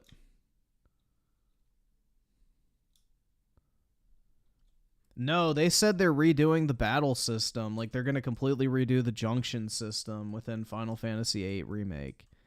Because, like, they said that they want to actually, like, take a second crack at it and try and fix it. And make it less annoying. Because, like, you can literally break that game from the very beginning. I think it was, like, what? You farm the cards or whatever the fuck. And then you convert them to magic. And then you junction the fucking magic. and then you basically make yourself a one-hit cannon for the rest of the game. Like, it's literally so abusable. And then also the game scales to your level, so you're like discouraged from actually leveling up in an RPG. It's really fucking stupid. So it actually does warrant a complete fucking redo, because it's just dumb. Like, it literally rewards the most, like, I guess the worst type of player of an RPG. Like, the people who actually play it and engage in the combat and everything like that are actually punished, and the people that just, like, fucking exploit are rewarded. So it's kind of odd.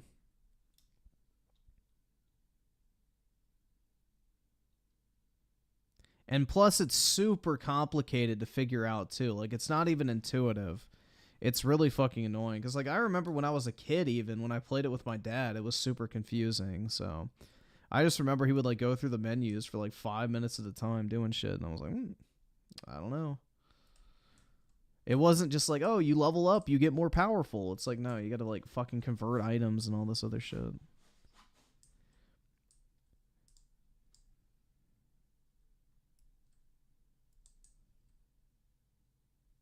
The junction system completely ruins the game. Yeah, I should probably try playing Final Fantasy VIII again at some point. Dad, Griffin, you're not black? Dude, why do you think I didn't vote for Joe Biden, bro?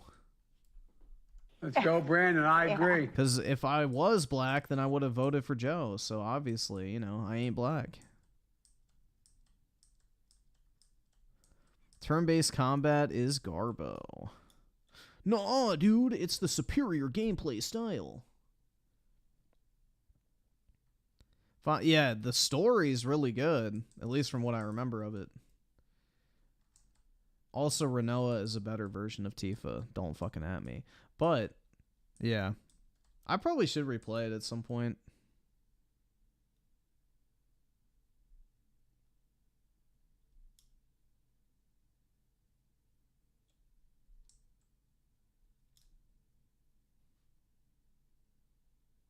A racial jungle? That's right.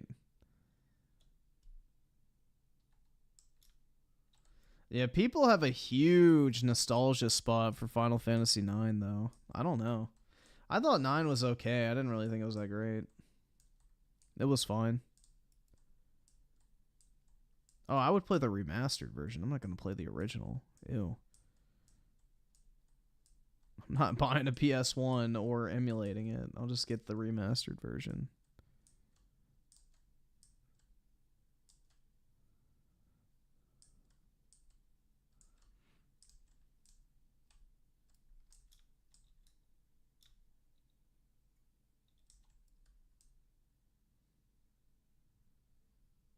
My favorite Final Fantasy is the mobile game, Brave Exvius or whatever I'm key.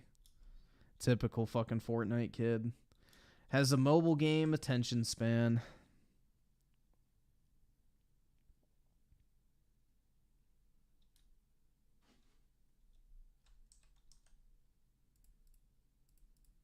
Yeah, I slept until like fucking 7 p.m. again today, so I will not be sleeping tonight, and once I get off for tonight, I'll probably record the Resident Evil 5 video. Because I was going to do that earlier, but yeah, I slept basically all day again. So, that was nice.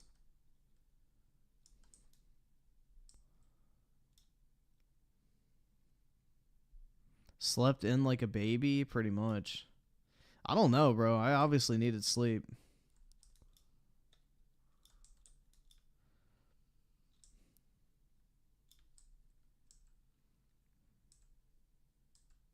Only thing that got remastered were the character models. The only part that matters. But yeah, hopefully they do a Final Fantasy VIII remake. I'd actually be down for that.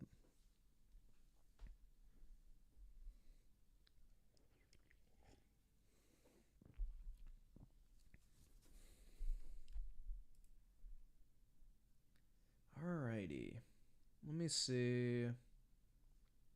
I think that's everything we have. Alright, so we'll watch this fucking console wars shit first. And then we'll do the fucking cop video and then see where we are on time. Because I have to leave myself time to do the video.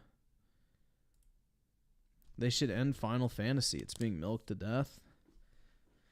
Well, I guess we should end you too, Key, because you're milking yourself to death to Violet.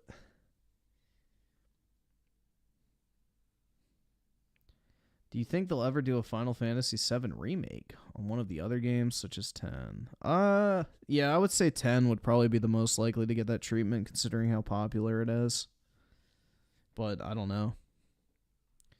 We'll have to see. So apparently this is a video from some girl that was beefing with the fucking King David guy who, you know, doesn't even play Xbox games, but is a massive fucking Xbot.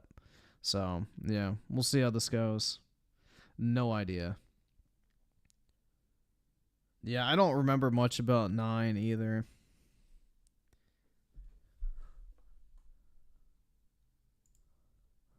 I don't know if I want a Final Fantasy 12 I mean, they already kind of did it with Zodiac Age or whatever the fuck.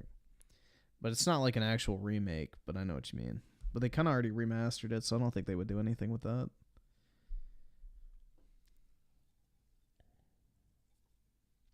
Titus is such a bad character. I agree. 04 Alphatron with a 2. Sleeping is the enemy. I could be making money. It's exactly, bro. It's trying to sabotage my fucking come up. Alrighty. So let me close out of all these tabs so it doesn't lag. Alright, we'll see how this goes. Alright, if this is a fucking Breaking Bad meme, I'm gonna skip because I don't really want to fucking watch it. The most successful video had me in it. Now, I want y'all to look at this individual's page. I don't know you, bro. Wow. You have no talent. Oh man, so a fanboy content creator. Remember guys, this is like a 50-year-old man, keep in mind. Without any gameplay, wants to talk down on someone who actually does. A 50-year-old man who damage controls for Xbox basically all day, every day. Gaming content. Isn't that cute? This might be the easiest layup I'll ever have on this channel. So King wants to tell his entire audience that my content isn't successful without him in it. We're going to debunk all of this nonsense. Bro, as well as other. How many fucking subs does that guy even have? Hold on. You can't claim that. Hold on. What is his name? King David? I'm probably. Oh, yeah, it's probably going to not even come up because nobody knows who the fuck he is. Xbox. Bro, he has 7,000 subs and he's talking all that shit. Dog, how many subs does she have? 17. Oh. Bruh. He's acting like he's a fucking 8 million sub channel or some shit, bro. Like. Other lies that were said. Here's the stats again for that video that King is in, as well as other Xbox fans. Oh no, dude. Wait. So it's only successful because he's in the thumbnail? And he's like maybe 5% of it? Also revolved a big chunk of this video around Gears of War. So remember that part. It's important. I'll just tell you this. I am always thinking ahead, you guys. But let's continue. Let's look at another example of a video that I put out around the time of this one. And that was the video about Stellar Blade and its beautiful assets. A game that King is probably going to downplay because he's not even going to touch the damn thing. And this is just one example of a video doing similar numbers, if not better. Here's just some examples of other videos that did better. All right, we're gonna go through some of them. You'll see some Sekiro in here, which is pretty crazy because Sekiro in 2023, a video doing this good, that's pretty awesome. We got some Lies of P in here. We got Remnant 2, some Cult of the Lamb. Okay, so it's established that 10,000 views on her channel is nothing that fucking special. Got it. And this fucking whatever Xbot dude is like saying that the content's only successful because his little fucking image was in the thumbnail in the top left corner. Jesus Christ, bro. Which was a great game. And, you know, this isn't anything new. I've had vids. Yeah, this is typical, man. Pop off in the past. This is typical 50-year-old console fanboy behavior. I'm not even surprised. And they still get views today. Yeah, 200k views. I guess it's only, yeah. Especially my Dark Souls 3 videos where I helped people beat bosses. And they still are being helped today. And that's the thing when it all comes down to it. We're very different, you and I, King. While you're doing your fanboy thing, I've been playing. And like the thing is too, is she's the bigger creator Fucking 7,000 fucking subs, bro. He's acted like he's some fucking massive name on YouTube that if you name drop him in the title, it's like, oh shit, bro. Everybody's gonna click on that. Like, bruh. My games and making content. Hold on, let me just see. How many views does he get, like, per video? 2,000, 3,000, like 4,000 views, let's say. Dog, you ain't all that. That's not even that great. On those games. I have people tell me all the time. Like, he's acting like he's some big name. That my video helped them beat a boss. In fact, if you Google certain bosses and how to beat them, my video will come up. Isn't that awesome? I'm sure if we Google fanboy yowls about games he does not play, you'll come up eventually. I don't think I have to say much more when it comes to this. YouTube is tough, and the fact that I was able to have some success talking about games I love, I'll never take for granted. And the last thing I'm gonna do is let someone like you tell lies on my content. Speaking of lies, let's clear up some more. But people know and people see, and they talk in the background. What I don't engage in is high school behavior. This is childish, infantile. He doesn't engage in childish behavior yet. There's literally, oh my, yeah, nah. And nonsensical. Oh my god, bro. What do you mean you don't engage in childish behavior? You're like 50 years old sitting in a fucking Xbox Cope podcast. Holy shit. But people know and people see, and they talk in the background. What I don't engage in is high school behavior. People telling me, oh, I need to hash it out and talk in the DMs. How can I talk in the DMs to somebody that unfollowed me a month ago? No, not this time. This is It's wild. Totally pure fiction. And talk about gamer score. Yes. A similar event did take place. How it goes from one thing to the next thing, and then you want to cry victim and talk about, oh, it's because I'm a woman, he's going at me.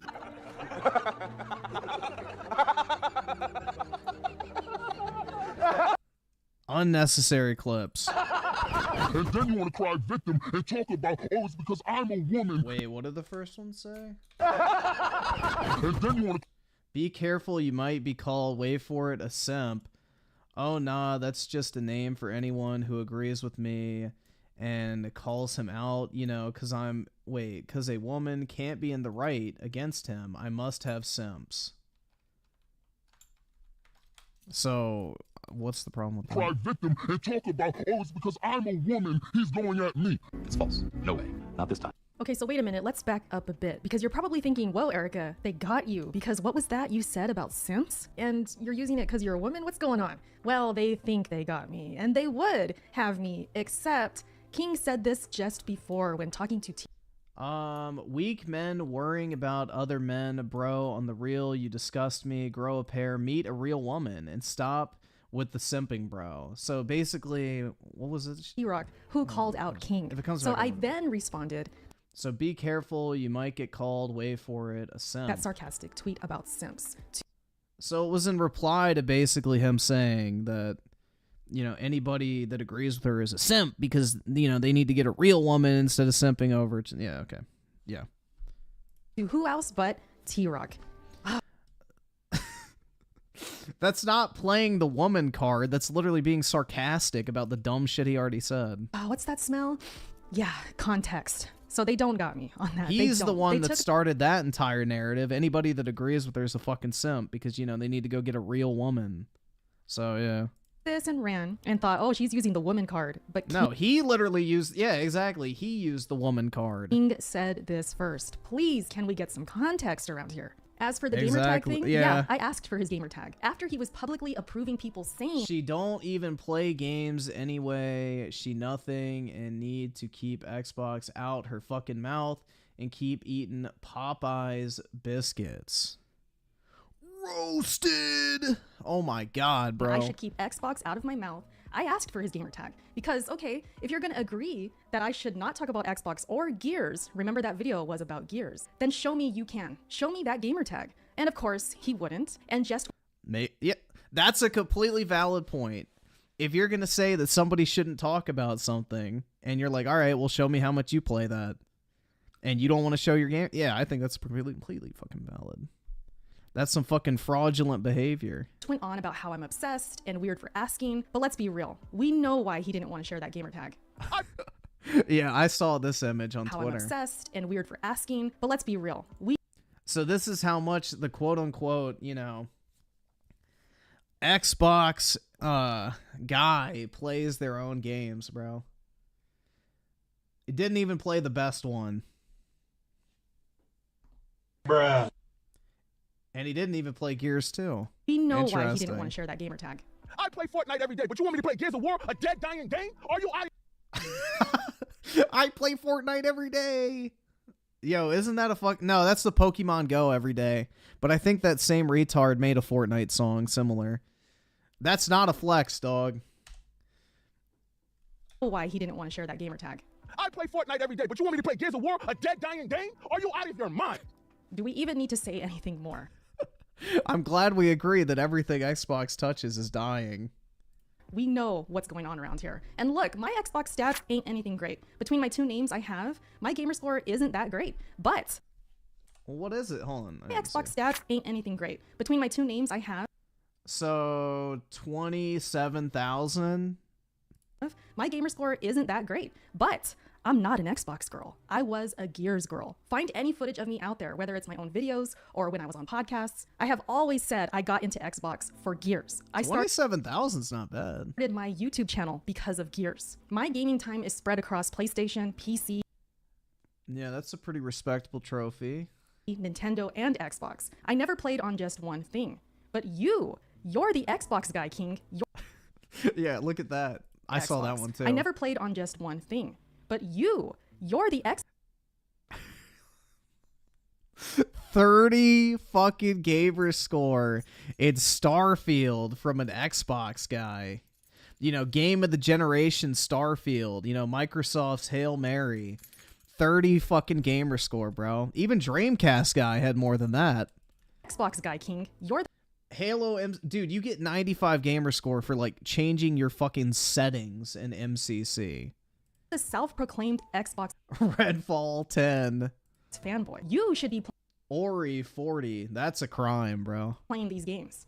0. The games I do talk about on 10. my channel, I play. All right, that's not too bad. Cuphead's tough, so I can understand people quitting that. So he has some gamer score in Cuphead. That's somewhat respectable. The games I don't play, I don't care to talk I'll about give him on credit for that one. any kind of extended level. Ain't nobody got time for that. But you do. You have time for that. You know why? Because you don't play games. You talk shit on my content when you fanboy for your content. We're not the same at all. So the fact that you even went there, you done effed up. I will give you this though. You did play a lot of Destiny. That's true. You also play a lot of Fortnite, as you say. You do like to share your Fortnite clips on Twitter, huh? You like to show them clips, them fire gameplay clips. Very proud of those, huh? You're talking a lot of smack. Like, oh, come see me in Fortnite. You talking to the bots? What's up? Is that who you're talking to? Listen, let's continue. I am not part of your cliques, and you've been trying to be cool with me forever. I'm not cool with you. I don't like you. Leave me alone.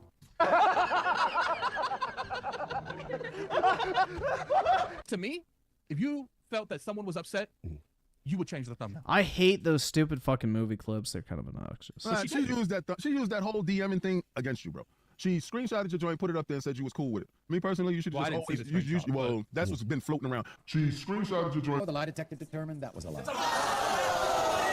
Listen, YouTube is hard. This is the last message I'm gonna have in this video. It's very hard to make it on YouTube. It's hard to find a niche. It's hard to build a brand. It's hard to Yeah, I don't know how anybody can start the original Ori and not finish it, man. That game is fucking peak. stand out and build an audience and community, especially being gaming focused. My views could drop tomorrow for all I know. We just never know. All we can do is just strive to get better and be more entertaining in our own ways, right? I've had ups and downs on this channel, just like any other YouTuber. So I know better than to go after people's content, especially when I have some kind of association with them, because I know this shit is hard. So for you to sit there in front of your audience and say things like, I need you for content, and that I'm not successful otherwise, that I have no talent, is beyond insulting. The fact that you would even go there shows your character. This whole thing started because I made a fun video and King decided to act conceited and think I used him for views and can't get them without him. Yet when others did the same thing, it was all well and gravy. I called him out for being a hypocrite, so all of this stuff about me hiding my hands after I threw fire. You start fires and you want to hide your hands. Don't start no fires and want to hide your hands. Don't come at the man if you don't want to take the smoke. I want to know where I hid. When did I hide? Because I called him out and then he would not answer simple questions. So it kind of makes you wonder who was actually hiding. This video should make it very clear. I'm not hiding my hands. I'm rubbing them. I've seen your podcast grow from its inception, King, and I'm not taking that away from you even now. But clearly it got to your head for you to get on that same platform and say complete bullshit about me and my channel. Now we're done, all right? Back to gaming for me. back to fanboying for you, and I wish you guys the best of luck in the future. All right, that's it. That's all I got to say. There's nothing more to say. All right, hope you guys enjoyed this video. I hope it's clear what the freak is going on around here. Yeah, so it just sounds like he's ass blasted that she put his fucking face in a thumbnail. Is that really all this shit was about?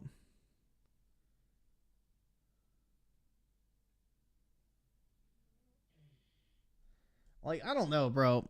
These so-called Xbox guys don't even fucking play the games they talk about. And it's, I mean, I don't blame them. They're trash. Like, who the fuck would want to play a modern Xbox game? I don't necessarily blame them for that, but I don't know, dude. To be considered a, you know, Xbox enthusiast, I feel you should at least play their games, right? What do you mean Hi-Fi Rush is a master? Oh, yeah, dude. Yeah, she needs his fucking, you know, massive name in the industry to in case you guys missed get any sort of viewership. Like, look, literally a video, 3,000 views, which for 16K subs is good, actually. Yeah, there's the original video. Should we see, like, let's see how much of it he's actually in. And, like, the horrible things. I mean, bro, 10,000 views is not really, like, blowing up. It's not, like, some crazy sum. I mean, it basically, like, look, there's one, 24K. I don't know, bro. It's just fucking stupid. These bots and fanboys and shit get, like, this massive inflated ego because they think they're fucking big deals. It's like, okay, bro. You're a COD enthusiast? Not anymore. Not after that fucking dog shit new one. I'm done with it. Ericutz4thewin, hold the fucking line. That's right, dude. We gotta hold the line. Oh my god. But yeah, bro, he's got like fucking 7,000 subs. And I guess that's his podcast. So he's got 21,000 subs, dude. Ooh, he's huge. Literally the biggest guy on YouTube.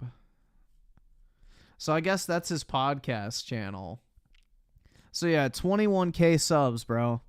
Absolutely blowing up on YouTube. One of the biggest gaming content creators out there. Obviously, you name drop him or even just put his image in your thumbnail in the top left corner to where it's barely even recognizable. That's an immediate fucking signal boost, and you're going to just make stonks on YouTube, man. That's all you need to blow up in the algorithm. Just putting his, like, fucking caricature in the top left corner of your thumbnail. I mean, this guy is bigger than Jesus.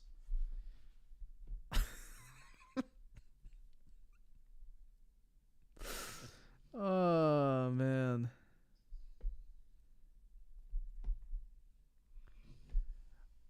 I mean, here, let's just do this easy fucking test. Who has the biggest reach? So, I mean, that's like a re-upload. Let's see original content. So, 200,000, 200,000, 100,000. I just want to see consistently. So, like, she does fucking Souls content or whatever the fuck.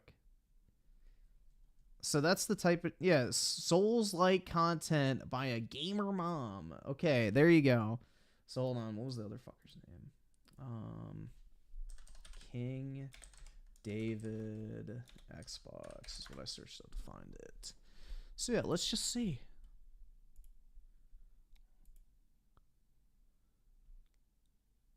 Yeah.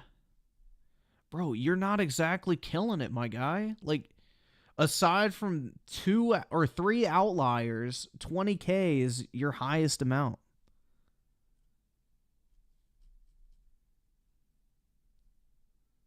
So, like,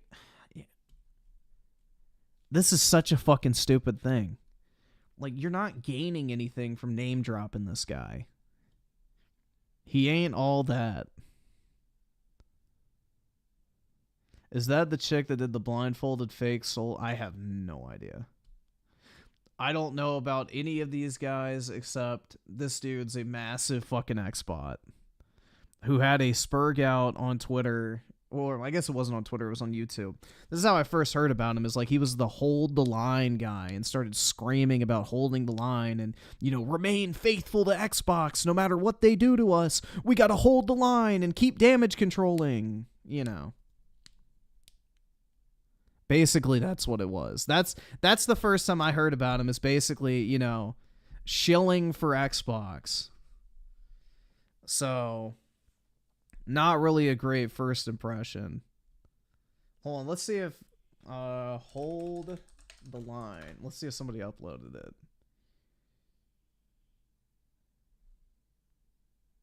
A reaction to it. Hold the line. I guess we'll just watch the reaction and see if he plays it. What's up, everybody? Dog1985. There's levels to this. Yo, I got a quick video for you guys today. So, Maximus are really expensive. Your man outside taking the heavy questions. First, I want to say thank you to kind of nervous. What's happening? Oh, man! Mindless jellyfish! I want you to get in line. Are you hurt or are you injured? wait, what did he say? You got shot. Are you hurt or are you injured? I think this is I'm hurt. Difference. If you're hurt, get up. Dust Yeah, this guy said basically that the PS5 and Xbox Series X were worthless because Cyberpunk ran like shit. That was my introduction to him. off and get right back outside and fight. Let's go! Let's go! Yeah, okay. I'm picking up what he's putting down. Okay. 5-star general. Woo! I see you. This is Oh, war. he got military fatigue on. Okay. Now we know the opposition has a better navy than us. Who the hell gonna go fight them in the water? You'll be a fool. These are You facts. know the opposition on the other side has a better air superiority. Ted Hunt. Okay. Fight them in the air. Yo, he's You'll speaking be a facts. fool. If you're not understanding the metaphor right now, he's speaking facts right now. Okay, they got the better navy, they got the better air support. We can't fight them on those things. You'd be okay. So how we gonna fight them? We have a better infantry. We're gonna take them to the ground and drown them in the water. We're gonna beat them to death on the ground. Our way. You don't go inside a fight trying to fight Muhammad Ali by outboxing. Oh, he motivated me. No. This isn't a joke. This is an analogy comparing Xbox versus PlayStation to military tactics. It's not parody.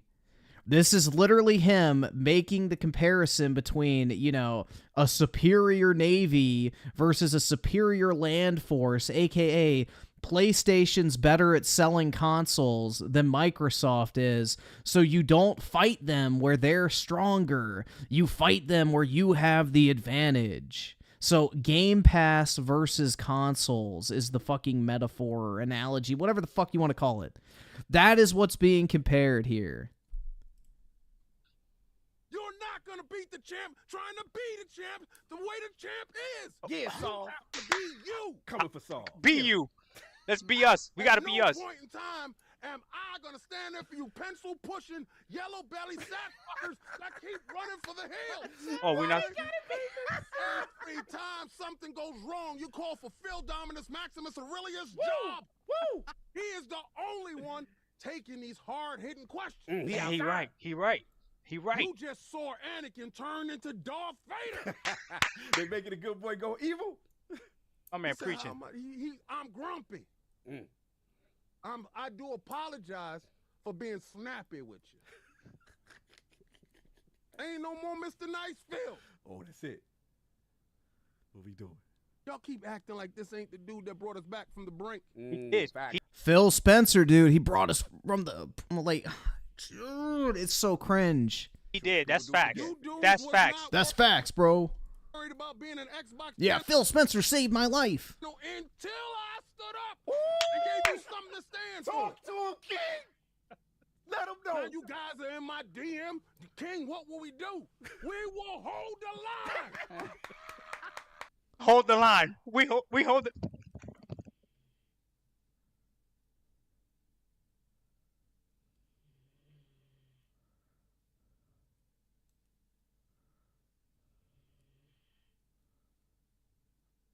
I don't know what's happening.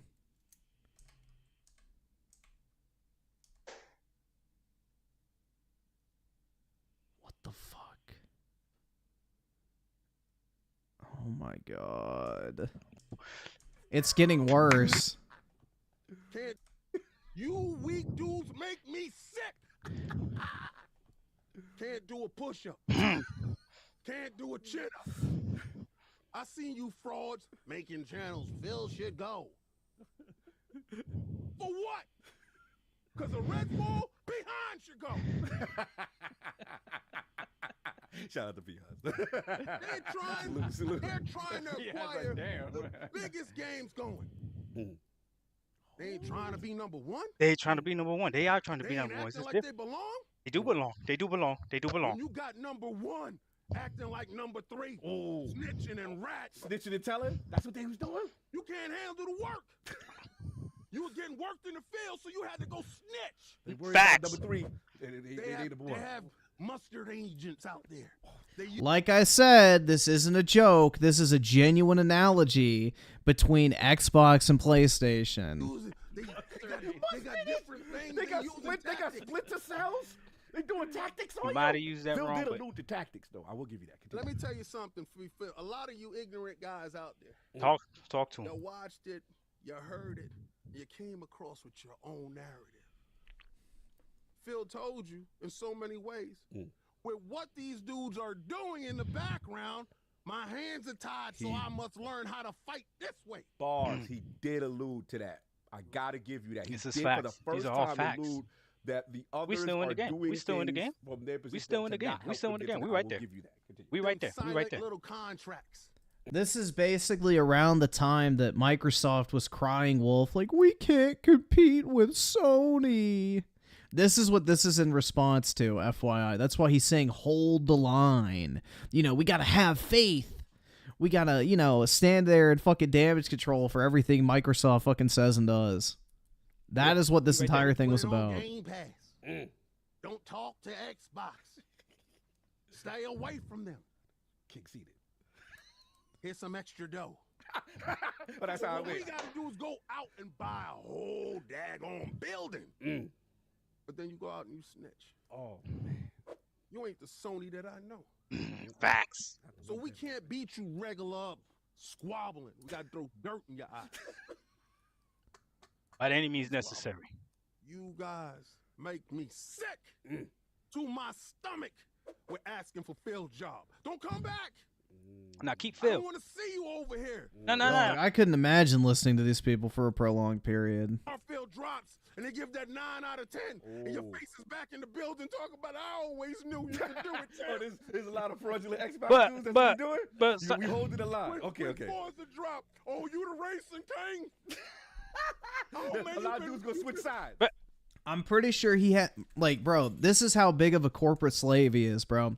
He literally has a fucking diamond Xbox chain.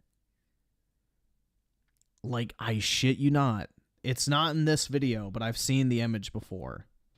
it might be good. Gran Turismo. It might be good. Gran Turismo launched how they launched. I ain't see y'all out there talking about where's Jim's job. You actively rep a rat. You wouldn't know a stand-up dude if he smacked you in the An mouth. Xbox iced out fucking whatever the fuck, bruh. That's a real man standing up there taking his medicine. And you told me I'm grumpy. Like I'm that, upset. I don't know, bro. I just can't with these fucking fanboy types, but that's, you get the point. That's where I heard about this guy first, was like this Twitter clip of him screaming, hold the line, like basically damage controlling and, you know, glazing Phil Spencer. So, yeah. Hold the line and doesn't even play the fucking games that he's, you know, holding the line for. Isn't that amazing? You know, we gotta hold the line and have faith in Phil Spencer while he literally doesn't even enjoy anything that Phil Spencer puts out. Gee, like, that makes it even more ironic now that you know that he doesn't even play the fucking Xbox games that, you know, old Philip is putting out in the first place. Like, they're so bad he doesn't even want to play them, but we're supposed to hold the line, dude.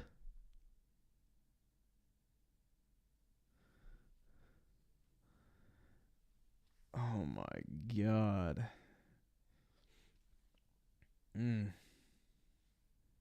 So far, I'm not loving the Rise of Ronin. This probably doesn't have enough woke shit for old shill up.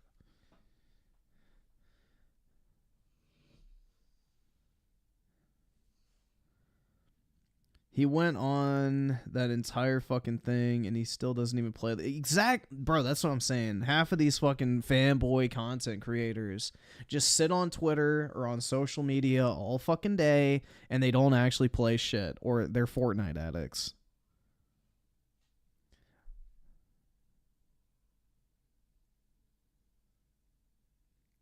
Bro, the Virgin Mary tattoo is horrible, especially when, you know, the Bible specifically says that putting tattoos on your skin, especially to honor the dead, is a sin. Which, pretty sure the Virgin Mary's dead. Anyway. Yeah. So this, yeah, I'll have to do. In one of mine... Hold on. Can't make this shit. You really can't, bro. I don't know, dude. I just... Jobless behavior. I don't actually know if he has a job or not. I'm just saying. It is. Most fanboys are jobless, so it's still jobless behavior. Now, whether he has a job or not, whatever, but yeah. It is jobless behavior energy, 100%. I don't know if he actually has a job or not, but, you know. Nah, I wouldn't say fatherless, because, dude, he's like 50. He's like 50 years old. I don't really think daddy issues are the problem at that point. 2023, in Decatur, Illinois, Officer Polkrabick Borders observed a red sedan traveling 53 miles per hour in a 30-mile-per-hour zone. 53, there we go. Watch out. Get out of here, though. Man, it's gonna haul this up. He's us. Get out of here. Just get him. Here we go. Left lane. Great. There, though. Get over. There we go. I was actually talking to that person. Get over. Alright. Yeah. Get over. You can get around this car. Go ahead. Oh, my God. Alright, don't touch it. Right up. Pull in. Just keep pulling in, buddy. Yeah. We'll tell you about it. Just pull there. Stop right there. You were just on the road, man. You're speeding, okay? I'm speeding. Southbound on the road, yeah. Before you got to El Dorado, we got to go 53 and a 30, all right? On handheld radar. I was on Monroe? Yes, you were. And y'all pulled me over? Because there's a thing called traffic where people are in our way, so it's kind of hard to catch up to you. So, you got your license on you? Leave our boy Grifter a dislike on the stream. That's right, bro. Bro, my 12-year-old doesn't even... I don't know, dude. I just... The whole fanboying for a fucking console shit, I don't understand. Especially Microsoft, dude. Like, everybody goes, oh, everybody holds Xbox to a different standard. It's like, yes, you fucking retard. They're buying up the majority of the video game industry. They have more money than fucking God. They have more IPs than anyone else. They have more developers employed under one roof than any other company in the video game industry. You should hold Microsoft to a different fucking standard. It's like insane. Bruh, I can't fucking stand it. It's so fucking stupid, dude. I fucking hate console fanboys with a passion. I absolutely fucking hate. They're just like obnoxious, bro. Negative IQ energy. Like, let's sit here and make fucking excuses for Microsoft, the literal $3 trillion company's incompetence. Let's make excuses for their incompetence when they literally have more going for them than any other company in the entire industry. I went going on 53. Well, that's what our handheld radar said. I don't need to see that. Maybe you can see it. That's where you live? Yep. All right. ID on them? Yeah. How many other people you got in the back? Okay. You got a couple people in the back? Just a girl? Okay. Ray, you in the car? Yeah. All right. Ask Anthony for insurance. It's suspended for insurance, so. Yeah, car on phone. Kill him. Okay. Well, good? Okay. Well, come back here, buddy. So, comes back, suspended for mandatory insurance violation, but he's got good insurance. Okay. So, I've got the car. We're not taking points, though. Oh, you said what? What did you say? Your points are suspended for mandatory insurance violation. Oh, that's cap. What do you mean? Oh, I got this auction. I got the registration. That's cap. That's cap. That's cap. That's cap. I got the registration right here. Everything. That's cap. Yeah, that's exactly what... Oh, my God, bro. Car right here. Welcome back suspended for insurance. How? When I got it right here, I just showed you insurance. How? When I just showed you the insurance? Bro, y'all, that's cap. How? When I just showed you insurance. Anthony, it's suspended for a mandatory insurance violation. At some point, they suspended it for the insurance Lugio with the 5. Yep, we can check it out, man. violation. They have not. What do you mean? The Secretary of State did. I don't have control on what they did. No, they have not, bro. I have insurance right here. I have everything valid. Insurance. Bro, I have everything is valid. Y'all have no reason to pull my car. Everything is valid, bro. What are you talking about? I'm already telling you right now that according to the Secretary of State, that we just ran through our lease system, it comes back as suspended. For mandatory. The plates, registration plates. I got the registration right here. Not the registration plates are coming back suspended. At some point, you must have had a violation. No, that's cap. What do you mean? It's not cap. I'm just telling you what I had in front of my face. Everything right here. That's cap, bro. It's valid. Like, what are you talking about? Okay, well, I'm telling you what, we are being shielded right now. Bro, and I just showed you. Like, I really just showed him valid insurance. Like, what are you talking about? With the insurance, we're not going to take the place, but we have to take the car until you can get this sorted through the Secretary of State. Bro, nothing is suspended. Nothing is, like, there's nothing to sort out, bro. Like, at this point, like, this is the thing.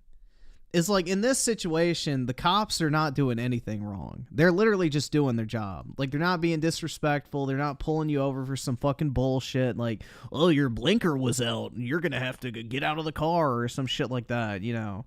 Or I'm going to write you a ticket. You know, all they're doing is just saying, like, yeah, you have a suspended registration. We're going to have to take the car. Like, I mean, it sucks, but they're not being mean about it. It's not like a small thing that's like just something you can ignore. Like, that's a pretty big deal. They talking about the police just pulled me over talking about my place is invalid. Talking about for my insurance, my place is invalid. Exactly how? Bro, there's nothing to figure out. Everything is valid. I literally just showed y'all valid insurance, valid driver's license, valid plates. Everything is valid. Bro. Like, bro, that's cat, bro. Get y'all supervisor out here. Bring him out here. Bring him out here. Bring him out here. We'll bring him out here. We'll bring him out here. Literally, right here. They could probably get him on the illegal tent too. This is April through June. Okay, I understand what you're saying. That's cap. I get what you're saying. But they could be suspended from years ago, and you can still get insurance on it. So just because you have insurance right now doesn't mean they haven't been suspended. What haven't been suspended? So the Secretary... These are brand new plates. When did you get the plate? At the auction in Clinton, when I got the car. These are brand new plates. Like, what do you mean? I'm just asking one of those. And when did you get the car? Whenever I got the insurance. So we don't know why they're suspended. Well, they're suspended for insurance. We don't know when they got suspended. I understand what you're saying, but in our system, they're saying they're suspended. We can only go based off of what that says. So if it's saying suspended for insurance and you have insurance, that's good. But you still have to tow the car. We just don't have to take the plates. Now, if you didn't have insurance to show us, we'd have to take the plates, and you wouldn't be able to get your plates back until you did all that stuff. But right now, so the plates are suspended, yes. Exactly. So why would y'all take the plates? Why y'all want to take the car? Because you have insurance. So, right, I have insurance on the car. Right. Not the plates are suspended, not my driver's license for the car. So the plates are registered to the car. Exactly. Take the plates. We don't want to take the plates because you have insurance. No, but I don't want y'all to take the car. I want y'all to take the plates. Well, you can get the car back for $250 to get the police car. But who wants to pay? Who wants to do that? I can just go get some plates. Like, that's what I'm saying. Well, I mean, maybe that's something you'll have to do, but for right now, it's a city ordinance. So it's only $150 or wait, $250? Like, come on, bro. Well, Anthony, give me a minute. This ain't worth causing a fucking scene over. On your window, so I can explain that part to you too. I'm just saying he's not gonna be able to come. He's the only one right now. So if you wanna have a conversation with him over speakerphone, you can step out. We can do that. I got eyes on him. Let's see what he's going through right now. Anthony, can you hear me? Anthony, open the door. We're gonna tow his car. The sergeant's not gonna be able to come out here right now. What's that? He's not gonna be able to do that. He's inside right now. We have no one to command on the street right now. Sure. Come on, step down. Anthony, listen, man. We're gonna have to get you out of this car if you're not gonna comply. You understand that? Doing this right now. We're giving you a lawful order to get out of the car right now. Yeah, I mean, if the cops wanted to be dicks, they could fucking get his ass on the tenting, too. So, you know, they're not being douches. That's the thing, is like... this is a pretty valid thing. Like, if it's showing up in the fucking, you know, police system that you have a suspended, like, fucking plate or whatever the fuck, that's a pretty big deal. Like, that's not like, oh, you didn't fucking signal when you turned right, or, oh, you were going 27 and a 25, or something stupid like that. Like, this is a pretty big one.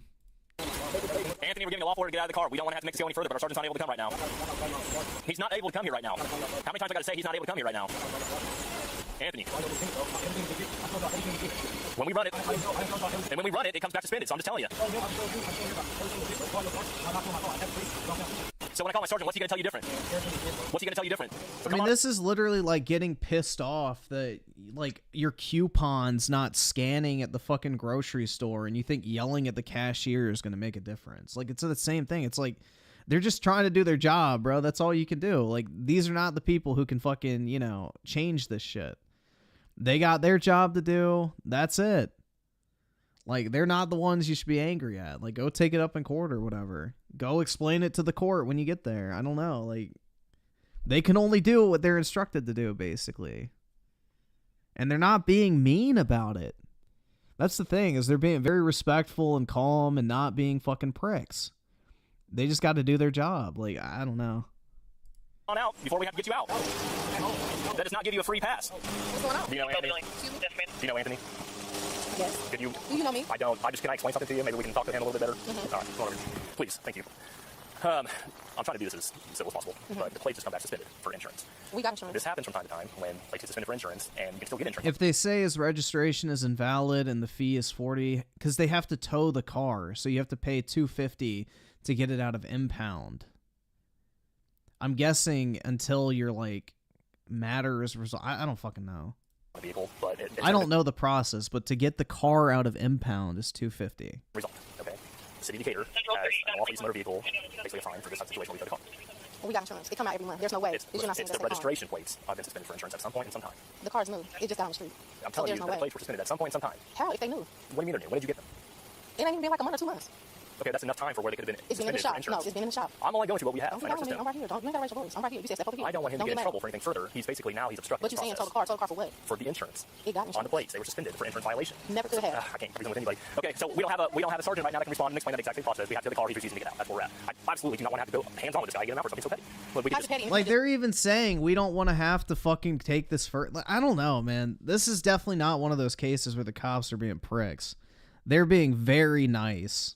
Because I can just give him the tickets and tow the car. We can't. I can't lawfully do that. I have to tow the car. I cannot. That is not in my power.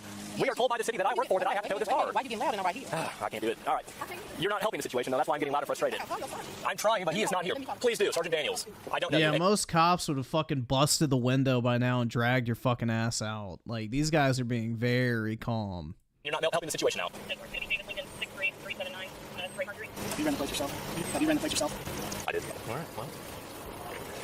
Oh, anybody. 416, 416. Got a situation out here. We got a guy here just being absolutely uncooperative. His plates say suspended for mandatory insurance violation. He does have current insurance. He's valid and all that, and he's thrown his fit. He doesn't understand the process. I don't know what you can say any different, but we got to tell him 1,000 times. It is Anthony. Anthony was arrested last year for possession of cannabis with intent to deliver 30 to 500 grams, armed violence, Category 1 weapons, defined as a handgun, shotgun, or any other concealable firearm, and aggravated unlawful use of a weapon, found on him loaded with no concealed carry license. He was found guilty. An upstanding member of society, too. Of aggravated unlawful use of a weapon, and is currently on a 30-month probation for it. I appreciate it. Dog, how... Oh, all right. You're on probation, and you're willing to get fucking arrested over a $250 towing fee? Oh my god.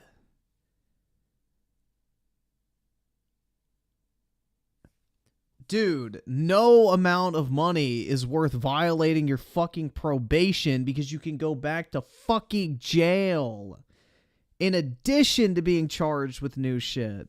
That is so fucking dumb, bro. All right, he's coming out, so we'll just wait. Why don't you go front so you can see the other side of the windshield there? Just look in. I would imagine something is in there. We're wrapping stop sticks around it. Oh my god, man. That is so dumb. Crack your window for me, bud. So what's the issue? Everything valid. Everything but your license plate, pal. How I get new license plate? How they give me bogus license plate? Who gave you a bogus license plate? I got this from the Clinton auction. You got it from the Clinton auction with this license plate on there? Brand new license plate. Okay, well it's suspended for mandatory insurance. But how when I have insurance? I have no idea. It's suspended for mandatory insurance, so that's what I'm telling you. But how? For a multitude of reasons. I mean, somebody got stopped in this car with no insurance, or something happened, but the license plates are suspended. That's what I'm telling you. So why y'all can't take the plate?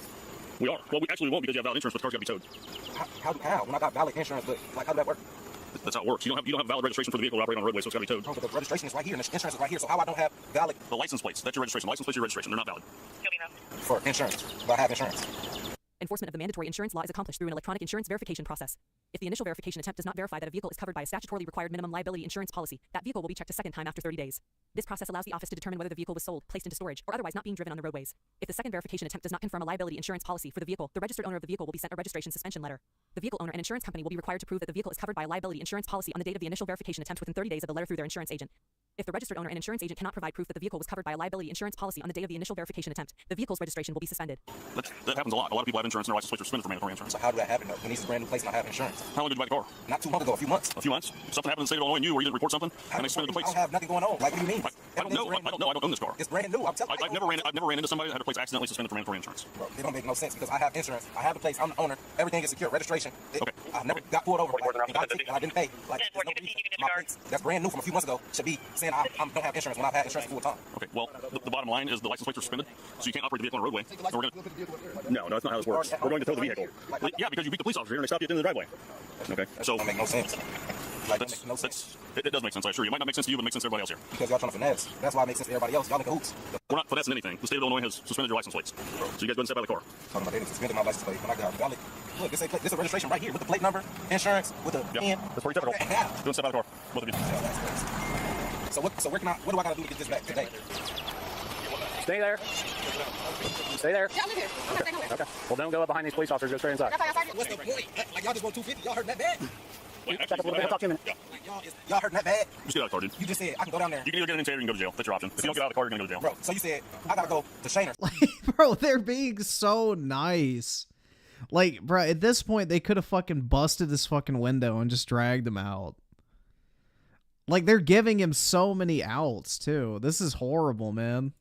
You gotta go to the police department. Pay $250 and you go to Shane. Shane is not going to listen to talk to you about valid registration. Stop reaching in the car. This is valid registration.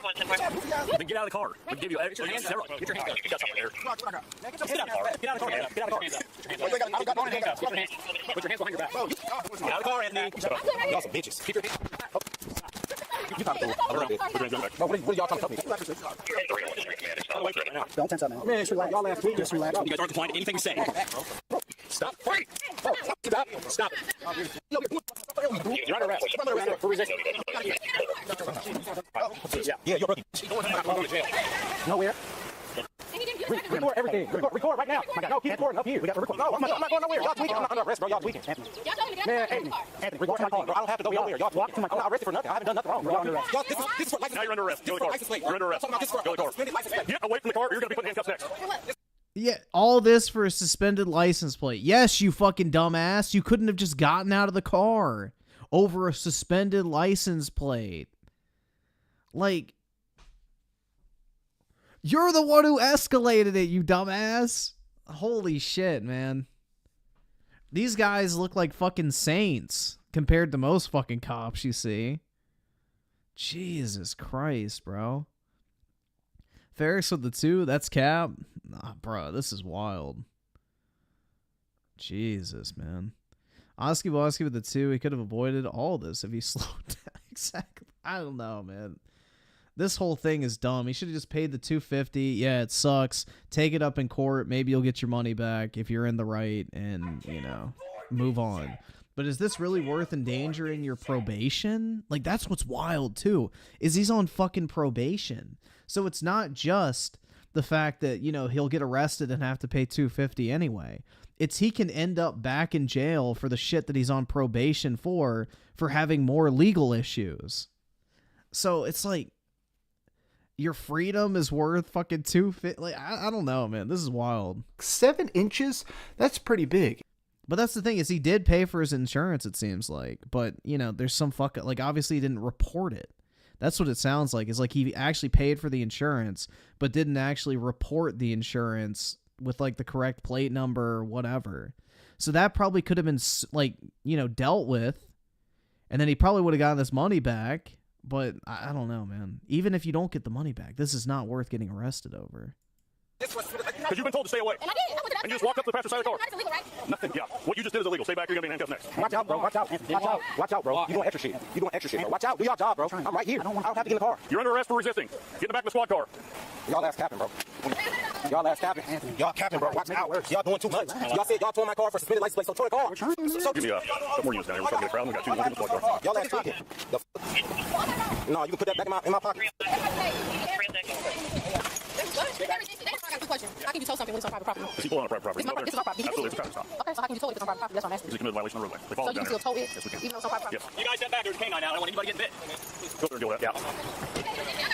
Step back from the car, man. He's gonna run his dog around here. I don't want you getting bit. Chill out. What? This is how everyone's talking. That's how because I don't want anybody getting bit. It's getting loud. Because you guys don't understand. I do. You don't. You don't understand. Yes, I do. Wasn't nothing going on. Like, what do you mean? Bro, wait, under arrest. Get in the car. We'll put you in the car. Exactly. Resisting. Bro, you weren't here. I'm asking a question. That's my son. Because you wouldn't follow our directions. What the rest of that? This is for suspended license, bro. How long were you on scene when they wouldn't get out of the car? They don't have to get out of the car. Yes, they do. Yes, they do. Get in the car. We'll put you in the car. So now we're threatening? Threatening what? Him. He's under arrest. You have to get in the car. Because I'm resisting. What was he under arrest for? For resisting. He was holding out the car for 30 minutes. What was the reason for him resisting? What was the initial call? So it's a traffic stop. Okay, so the traffic stop. Yes, the traffic stop, the plates are suspended. So why did the car register this house? And so why you take the plates and they suspended? And I would have put the car in the backyard and we went about the business. Because the car's got to be towed. Why is that? The plates are suspended. Yes, you're just operating on a roadway. It's not like he was backing out. We stopped him in the driveway. Yeah, exactly. Oh my god, bro. So instead of taking the plates, you gotta take the whole car. So if you take the plates, the car ain't going nowhere. So you gonna get towed, so they gotta pay another $500 or whatever the tow is. Instead of you take the plates, that's what y'all here for. Y'all tweaking. Hey, come get my wallet and my insurance. No, they trying to take my documents. Y'all can't take my documents, bro. Everything. They sat there for 30 minutes. They were hell exactly. In your possession. Let my parents get my documents, bro. Give them to me and I'll give them to them, man. All this stuff is going on in the world, man. This is what's going on over the plates. I'm showing him phone too. Everything. Man, just this. Keys, all of that. We live, man. We're trying to be cool with you, but you're not being cool enough. All I gotta do is get out of the car. 25 minutes. Keep his. Hey, hold copy. What? No, you're not gonna right out. Do not get his phone. Bro, like literally. Nope. Give me the phone. We're not giving the phone away. Stop. Stop. Give me the phone.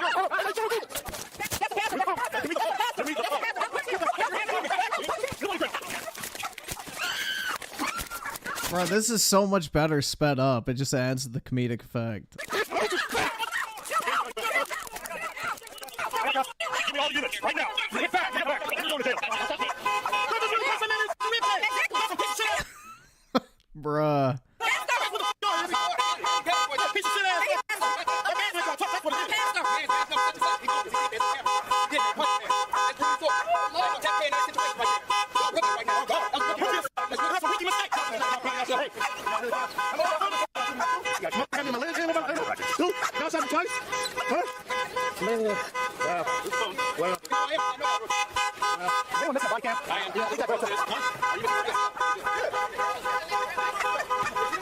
Yeah, I think so. Give me a camera, you get arrested for theft right now. What camera? I just saw you with this body camera. Give it to me right now.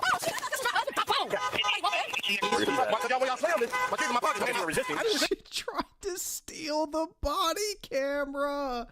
Holy fuck, dude. I didn't touch nothing, man. You the lie. You the lie. Get the keys. You the lie. You the lie.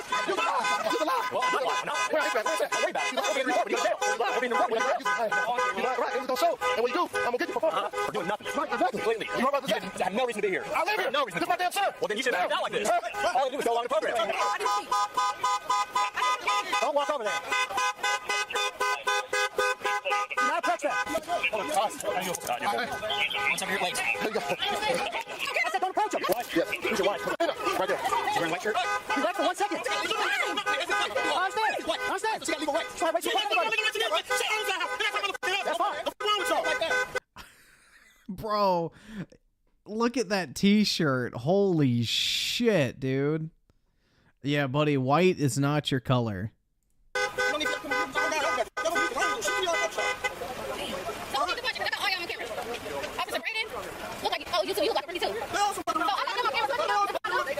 I got you on camera. Holy shit. Yeah, it's almost like they're recording themselves.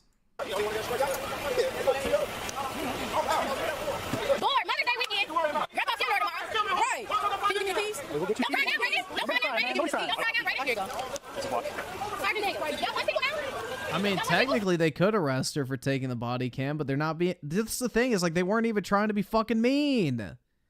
Like, they were extremely fucking lenient this entire time, bro.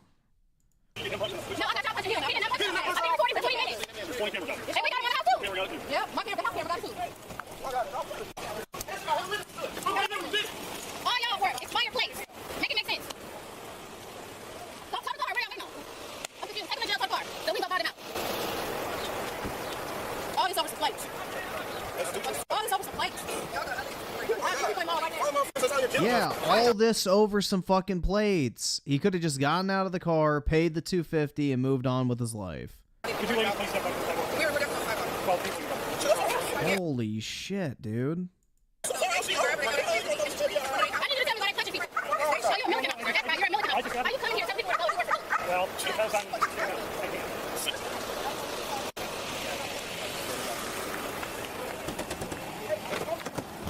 Yes. Let me get some air, Joe.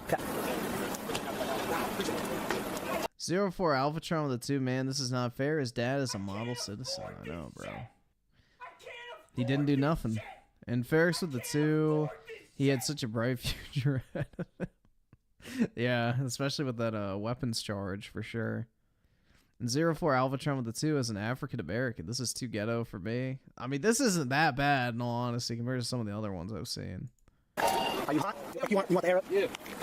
Let me talk to my OG. He's in a copter. No, my mom. What do you need? I need to talk to her. About what? Make sure she got all my documents. Which one's your mom? Right here in the white. In the white? Yeah, roll the window down. Okay, I'll ask her. I don't need you to scream at anybody here, man. Mom! Yeah. Yeah. Miss, do you have all his documents? He's wondering if you have his wallet and documents. Yeah. What'd you say? She said she got it. Actually, she got my phone in my wallet. I just asked her. Actually, she got my phone in my wallet. I just asked her. Ask her again. My phone in my wallet. Mom, you got his phone too? Mom, you got his phone? Check my wallet. Yes. I got his stuff? Okay. Okay. I don't have his phone, but maybe somebody does. No, grab it. Hey, Mom, are they going to the jail, sir? Sir, are they going to the jail? What do we do? What did I do, officer? Is that his phone? What did I do? Resisting, Anthony. Are you fucking serious? Your phone. He gave it to me. What are you talking about? That was what the whole fight was for, Braden. Jesus Christ. They weren't supposed to give back the phone. He goes like, that's what the whole fight was for. You serious? Bruh. Yep, how about it? Yep. We're taking applications. Yep, all right. That's what I figured. Yep. Got it. Daniels, 282, Sergeant Daniels. The passenger of the vehicle, Breshawn, was charged with misdemeanor, obstructing an officer. The driver of the vehicle, Anthony, was also charged with misdemeanor, obstructing an officer. In court, Anthony was found guilty of obstructing an officer and was sentenced to a 12-month conditional discharge and 100 hours of community service. Brian was charged with armed violence, Category 1 weapons, aggravated battery to an officer, and resisting, obstructing an officer with injury. What a dumbass. Like, all that over $250. Bruh. $250, man. A felony over $250. Well, yeah, because the dad, like, started shoving the cops and shit. And he had a knife on him, too. It's just wild, man. A felony over $250, bro. Like, I just couldn't even imagine. That's fucking depressing.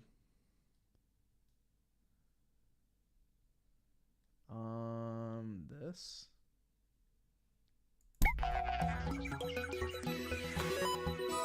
Beep. Beep.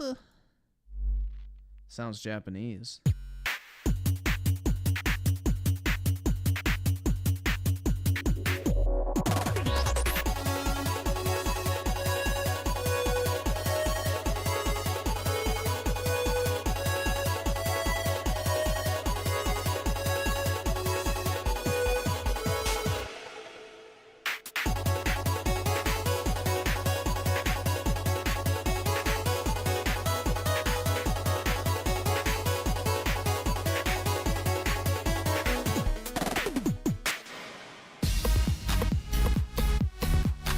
Yeah, this is like some fucking LSD shit, bro.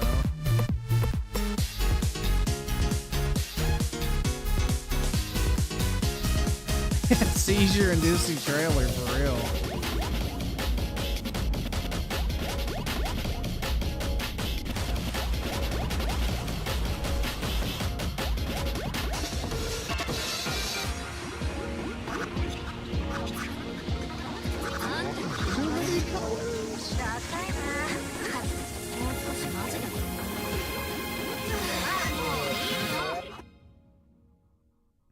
That was definitely colorful. 絶賛予約受付中 Bit of a headache, but cool. Yeah, bro. Definitely a pretty trippy trailer. What else should we watch? Let's see.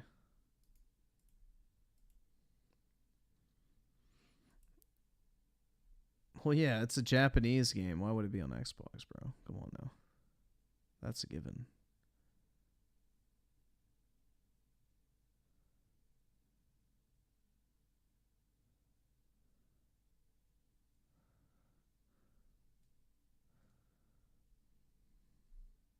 What's with all the Coomer YouTube shorts? That's what people click on, man. That's what they recommend is, you know, what people want to watch.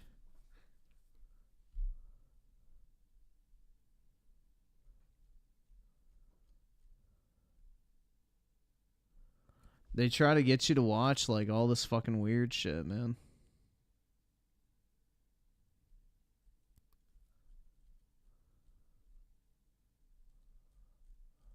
Why does Japan hate Xbox so much? Because it doesn't sell. Like, dude, the Xbox sells like hundreds of consoles in a month. And PlayStation and Switch sell like hundreds of thousands. So, yeah.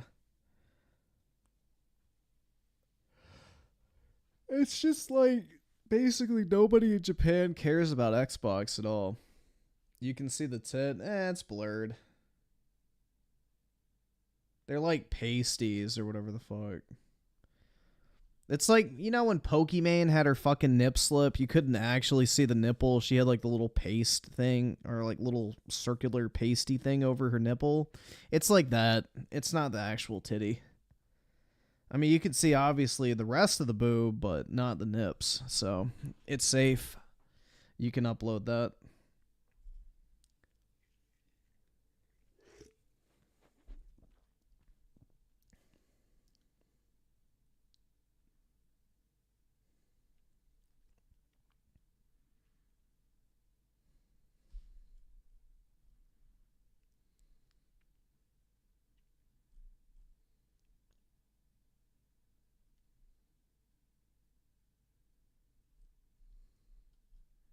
Trying to see if there's anything.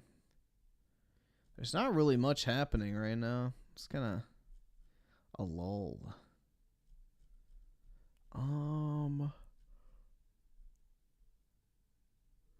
Gonna see. Hold on. Oh wait, let's see. Someone said he responded to Tipster or whatever the fuck. Yeah, let's see what this is. After all of this Gamergate stuff started popping off, I decided to have a little fun on Twitter with this tweet here. And a lot of people have asked me, do I stand by this tweet? And the answer is yes. Video games should be fun. They shouldn't be political lectures of You fucking racist. much any type. And whereas almost any sane person should agree with this tweet, a lot of people got hung up with the last couple of words. And most of the replies were just a good time, except replies from one person. And that is Tipster. And that sucks. Because That's a very flattering picture of Tipster. Except replies from one person. And that is Tipster. That's a very flattering picture of old Tippy. That must have been back in the day. And that sucks because I normally abide by the fat guy code where fat guys tend to leave other fat guys alone if we can. Wait, what do you mean, Boogie? I thought y'all were chubby. But Tipster drew first blood, and I'm going First Rambo gravy, dude. See, Boogie needs to lean into the fucking fat jokes. Like, instead of first blood, he should have said first gravy or some shit like that. First blood, not me. Tipster saw my video talking about Sweet BB Incorporated and decided to post some clips from it, basically saying that I was now on the alt-right grift. And I wonder why someone like Tipster would think that of me. Well, it's classic projection. And if you watch this video by Turkey Tom, which I'm going to highlight chunks of here, but also link it down below, you'll get an idea of the type of person that Tipster is. Specifically, Tipster is someone who tried to be a video game YouTuber and failed at that, then joined the commentary community and got kicked out of that community, so now instead he grifts the Rainbow Coalition and is also failing to do that. Now, the reason There you go. I'm glad Boogie's actually being somewhat based. It makes me somewhat respect him a little bit. I'm not a Boogie fan by any stretch, but, you know, I'm glad to see he's not completely fucking brain dead. This video is to talk about this live stream where Tipster had to go live last night for 45 minutes to talk about what an anti-woke grifter he thinks I've become. Spoiler alert, I'm no grifter. I just think sometimes it's right to call out bad people for doing bad things. Yeah, Boogie is literally the worst example of a grifter on planet Earth. Like, this dude literally pisses off everybody simultaneously. I'm in the company of people like Asmon Gold. While I'm doing it, I feel pretty comfortable doing it. So I just wanted to highlight some of the things that... Dude, if Boogie is the criteria for a fucking grifter, then holy shit, man. Like, Boogie literally has everyone who fucking hates him. Tipster had to say in this live stream and give my opinions. So he's saying like Alan Wake 2, God of War Ragnarok, Spider-Man 2. He's saying these games were too big to fail. But then he's talking about how like Suicide Squad was a stinker, which I hear it is a pretty bad game. I don't know, Tipster. What do you think Spider-Man 2, Alan Wake 2, and God of War 2 have in common? It's the number 2. Those video games are sequels to very well-loved games that had very little politics in them and a shitload of fun. The industry knows that's a really good time to shove politics down your throats because you're going to buy it. There you go, Boogie. All right, he's actually making good points. This is a good video so far. Anyway, so it's a good time to get you to sit down and listen to a lecture. Well, the thing is, Boogie being a fence sitter made everyone fucking hate him. So that's the thing. If that was his grift, it was a failure. It's literally just about being treated poorly by Sarkeesian at VidCon. So he was speaking out against like Gamergaters at the time, right? And now he's decided he wants to join them. I don't know. I always felt I beat Anita Sarkeesian there because I got invited back to VidCon the next year and she didn't. Also, I'm dating my dream girl and Anita just celebrated her birthday party by having a fake wedding. So I feel like I'm winning. And no, that panel wasn't about... Her lonely life as a cat mom is not very fulfilling, so she needed to pretend to have a wedding. Gamergate. It was about online harassment. Imagine having to fucking deal with Anita Sarkeesian as a man. Like, literally everything would be about her being a woman and all this, bruh. She would be completely miserable to be around. Which can come from people on the right or the left or even the middle. And if Gamergate 2.0 comes out to being some sort of harassment campaign, I will distance myself from the harassment, but I'll still say the video games are supposed to be fun. Liking fun video games and thinking they shouldn't be taken over by identity politics isn't harassment. You have to be an extra kind of stupid to think that I'm aligning myself with... she literally... So this is a common thing in Japan that women pay for. She didn't do it in Japan. She did it in Sweden. But in Japan, they have this whole industry where women have mock weddings where they marry themselves. And basically, it's because they're single. They don't have a boyfriend. They don't have a fiance. And they're probably never going to get married. So they will pay to have a wedding experience where they marry themselves so they can know what it's like to have a wedding before they die, basically. So it's becoming a very common trend with old maids like Anita Sarkeesian that are 40 plus that nobody fucking wants and are lonely. So instead of actually getting married and finding a partner, you know, they have a fake wedding to try and fill the void. Just because I'm sharing that opinion. Hey guys, it's me, Francis.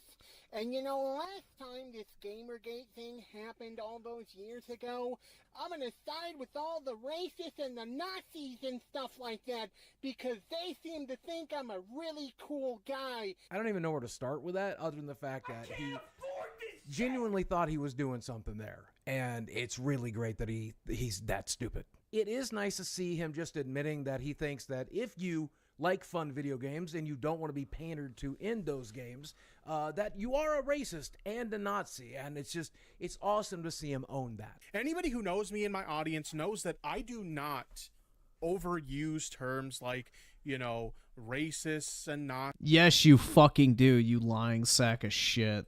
Racist and the Nazis. And by now, you all know these are just buzzwords they use. He is such a lying sack of shit, bro.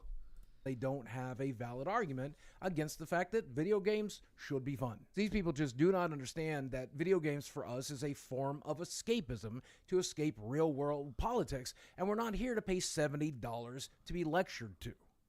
You know, when I was showing my quote tweet, right? That's because Boogie couldn't handle my criticism.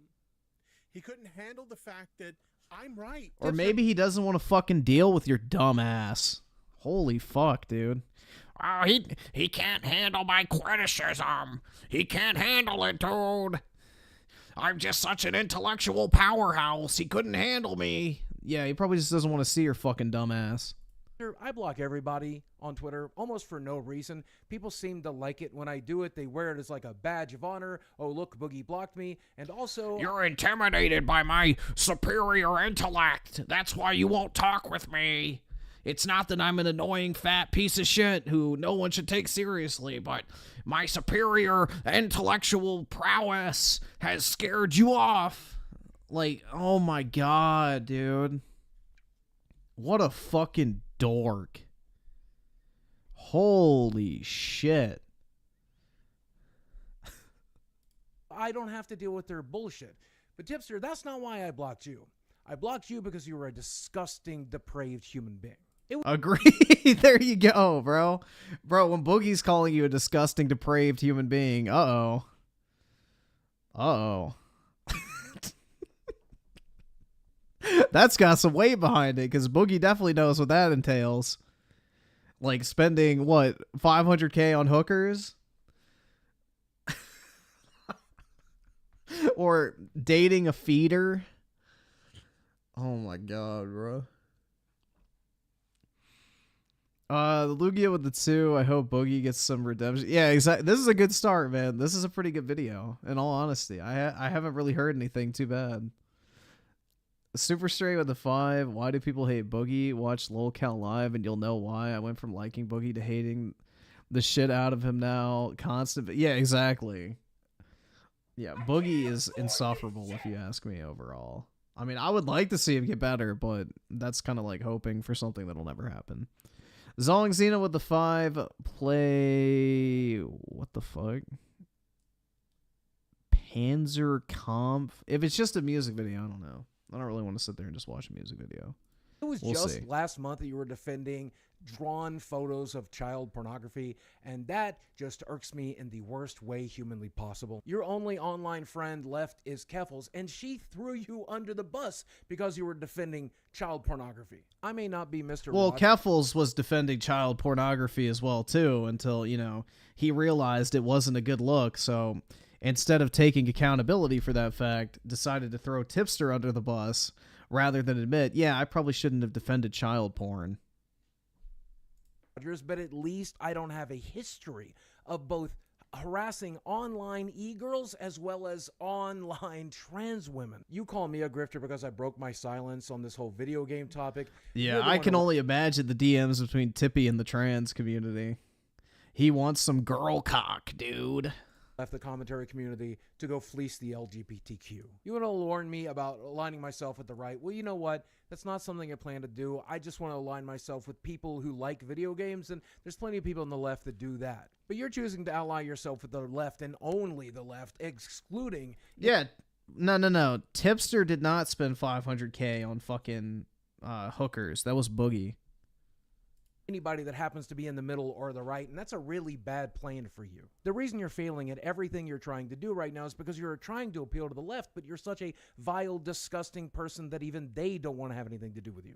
Regurgitating the left's talking points can only get you so far, and when somebody on the left finds out that you harass women or defend child porn, they don't want to have anything to do with you. I'm not here to talk about the left or the right or anything in the middle. I'm just talking about video games and people being informed whether or not a certain company worked on it so they can choose whether or not to spend their hard-earned money on that. And why is that difficult for you to understand? Oh, yeah, dude. Tipster's a huge fan of Vosh. He's been a Vosh defender for as long as he's been a, left-wing grifter. He was the adamant defender of Vosh, saying that, oh, there was nothing wrong with Vosh having that drawn CP in his fucking hard drive, but he should have kept it on his phone instead of computer so they didn't pull it up. That was Tipster's problem with the situation, is he should have had it on his phone instead of the computer, so then nobody would have seen it. Tipster, it's exactly people like you that I'm trying to avoid when it comes to video games. People who preach tolerance in one hand and attack everyone they can on the other. People defending child pornography. People harassing women. You are the exact kind of person I play video games to get the hell away from, and I don't want your politics in my video games, and that should be okay, I think. I'm not trying to appeal to the right or Nazis or any of that shit. I'm just speaking what I believe to be true. The video game should be fun, and I think it's so sad and sick that you can't see that. I don't have problems with anybody on the left or the right as long as they're not extremists, and if you're an extremist, you can go fuck yourself. At the end of the day, I'm not trying to appeal to anybody other than the fact that some people like video games, and some people want them to remain fun, and some people don't want motherfuckers fucking with that. And if you're an extremist, go fuck yourself. And if you're not an extremist, well, you can come join that. And let's play some video games together. Helldivers 2 is pretty good, and the new Final Fantasy has been really great so far. So, Tipster, now I'm done with All right, my respect for Boogie went up. He likes Final Fantasy VII Rebirth, so that immediately gets my respect. you. And I'm going to go back to He appreciates Peak. But yeah. I don't want you accidentally retweeting lolly porn onto my timeline because you've done that. You've done that, and I don't want to see it. Wait, what? Tipsters accidentally retweeted lolly porn? Oh my. It wouldn't be surprising, but that's pretty interesting, man. Rarely choose to make videos like this. I rarely choose to respond, and when I do, I always try to keep some decorum. But you That's fucking weak. You deserve- How do you accidentally retweet something? Like, don't you have to go through like 2 or 3 fucking clicks to do it? None of it. You are down to the last shred of internet dignity that you had left, and that person's name was Keffels, and even she can't stand you anymore. I'm done with you two. As always, thanks for watching. I love you very much, and I will speak with you again soon.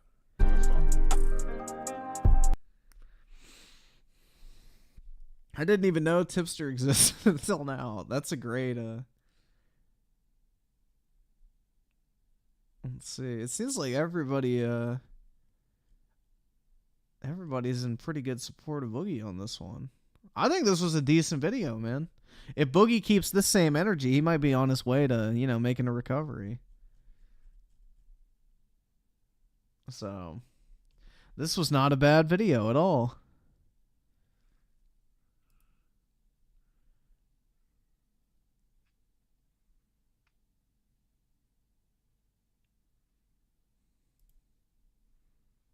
Not a bad video. I don't know if Tipster will make a response. He kind of got bodied, bro.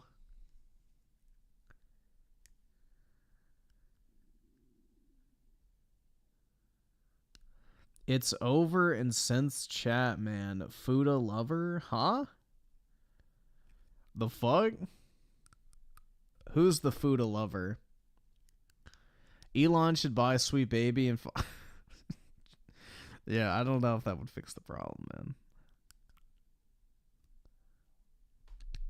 Synth loves Fudas for real. For real? Uh-oh. Yikes.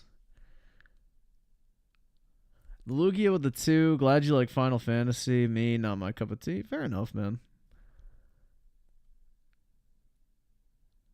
I don't know, bro. I can't do fucking anime shit. Regardless of its fucking Fuda out or like fucking Fuda, whatever the fuck, or what, Doomer Hour? What is that? What is the Doomer Hour? Is that where everybody talks about their favorite anime porn? Yeah, I don't fucking know, man. I can't do hentai. Like, it doesn't fucking do anything for me. Honestly. Whether it be chicks with dicks or normal shit. Like, he talks about being black-pilled and depression. Nah.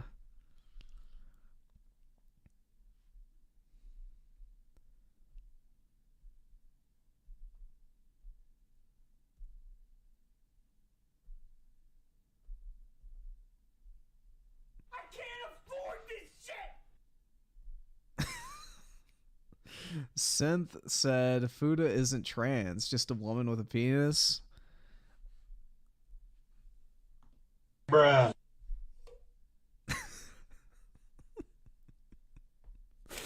Okay. Oh my god. Yeah, no, I can't do that, bro. Fucking Fuda shit, yeah. Nah. Dude, I can't even do normal hentai. Like, I don't understand how people can jerk off to that shit.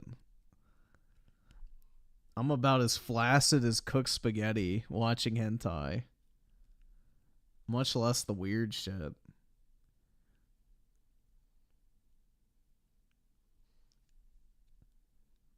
So is Keffels a Fuda then? I guess so, right?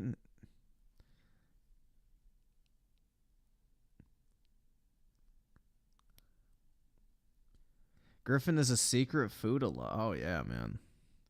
Nothing gets me going like a little anime girl with a massive fucking cock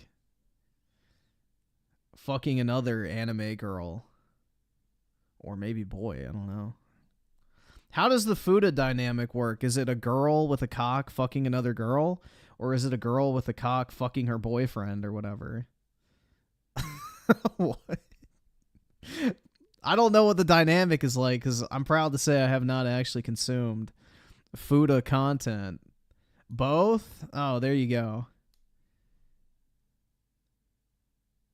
There you go, man. So the girl fucks his... Oh my god. So it's like, alright, time to swap. And then she starts fucking him. Hell yeah, dude.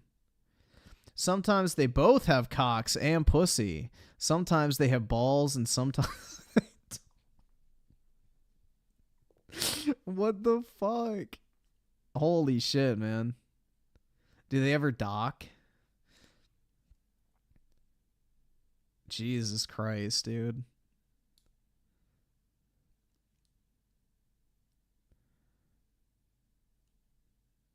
So wait, they may... Hold on. Let me get this straight. So they grow like a massive fucking cock, but they also have... Wait. So they still have their fucking vag, but they grow cock and balls? Yeah, no. How the I don't even know how you would jerk off to that, bro. That's like fucking weird. I don't know, dude. That's a little too much for me. I can't do that. Like, I can't even watch normal hentai and get anything going. I'd probably be laughing, in all honesty. If I saw that, I'd probably start laughing. I don't even think I would like be even slightly interesting in a sexual manner. I think I'd just fucking laugh. The balls are optional. There you go. Yeah, I don't know, bro. I think that would make me laugh more than anything. Sphere Hunter broke Synthetic Man. It gave him a reason to live. Oh my god, bro. That's wild. Fuda.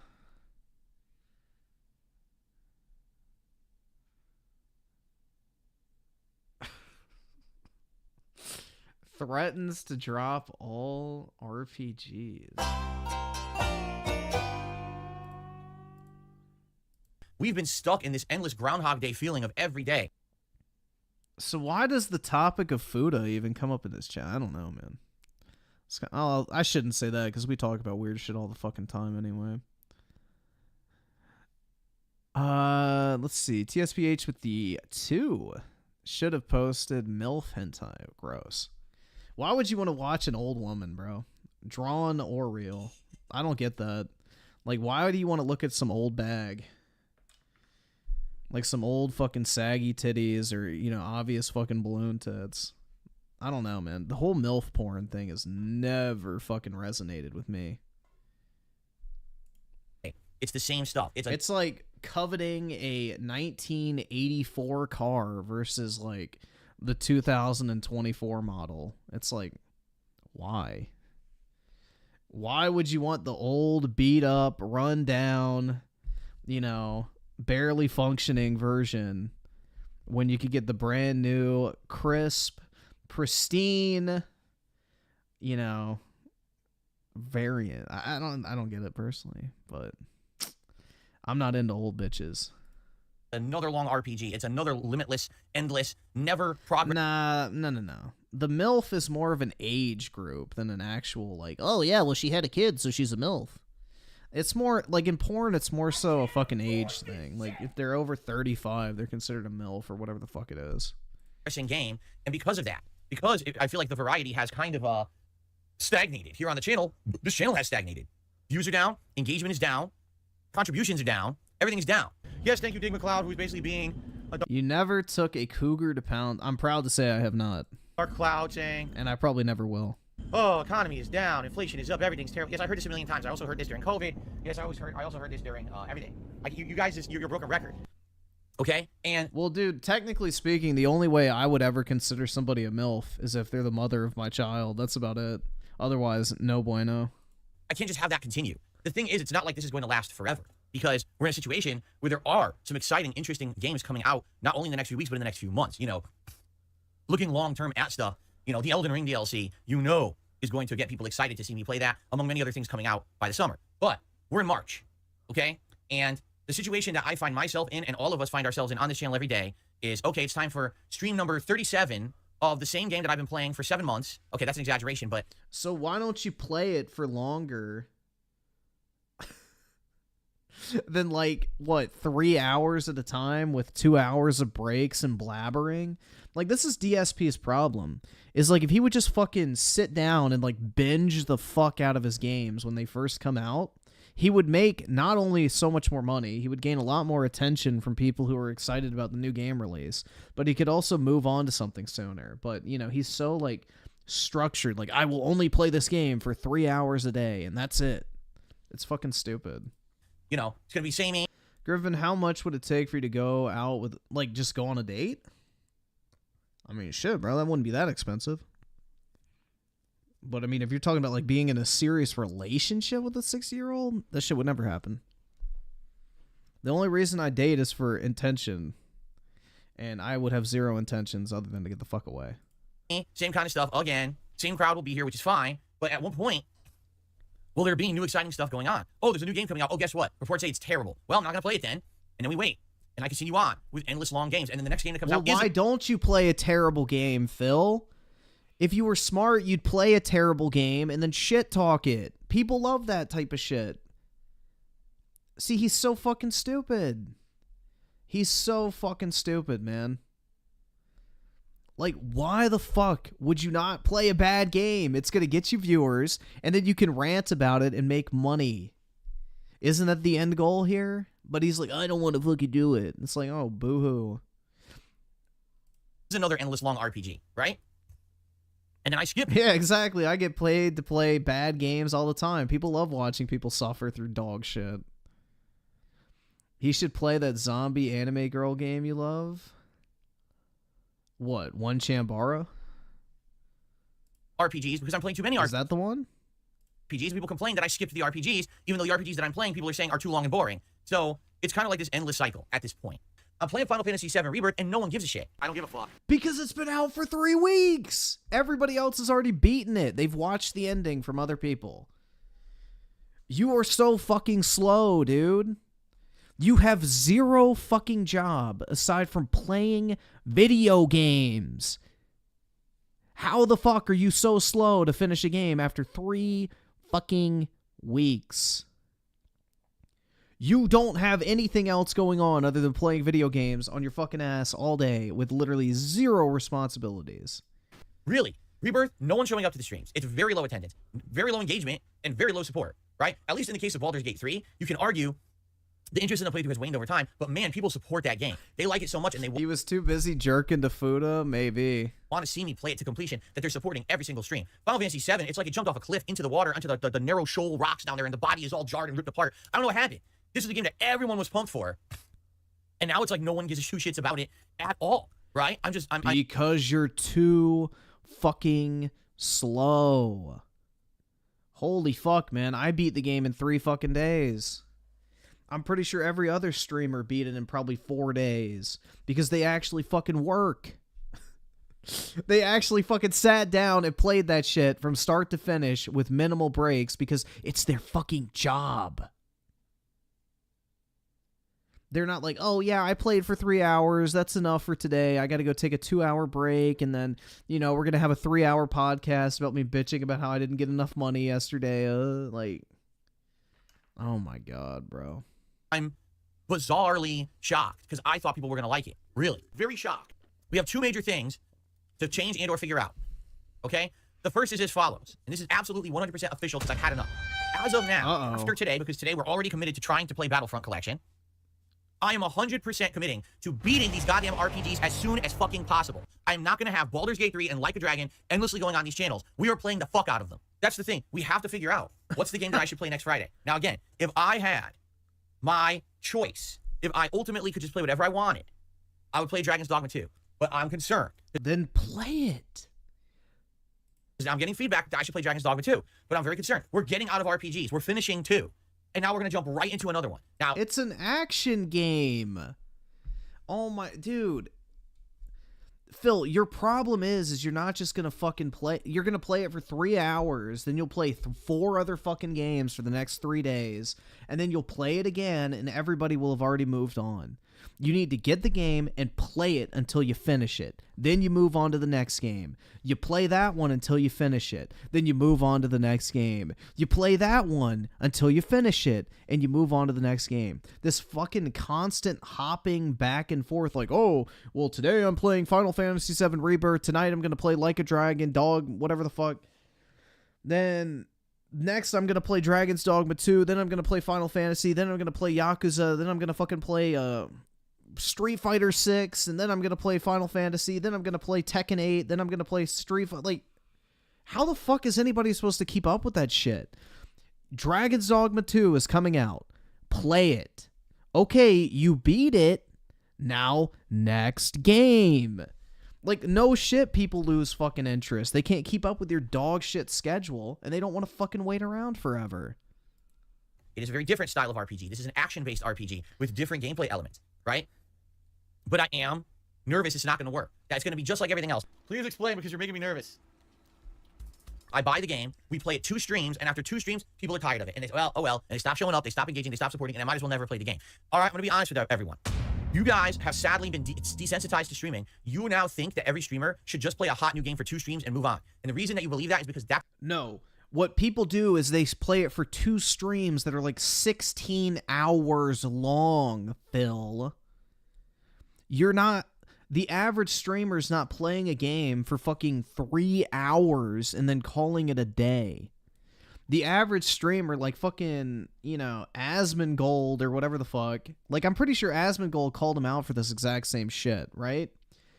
Like, you know, it's like a work trip. You have to dedicate basically your entire day to playing the new released game. And, you know, Phil doesn't want to do that. He wants to take all these fucking breaks and, you know, spend time with my wife and all that type of gay shit. It's like, no, these streamers are playing it for 2 streams because they play it for like 20 hours fucking straight. That's the reason why they can do it so quickly. So, it's such a fucking false equivalency. You know, Phil will sit there for 3 out of the 4 hours, maybe, playing the game that long. That's what the top streamers do, because they're all fickle. Because the reason that they're sitting here in front of you isn't to put out an entertaining broadcast, it's to print money. Anything for this. And you're not? Dude, you beg more than these so-called, you know, money printers. Right? So I see people on Twitter, well, signing off for my... Holy shit, man. You're literally bitching about how support's dropping off for these live streams. But they're the money printers? 18-hour stream of Black Ops 4 to get some sleep, but I'll be back in 3 hours for more. It's like, Jesus Christ, some people are just so serious about this shit. I'm not. You guys know that. I play it for fun. Yeah, bro, it's their job. That's the difference between you and them. They treat it like a fucking job. You don't treat this shit like a job. You treat it like, oh yeah, people should shower me with money and I'm going to put in the bare minimum, you know. I'm going to treat this shit like a 9 to 5. And, you know, I'm going to show up, maybe play a little bit of the game. I'm going to complain that I'm not making enough money, and I'll upload the stream clips out of order with no editing whatsoever. And, yeah, y'all just shower me with money. Yeah, the people who are sitting there going through the game in one fucking sitting are working hard because people want to see the game as quickly as possible. Because if they don't see it from that person, they'll move on to the next. I'm a variety streamer. Like, this would be like if a TV show is airing on 2 different fucking networks. Like, let's say the new fucking season of what show? The House of Dragon or whatever the fuck on HBO. Well, let's say Showtime is also showing that fucking TV show. If I start watching that show on HBO, but Showtime gets every new episode 3 days early, why would I keep watching it on HBO? I'm going to go to Showtime and watch it early, so I know what happens sooner. You wonder why people lose interest, Phil. It's because you're too fucking slow. If I watch you play the first 5 hours of Final Fantasy, and then I have to wait another 2 days for you to start playing it again, and I want to know what happens, I'm going to go to someone else who's at the same point of the game you left off at and just watch their playthrough instead.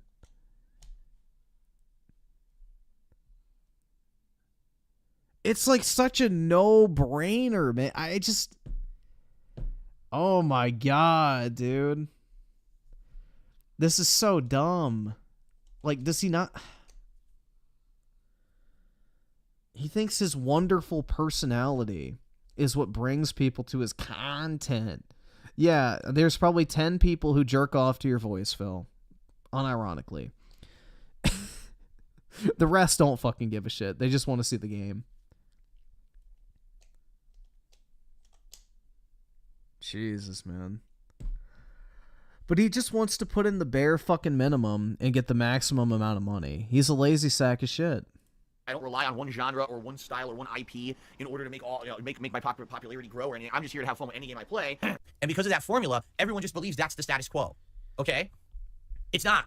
It's not how it's supposed to be. All right? People who actually care about games will fucking play them till completion. They don't just play a game when it's hot for 2 fucking streams and then drop it on its fucking head. But it seems like that's what's going on with tons of these people these days. They get a game because it's free. The publisher gives it to them for free so they can play it and not have to worry about money investment, right? I would probably be... Dude, it's $60.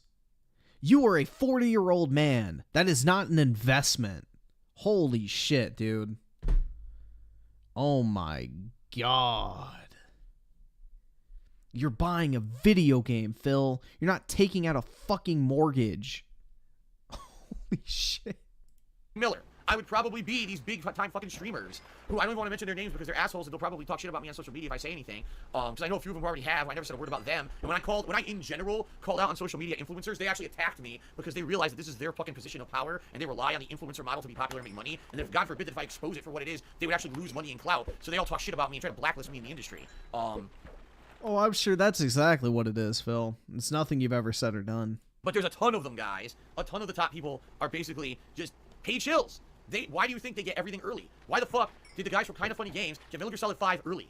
Were they known for playing Metal Gear Solid? No. Were they even known for being longtime Let's Players? No. They were the guys who got the game early. They're the golden boys of the industry. These are the... Yeah, because they reached out to the publisher and asked, hey, can I get a copy of the game to show off on my channel? And they're probably like, oh yeah, sure. Why don't you do that, Phil? Chosen people who are going to be the chosen few to represent companies in the future. And you're right, it's becoming this paid-for elitist group. It's not good. It's not good, man. They only play it for 2-3 streams while it's popular. Oh, fuck that. I'm not playing it any further. They never see the end of the game. That's not who I am. That's never who I've been. I don't follow those trends. I don't do what it takes to become popular. You know what I'm saying? I'm sorry. It's not me, and it's never going to be me. I'm not going to change who I am to follow the trends of what the top streamers do just because they can get away with it because they're so popular. And it's sad because I think that the gaming industry is really, really faltering because of this. You can't retain interest in a game for more than a few days because every fucking person is on to the next game. If the game industry knew what was good for it, here's what it would do. Stop giving out copies to every top streamer and find 5 people who are going to stick with their game throughout the entirety of the game and actually showcase the full game and how good it is and give them the copies and everyone else can go fuck themselves. Because then what'll happen... Yeah, let's show off the entire game. That'll really help people buy it. Is people will stop with this bullshit of only hyping a game for 2 days and then dropping it. If you're putting on an 80-hour RPG, you don't want people only knowing about the first 4 hours. Yes, you do! Because then they have to buy it to see the rest of the 76. Why do they show fucking trailers for movies, Phil? Why don't they just release the whole fucking movie on Netflix and then expect people to go fucking buy a movie ticket to go watch it? Because nobody would fucking go see it in theaters. They would just watch it on fucking Netflix or YouTube or whatever. Holy shit, man. Yeah, forget trailers. Just drop the whole movie on fucking YouTube and watch the ticket sales fucking skyrocket. I'm genuinely upset because we're in a rut now, and I don't like being in a rut. I don't like being in a fucking rut. In a situation where we have all these games going, but no one's happy. You know what I mean? It's like they say you can't please all the people all the time. Well, right now, the only people who are kind of happy right now are the Baldur's Gators, the Baldarians, right? Because I'm playing a lot of that game still, right? So, by the way, I'm just enough of these idiots. Goodbye. Every idiot who just wants to be contradictory in the chat, just say goodbye. Okay? Sitting on Anyone who's contradictory in the chat, say goodbye. Anyone who doesn't believe my insanely, just completely fucking false rantings, you know, get that ass banned. Jesus, dude. Screaming at me, demanding I play other games. Like, oh, I want to see Phil play Code. I want to see Phil play... Ferrix with the 10, it's funny because the top streamers he calls fake are genuine people. Streamers like Maximilian, dude, are actually nice people and get 10k viewers a stream. That's why Phil... Oh, definitely. Dude, he's so jealous. I mean, he used to be the Let's Play guy on YouTube, man. Like, the most popular person in his category. And he's had to watch literally everyone surpass him. And then all these new people come in and reach greater heights than he could have ever fucking hoped for. And it just eats him up inside. What a fucking failure he's become. Why is he playing? Because if there's anything Phil has and will never lose, is it's his insane fucking ego. Why is he playing Wily Wars? Why is he playing old games? Why is he doing... Shut the fuck up. All right? Fucking idiot. Everyone has to just contradict everything I say, of course. So yeah, everyone has to contradict what I say. It couldn't just be that you're not saying the right thing. But, you know, everybody else is wrong, Phil. That's the deal. Everybody else is just I need to put wrong. my foot down. We have to make a big change here in order to get stuff going, okay? I hope this is okay with you. Because I know some people are going to be upset. They're going to be like, well, what happened to Final Fantasy VII? Well, what happened is people stopped watching it. That's what happened. People have completely stopped. When I play the game, it's And like it's dead. why is that, Phil? Is it because maybe it's almost 3 weeks after launch? Is it because you're not engaging? Is it because you're just constantly begging for money? Is it because you're doing too many side activities on stream and people just want to see story progress? I mean, look internally to what's causing this issue. But of course not. It's just people don't shower him in super berries, so, you know, must be the game, dude. In here. People are falling asleep. Very few people are engaging. The support as well. Like last time I played Final Fantasy VII, all the support came in during the podcast. As soon as I booted the game, nothing. That's it. It's dead. I might as well have been sitting here just staring at a camera like this for 3 hours. In fact, if I actually did that, I think it would have been more exciting to some people because people just don't care about the game, you know? And that's sad because I think it's a fine game. But why am I going to continue on with a game that there is literally no interest in? And that's what I'm getting out of my audience is I'm getting no interest in that game at all right now. She was probably going to come on stream and do a Q&A session with you guys because it's been a while now. You know, it's been a month, if you didn't know, since we did the Dunko Island co-op, and it didn't go anywhere. We stopped doing it, and since then we didn't really think of anything else, right? So we were talking about the various different things that we could do and the ideas that we had, and, you know, we looked up a bunch of games, a ton of games, to try to look, and we're like, what are we going to do, right? So finally we came to a conclusion. Some of you are going to like it, others of you are going to hate it, but I think for those of you who are into seeing us hang out and interact like a couple, right? And to enjoy a game together, which is what it's about. I think you're going to like what we came up with. If you're someone who's very demanding and has all this fucking laundry checklist of shit things you absolutely must require of any stream where two people are doing something together in a game, then you're going to be very upset. All right, so just for a warning, a small group of people... So he's basically saying, yeah, I'm not going to do what you fucking want because, you know, it's my channel. In chat that I'm playing this, if you keep it up, you will be banned because I'm not going to put up with people whining just because you wanted to see a different game. Tough shit. All right, I'll tell you right now, if you're one of the laundry list checklist people, just leave. You're not going to like these streams. Don't even bother attending them, all right? Because that's not our intention. We're not doing this to be professional grade streamers. We're some kind of a veteran at this, and everything's perfected. No, instead, it's two of us that want to do stuff together and just have fun. We want to have that social interaction like we have off camera, on camera. In fact, to give you some perspective here, someone left some comments. Yeah, Phil has great social interactions with his wife on camera. On videos recently. And they said, you know, all the things that you've been describing that you do together on your day off would be great for content. For example, imagine if the first time Kat played Tekken and you were teaching her basics and we got to see her play the arcade mode that you described. That would have been awesome. Imagine her trying this power washing simulator and going through it and having, you know, doing the story of it. That would have been awesome. And this is that. And I'm thinking to myself, does this person not understand that, like, it's okay to have a life outside of a stream? Like, I don't have to have my stream on every moment that I'm out of this room and we're having interaction. Like, when I take a shit, I don't need to have the stream on as the turds hit the water.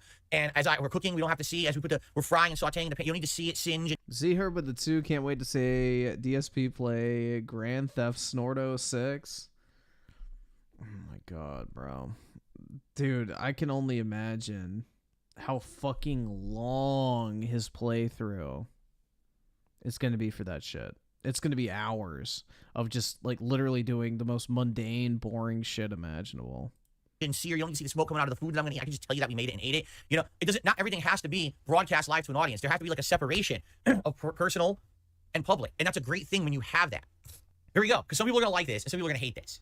All right, so here we go. The game that we have decided on. Slayer left a comment on one of my videos yesterday. He's like, you know, this might work, and I talked with Kat about it, and we were like, actually, yeah, this would work 1,000,000%. This was I think this is an excellent idea.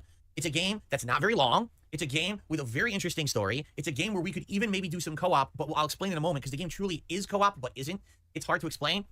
The game that I'm talking about, ladies and gentlemen, no, it's not Singapore Simulator. Stop that right now. It's a game called Beyond Two Souls.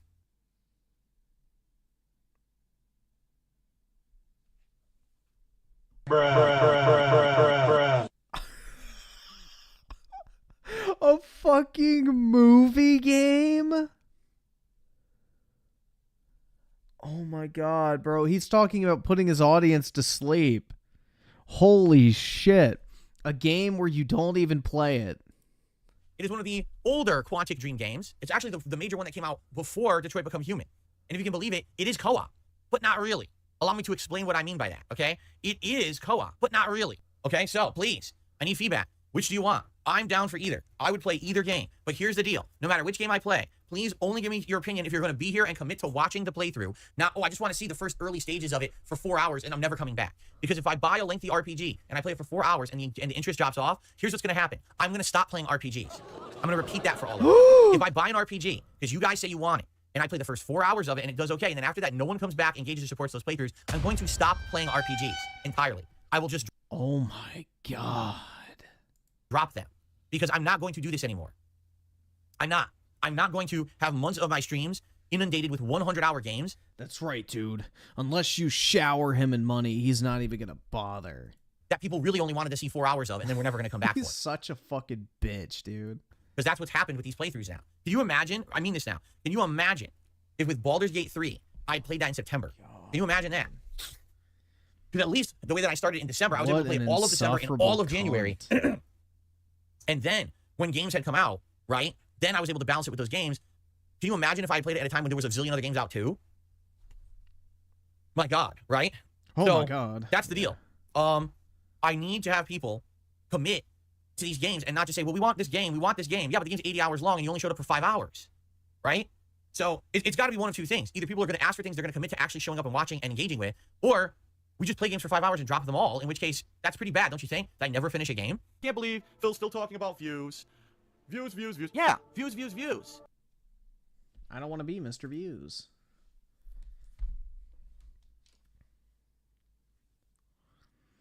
Oh my God, bro.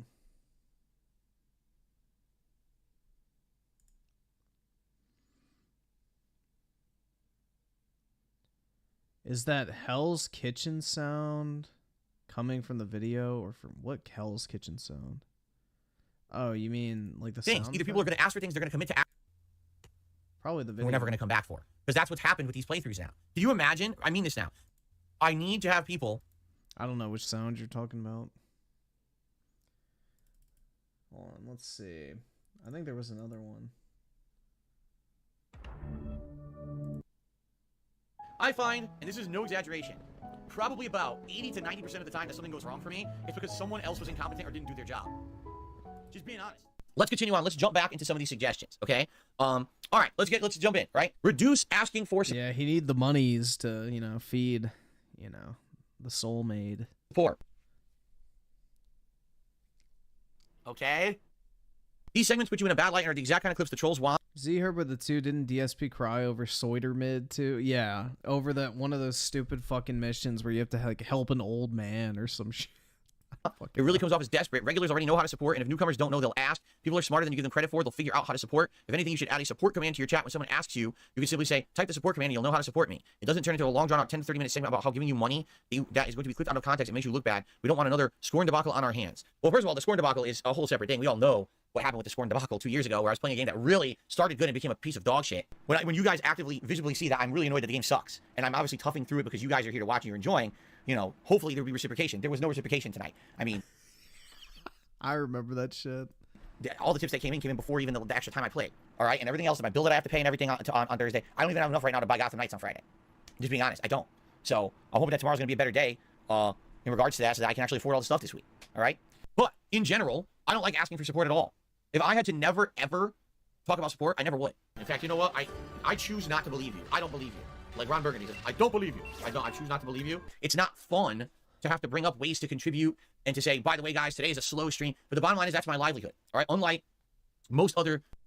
So it very, very much stands to reason that on a day when I'm streaming and I have a slow day where I make almost nothing on my streams, that's a day when it's a bust for me. Like I didn't make any money to pay my bills, to support my family, to do this. Well, then maybe this isn't the way to support your family. The things I need to do to make a living and keep this business. If you were running a restaurant that literally no one came to every single day, do you A, close the restaurant down and find a different job, or B, keep operating said restaurant hoping that eventually it'll get better? Oh, but it's streaming, so it's different. This running. That's a scary thought to think about that. You mean like one day could make or break you? Yeah, I'm not far ahead enough where I can just say, oh, I could have a whole slow week and everything's good. I can't. If I had a slow week, I can't pay bills, you know? And that sucks. I don't like living like that, but that's the situation that life has tossed me into. Right now, just real talk, personally, I'm in one of the worst financial situations of my life. I don't know how I'm going to make ends meet and pay my bills, being very honest with you. And we could sit here and argue all day about what's a better thing, to have a 9-to-5 job with a salary, or to be a YouTuber who's like my stature and fluctuating income, and it's not, you know, that's neither here nor there. And truth be told, with all the hardships that I go through here financially, it's still better than any other job I've ever had. Every other job that I've had, it's this semblance of safety and stability that doesn't exist. In corporate America specifically, you can be cut at any moment for any reason, and there's nothing you can do about it. I've experienced it firsthand. I'm being complimented one day for going above and beyond. I'm receiving awards for the amount of work that I did, and then 2 months later, I'm laid off, you know? So it doesn't matter what you're doing. There's never stability. Holier than thou. I'm better than those content creators, man, because I have a job where I work 9 to 5, and I bust my ass at my job, and I earn a paycheck, man, and then I come home. See, I'm not on the internet begging for money all day, man. See, I'm better than them, man. No, you're not any better. Everyone's the same. No one's better than anybody else. I hate to break it. Yes, they are. Everyone's better than a fucking disgusting beggar who refuses to fucking get a job and instead resorts to fucking, you know, basically panhandling for the world to see. Jesus Christ, dude. The guy who goes and works a job he hates to provide for his family and put food on the table is much better than a fucking 40-year-old man who cries poverty on the internet but refuses to do anything other than play 4 hours of video games each day. That is not even a fucking question if some people are better than others. Ericutz4thewin, just imagine Phil being a waiter, restaurant, constantly badgering the customers for tips every time he gives them he says, "Oh, thanks for coming," looks at the fucking bill to see if the tip part's filled and goes, "Don't you want to fill in this tip?" "Oh, only $5 on a $50 tip or on a $50 bill? That's not 18%. It should be 9. How am I going to feed my family? You need to up that tip, dude. This is my livelihood." Oh my God. Jesus Christ. No pressure or anything, but here's your bill. The recommended tip amount is 18%, but anything above and beyond is really appreciated because I need money to, you know, pay my bills, my internet bill, my electric bill, my taxes, put food on the table, and provide for my family. So, yeah. I mean, tipping is optional, but, you know, if you want to come back to this restaurant and continue to have great service and great food, you need to tip. Otherwise, I can't do what I do. And, you know, it really all comes down to you at the end of the day. So, you know, tip accordingly. I don't want to beg, but, you know, make sure to tip. And also, do it in cash instead of credit card, because if you do it through credit card, they take a small fee off the top of it, and I can't use the money immediately. I have to wait until the next paycheck cycle to receive the money. So if you want to tip me in the best way possible that, you know, immediately affects me and gives me the most benefit, make sure to do it in cash. Like, bro, it'd literally be that. That's literally what he's fucking doing. It's obnoxious. Jesus Christ, dude. You know, he bitched when somebody gave him a fucking super chat. He's like, well, you should have given me that in a tip because YouTube takes a 30% cut and I can't get the money until the next month. It's like, yeah, just say thank you and move the fuck on, Phil. To you. On this planet, not one single human is more or less important than the other humans. But a symptom of that is asking for support, particularly on a day when it's not forthcoming. You know, for every day where people are ultra supportive, there's probably going to be a day where things are very slow.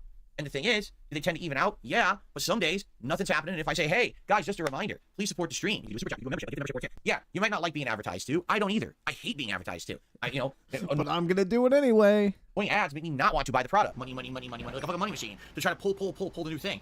And you know, now I'll be honest. Yes, I think that it's obnoxious if I keep mentioning it over and over. Or if I have a day where I'm really frustrated, probably because I'm either exhausted or stressed out about stuff, and then I come on the stream and I say things like, "Oh, what a slow day," and blah blah blah. Yeah, that's obnoxious. I agree with you. That's something that I've tried to... Phil wants reparations for his parents not buying him the Wolverine action figure he wanted as a kid. To get better at over the years. The difference here is this. I don't do it constantly. Jesus Christ. That's some revisionist history. It doesn't matter what people say. I actually don't do it constantly, and I know for a fact because I've actually been tracking myself. I've actually started tracking how often do I actually ask for support and how bad is it and things like that. And I can tell you this. Today is way less than what it used to be. Dude, you have spent the past 5 minutes indirectly asking for support. Basically, this all started around that time because you brought up Scorn. It started around that time of that playthrough when... The entire point of this entire fucking rant is you asking for support. It's a hint, dude. I kind of had a reality check when I had YouTubers who were watching that clip and calling me out and saying, wow, Phil's a scumbag. And I was like, you know what? I agree with you. When I watch back myself during that stream, I cringe and say, that was awful. Why did I do that? You know, it's emotions. It's being afraid. Because again, a day when I have a bad streaming day literally could mean that within a week or two, I have a day where I'm worried how am I going to pay all my bills because things went badly, you know? But that's something that I have to get better at as a human, you know? And I make mistakes. Oh, wait, what? People are saying you need... What? People are saying you need to be human? What? And I realize there are times when things are going bad. For example, the whole debacle happened 2 months ago with all the fake memberships. And all of a sudden the channel's exploding with memberships and everyone thinks everything's going great. It's literally the opposite. Like you just said in your suggestion. And by the way, thank you for this. This is actually a really good suggestion box topic. I'm glad we talked about it today. And thank you for tackling it with a nice, rational mindset because a lot of other people would come at this in a very negative way and you didn't. So thank you so much. His name is Goki, I think. Thank you for this. This is a good one. The way I see it is because so many assholes out there always misrepresent me, people have, sadly, a very unfair notion of the fact that they think that all I do is sit here all day talking about income. Did I literally mention it once on today's stream until I started reading the suggestion box? Would I have mentioned it?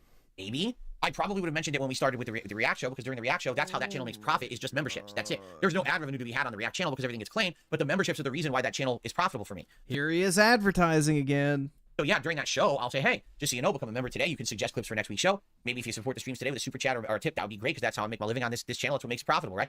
And I'll do it a few times during the show, but I try not to make it so intrusive. Once we're reacting to stuff, I don't try to interact or interrupt my reactions with that shilling and stuff like that. You know what I mean? Still got about 90 minutes left on the stream, and my goal today is to hit 160 if we can. All right, so if you guys could support the stream, please consider maybe becoming a member or gifting a membership. That would be great if you did. I would really appreciate that. Anything though, a tip, you know, a super chat, anything would be great. Again, I'm not gonna make any money on these videos. I know I'm not. They always get claimed. But I think what it is I'm misrepresenting.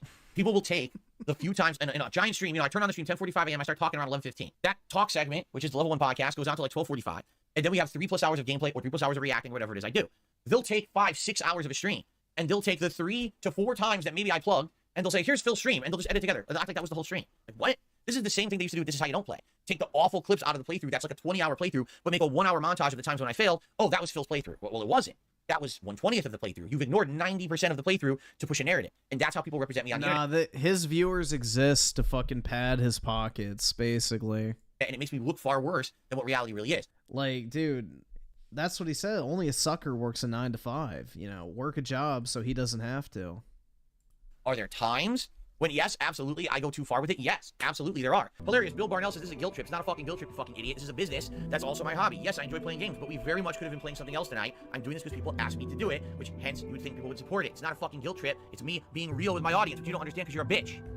Okay. And you guys absolutely have the right to call me out on that and say, stop. You're being overbearing. You're being annoying. You know, we get it. We want to support you. We will if we can. Stop fucking asking. And that's fine if you do that. I appreciate those who are honest with me about that kind of stuff. But the truth is, when someone says something to me here, let's just listen to this. It doesn't turn into this long, drawn-out 10 to 30-minute segment about how giving you money. What are you talking about? No, really, what are you talking about? A 10 to 30-minute segment about giving me money. You really think that happens? We're already 10 minutes in right now. You actually think that I will stop my content? Like, I'll stop playing a game. Oh, man, this is a great game, but by the way, guys, we have to stop playing for 30 minutes to talk about income. It's never happened. Like, literally. It definitely has happened. It absolutely has fucking happened multiple times. My entire streaming history, that's never happened. Money, money, money, money, money, money, money, money. Even that scored moment you're talking about, that didn't happen. Right? So that's what drives me nuts. You literally have cited an example that doesn't happen, but you probably do think it happens. Why? Because you watch the fucking detractor content. All right? Here's the honest response that I will give to anyone who has a suggestion that's like, man, there's this one thing about you that I really don't like. I like that you beg too much, right? Stop watching detractor content. Because if you were actually here watching the real content, you would understand that what they say is false. It is a false narrative to push an agenda where they will get clickbait and views. It has nothing to do with reality. Most people who are on my streams on a daily basis never complain that I'm asking too much for anything. It's just not reality. It's not in any realm of you know, matter of fact stuff. But that's the thing. You watch it out of context. You watch it on a channel that only highlights that toxic shit, and that's what you're gonna see. You know what I'm saying? So, and again, that's the thing. Like what I'm saying now, right? They absolutely, positively will not ever take what I'm saying right now verbatim. Because it's true. Instead, they'll take a few clips about my response to this. Phil butthurt. He literally are taking the shit verbatim, but, you know. We're listening to it all, Phil. It doesn't sound good regardless. About people saying he's an e-beggar, and then they'll take 3 clips, and here it is, I'm butthurt about it. That's what I mean. That's what they do. I don't know how you can't figure that out yet. I mean, that's their shtick for the last 10 years. So, you know what I'm saying? Like, I appreciate the feedback. I agree with you. I don't want to be someone who's just about income. I think that's terrible, okay? I try not to harp on it. Every once in a while, if there's a reason to bring it up. Like, yes, when the fake gifted memberships were happening, I needed to let you know because thousands were coming out and people were like, what the hell's going on to the channel? You know, I'd explain it. I'd explain why there's no more pop-ups for it, why I'm not doing shout-outs for the fake ones, why I'm trying to ban these people as it happens so it doesn't affect the streams in a big negative way. I mean, people were even saying, this sucks, we can't even chat. When they give these fake memberships, the whole chat's flooded for like 10 minutes. This is terrible, right? So, that being said, I understand what you're saying, but please get the fact that what you're saying, 10 to 30-minute segments about income don't happen unless I get a question like this and we're just adjusting the suggestion box. That's it.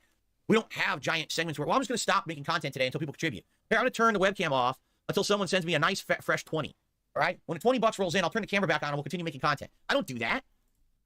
You would if you could. You absolutely fucking would if you thought you could get away with that. I swear you people act like I do sometimes. I don't do anything like that. You know? I'm about making the content and enjoying it with you.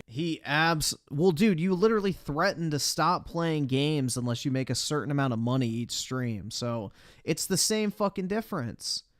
You threatened to stop playing games and turn off the fucking stream, basically, if you aren't making a certain amount of money. So that is complete and total cap. It's not the camera, it's the fucking video games. That's it. I don't have this fucking demands. Like, I have my content on ransom, right? You do have your content on ransom. You literally hold, like, special events and everything behind a ransom all the fucking time. You know, if we don't hit this membership goal, then I'm not doing the Halloween event. You know, he canceled an event because they didn't hit a membership goal. So, like, dude, he's so full of shit. If you don't contribute in the next 5 minutes, I'm going to punch through this piece of artwork. I'm going to smash this on my knee, and the whole setup will be fucked up forever because you didn't contribute. Do I do that stuff? Tips, where are they? In fact, hold on a second. I forgot. We didn't hit $30 in tips yet, so we got to turn it. Here we go. We didn't hit $30 in tips yet. So, until we hit $30 in tips, this is the stream, guys. Sorry. This is just how it's got to be, okay? Okay. Shorten the podcast. Your fast recent podcasts are nothing but scheduled talk about support and Q&A. Here we go again. There is no 30-minute segment about support. You're wrong. Stop saying that. If you don't have any topics for the podcast, why try to artificially extend it? Get right to gameplay. You can play games that are too long and you don't have any time to play them. I think shortening the podcast... It's just so easy to contradict Phil because he's constantly lying about everything, dude. Will help alleviate this issue. Never said I don't have time to play them. I have said that they're too long. I never said I don't have time to play games. I don't know what you're talking about there. I know you'll say, we'll just come back to when the podcast... Wait, we'll come back when the podcast is over. Ask yourself, why should someone do that? Because there's a podcast scheduled for the morning, and if you don't want to watch the podcast, you come to the stream after it's over. That's like saying, man, I really want to watch the nightly news that starts at 9 p.m. But god damn it, there's an hour of sitcoms that happen from 8 to 9. Why can't they just cancel all the sitcoms and start the news at 8? Because that's the fucking broadcast schedule, stupid. You come to, when you want to see something live, you attend when it starts. My gameplay starts traditionally around 12:45 p.m. Pacific time. You know there's 3 hours of gameplay around 1 p.m.-ish. Why would you come for the scheduled podcast at 11:15 and complain that there's a podcast? Don't attend the podcast. Like, oh my god. Shut the fuck up. No one cares about your Because it's not a certain amount of time each day. Like, sometimes the podcast goes for 30 minutes, sometimes it goes for an hour, sometimes it goes for 2 hours. And the point is they want you to play more of the game. They don't want to wait, you know, a whole day just to get like 3 hours of gameplay instead of 4 to 5 hours. Holy shit, man. This is not hard to figure out. Podcast. God damn it.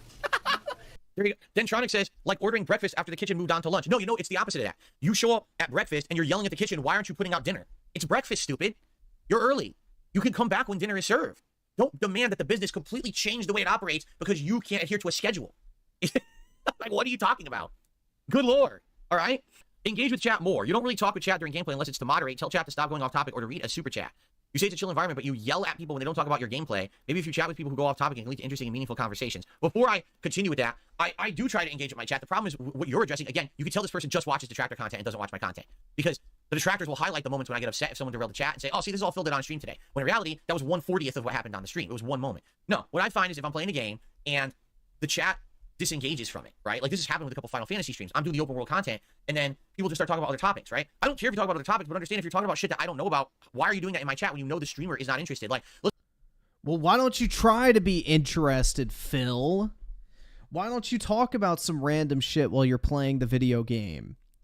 Why can't you talk about, like, current events or, like, news topics or whatever the fuck people are talking about while you're playing the video game? You don't have to fucking sit there and be like, only talk about the game, only talk about the game, only talk about the game. Like, bro, we talk about all sorts of fucking weird shit when I'm playing whatever game. It doesn't fucking matter because I could play the game and talk. Like, he's acting like you have to be, like, laser focused on one fucking thing the entire time. Mix it up a little bit, dude. Let's talk about sports and baseball. Chat is dead. Do something. People should talk to me. People should talk to me. We'll have some conversation. I don't know why people are... Every time I play this game, this happens. People, like, fucking zone out instead of concentrating on the game or talking to me. I don't know why. Why is it certain games people, like, are hyper interactive and everything, and other games they just zone out? I don't get it. No one's really talking to me today on stream. I don't know why. Not very little interaction. Almost no one's, talking to me. Yeah, no one's talking to me, a.k.a. no tips have come in. We're talking about Hunter x Hunter and shit that I can't talk about because I've never seen. I don't know why. I don't fucking know anything about sports and baseball, so why are you talking about it in my chat? This has not ever been a sports discussion stream, so why are you derailing the chat with that? You know that's not a topic I'm interested in. There's probably 7,000 other streams going on right now of someone who love to talk about sports. This is not one of them, so why are you derailing the chat? You see? Those are the things that go crazy. If you're talking about something I understand or whatever, you want to ask my opinion and you tag me in the chat, I always talk about that. Hell, I mean, half the time I'm playing the Yakuza games. The discussions we're having is completely off topic from what's going on in the game. So again, stop watching detractor content, okay? All right, ready? Reduce the wait period to chat. A 24 hours wait to chat is absurd. There's streamers that have as many trolls as you do and maybe more, and they don't do this because even they know this is an insane wait period. This is single-handedly ruining any chance you have in retaining newcomers. If the trolling is as bad as you say it is, get more moderators. You've had trust issues about giving people wrenches since the rogue mod incident. I don't know what that means because there's been more than one mod who's basically been like a catfish situation. Rogue mods happen. It shouldn't make you distrusting of people. If someone wants to help in moderation, make them a mod. Okay, so literally, here we go again. So what other streamers do is different from what you do. That automatically makes it better. Okay, what streamers are you talking about? Because you're saying people with more trolls than me. Well, who has more trolls than me? Wings of Redemption? I don't know. Who else has more trolls than me? Not many. You know, take that from the mouth of Mike Klum himself. When he was doing the research for this documentary, he said to me, my God, at first I thought that you were exaggerating, but now that I've actually done the research, you absolutely have probably the biggest troll community I've ever seen. And he's been involved with Boogie. He's been involved with other people you guys don't even know. Other documentaries he's working on and failed and he didn't do them. People who are like massive lolcow shit on the internet. And he outright admitted mine's the worst. So I don't know who you're talking about who you think has more trolls than me. Or I wonder why, Phil. I wonder why yours out of everyone's are the fucking worst. It must have nothing to do with you and everything to do with them, I'm sure. Ericutz4thewin, Blood treats his chat like he's the teacher and his audience is the class. His daily rap is basically a grade on how well his audience tipped it. Exactly. Yup. And, you know, all sentiment towards whatever he's playing or doing on stream is based solely on how much people tip him. probably wrong, all right? But the fact is, they probably thrive on that shit. The reason they even have anyone showing up to their streams is because they don't moderate. So because they don't have any content to offer, all they do is lolcow shit. So when the drama starts, that's when they profit. So let the trolls come into my chat and insult me and send super chats that are insulting me and do all this shit. You know, so I don't do that. I don't play that game. I don't.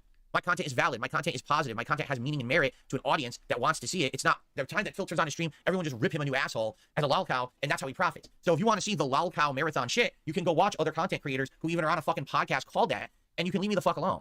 But it's hilarious. So reduce asking for support. Okay, valid suggestion. When you actually get into the meat of it, claiming that I do 10 to 30 minute segments just asking for support as if I just stop making content to talk about it and refuse to make content until someone supports my stream. False, you watch too much detractor content. Shorten the podcast. Just show up after the podcast is done. There's a schedule for a reason. Engage with chat more. I do. Stop watching detractor content. Reduce the wait period to chat. Stop watching lolcows and detractor content. So stop watching detractors. Stop watching detractors. Stop watching detractors. Oh, by the way, learn how to read a schedule.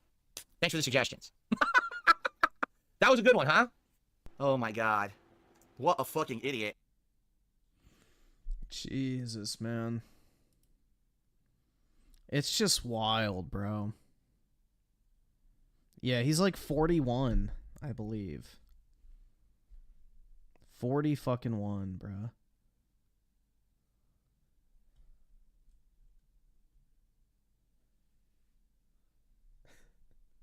Stop begging and get it exactly. I just don't know how he expects people to have sympathy for him, especially in like this economy and shit too. It's like, yeah, dude, of course people aren't just gonna shower you with money for no fucking, like, he's just completely oblivious to the fucking real world, man. He just has his sheltered little life where he expects, you know, infinite money glitch basically for doing the bare fucking minimum and not even evolving his content in any meaningful way. It's just stupid. Absolutely fucking stupid. Where is it? A very low IQ person. Oh my God, man.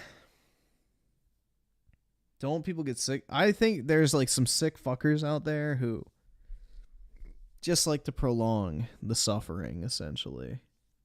I think there are genuinely people out there who have a lot of money and literally, and I mean literally, get off on watching Phil beg like a pitiful little clown. Like, I genuinely think that is a thing. I think there's some sickos out there who actually, like, with the cock in hand, donate money to him after they hear him beg like a whiny little fucking child. Like, it's weird, bro. There's those type of people out there. And I think those are the people keeping him alive, basically, because they enjoy watching this dude fucking squirm. So that is my personal belief. Because if you actually look at how many people give DSP money, it's very few. It's like 5 to 6 people, primarily, that give Phil the majority of his money. You're one of... Fuck no, dude. Absolutely not. Absolutely not. I don't even watch Phil's streams anymore. I used to back in like 2020 when I was bored from like the COVID shit, but yeah, no, I don't. I don't watch Phil's stream anymore. I can't do it, man. But I think I'm gonna go ahead and hop off, guys. It's like 4, so I'm gonna probably record that Resident Evil video and see how that goes. But yeah, have a wonderful Monday, everybody, and a great start to your week. And I will talk to all of y'all later. Yeah, the IGN video about them saying that the game's fucking racist because you shoot black people. So we got some interesting stuff dug up about, you know, the person who first at IGN claimed that it was racist, saying they can't wait to go back and kill more zombies in the review itself. So literally admitting that they want to go and, you know, genocide the Africans as a white person. So yeah, it should be pretty fun, man. That should be in it. I have some good memes lined up, I feel like, so I got a general sense of direction. I don't know how long the video is going to be, but I got some stuff that should be pretty good. But anyway, I'm going to hop off, guys. Have a great day, and I will talk to all of y'all later. Peace out, everybody.